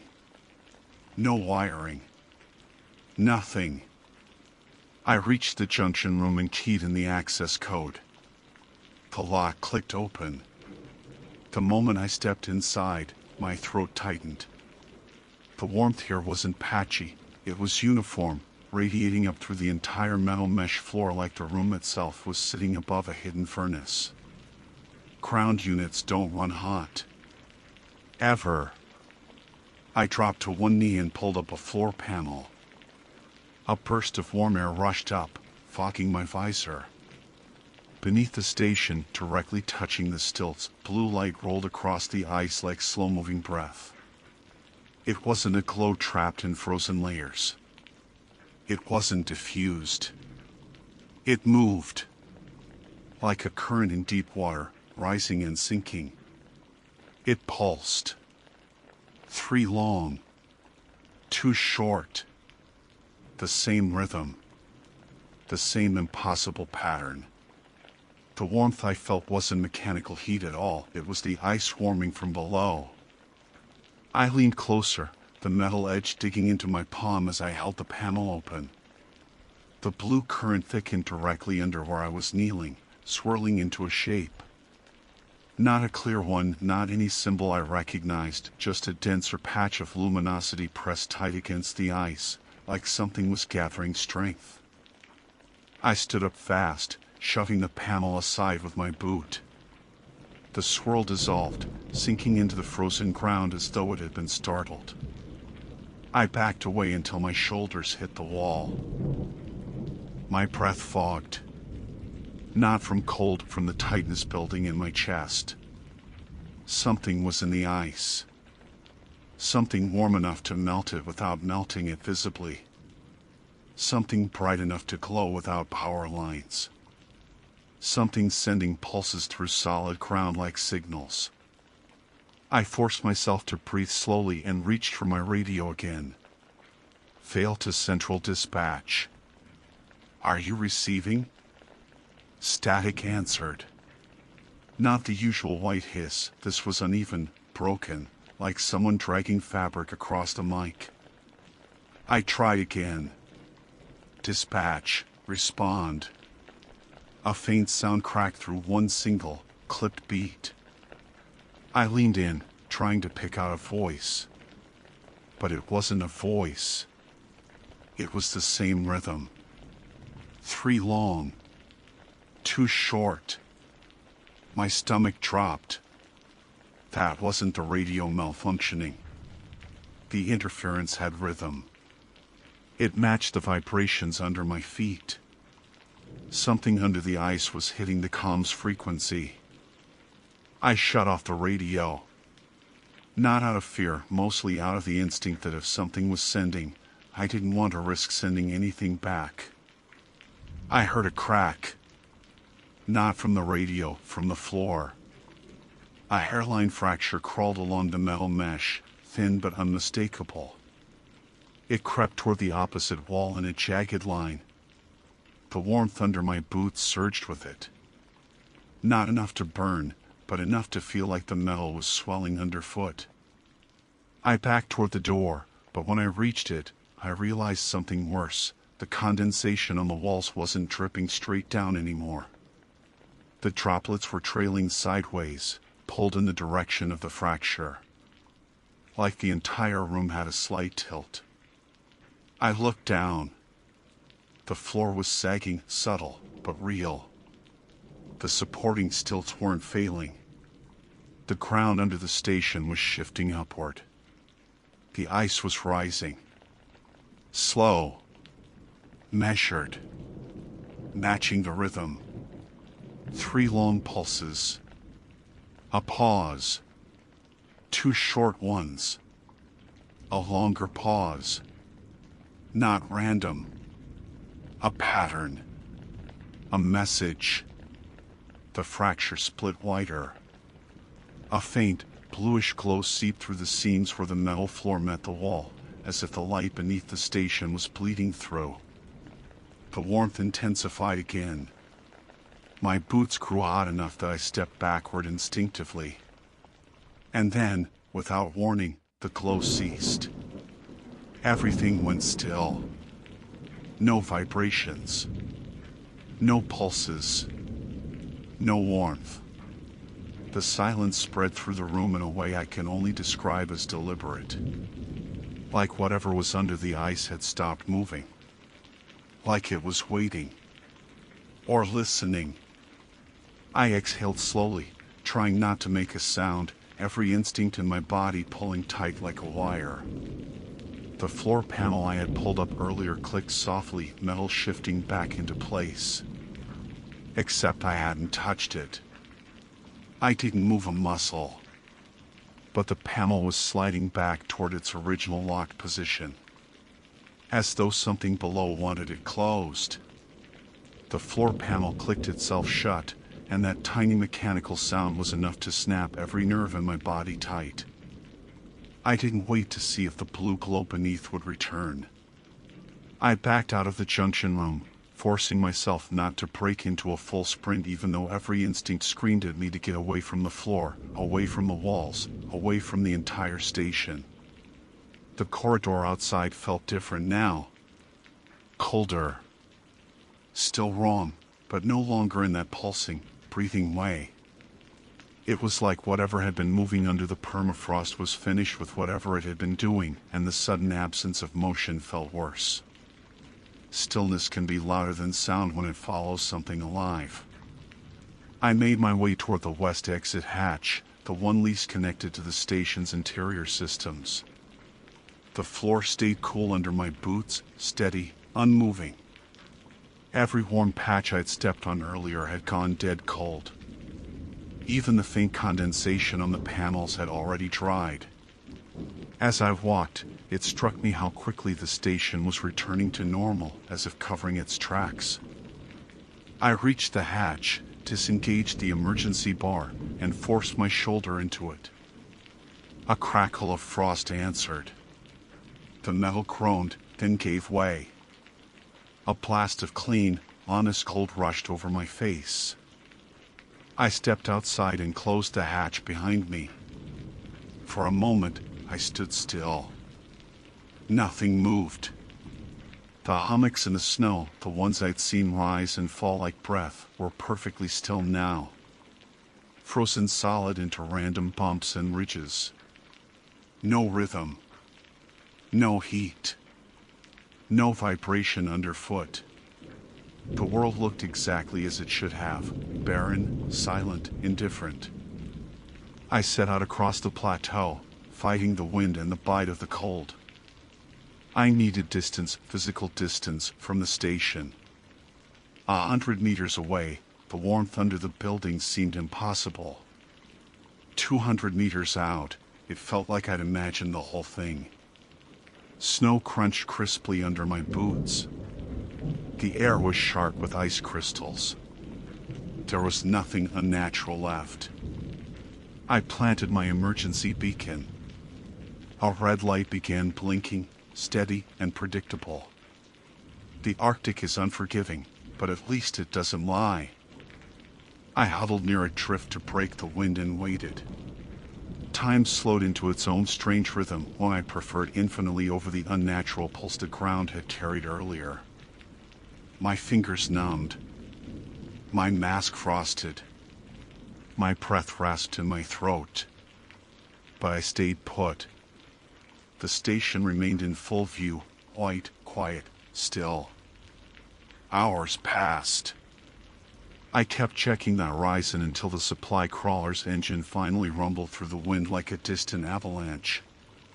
When the machine crested the ridge, light sweeping across the snowfield, something inside my chest loosened. I stood and raised both arms. The crawler veered toward me immediately. 2 techs jumped out, bundled and rigid against the cold. One shouted, "Vale. Why the hell are you out here? We saw your beacon, thought there was a breach." I didn't trust myself to speak at first. My tongue felt thick and my jaw ached from clenching. But when I finally did speak, the words came out straightforward. "There's a subsurface heat anomaly under the station. And structural movement. Get inside if you want, but I wouldn't recommend staying long. They exchanged looks, the kind texts make when something sounds like a big problem but might also sound like someone's been out too long in the cold. "I'm serious," I added, voice low. "You'll smell warm metal in the corridors. Check the grid if you want proof." I didn't tell them about the blue lights. I didn't tell them about the vibrations that felt like messages. I didn't tell them about the crack in the wall glowing from inside. I didn't tell them the snow had risen and fallen like breath. Some things, when repeated out loud, become something too large to contain. We climbed into the crawler and sealed the doors. The machine turned away from Helix and headed back across the plateau. The farther we drove, the more ordinary the station looked, just a pale dot in a wide field of nothing. No glow. No motion. No sign of what I'd seen. I kept my eyes on it until it disappeared in a fold of the landscape. We didn't stop until we reached the regional outpost. A medical officer checked me for hypothermia. Another started asking routine debrief questions. I answered what I could: thermal irregularities, ground shifts, unexplained heat conduction, possible structural compromise. Everything true. Everything I could prove. Nothing that would make me sound like I cracked out there. They sealed off Helix the next day. No one went back. Weeks passed. The official report, what little I was allowed to read, stated that the soil samples near the station showed unexpected thaw patterns, likely caused by geothermal flux or a buried pocket of ancient methane pressure. Unpredictable but naturally explainable, they wrote. Naturally explainable. If only they'd stood there above that floor, over that pulsing heat, watching those lights cycle in patterns no geological process could mimic. If only they felt the moment the movement stopped, not because the earth settled but because something had chosen to be still. I signed the confidentiality forms. I handed over my logs. I returned to my rotation and worked at other stations. None of them felt wrong. None of them breathed under my boots. But every so often, when I'm alone in a quiet mechanical bay, I swear I feel the faintest tremor through the floor. A slow, patient rhythm. 3 long pulses. 2 short. Probably nothing. Probably memory. Probably just leftover nerves from a day I've tried to seal off like the junction room panel. But I'll never go back to Helix. And I'll never open a floor vent again.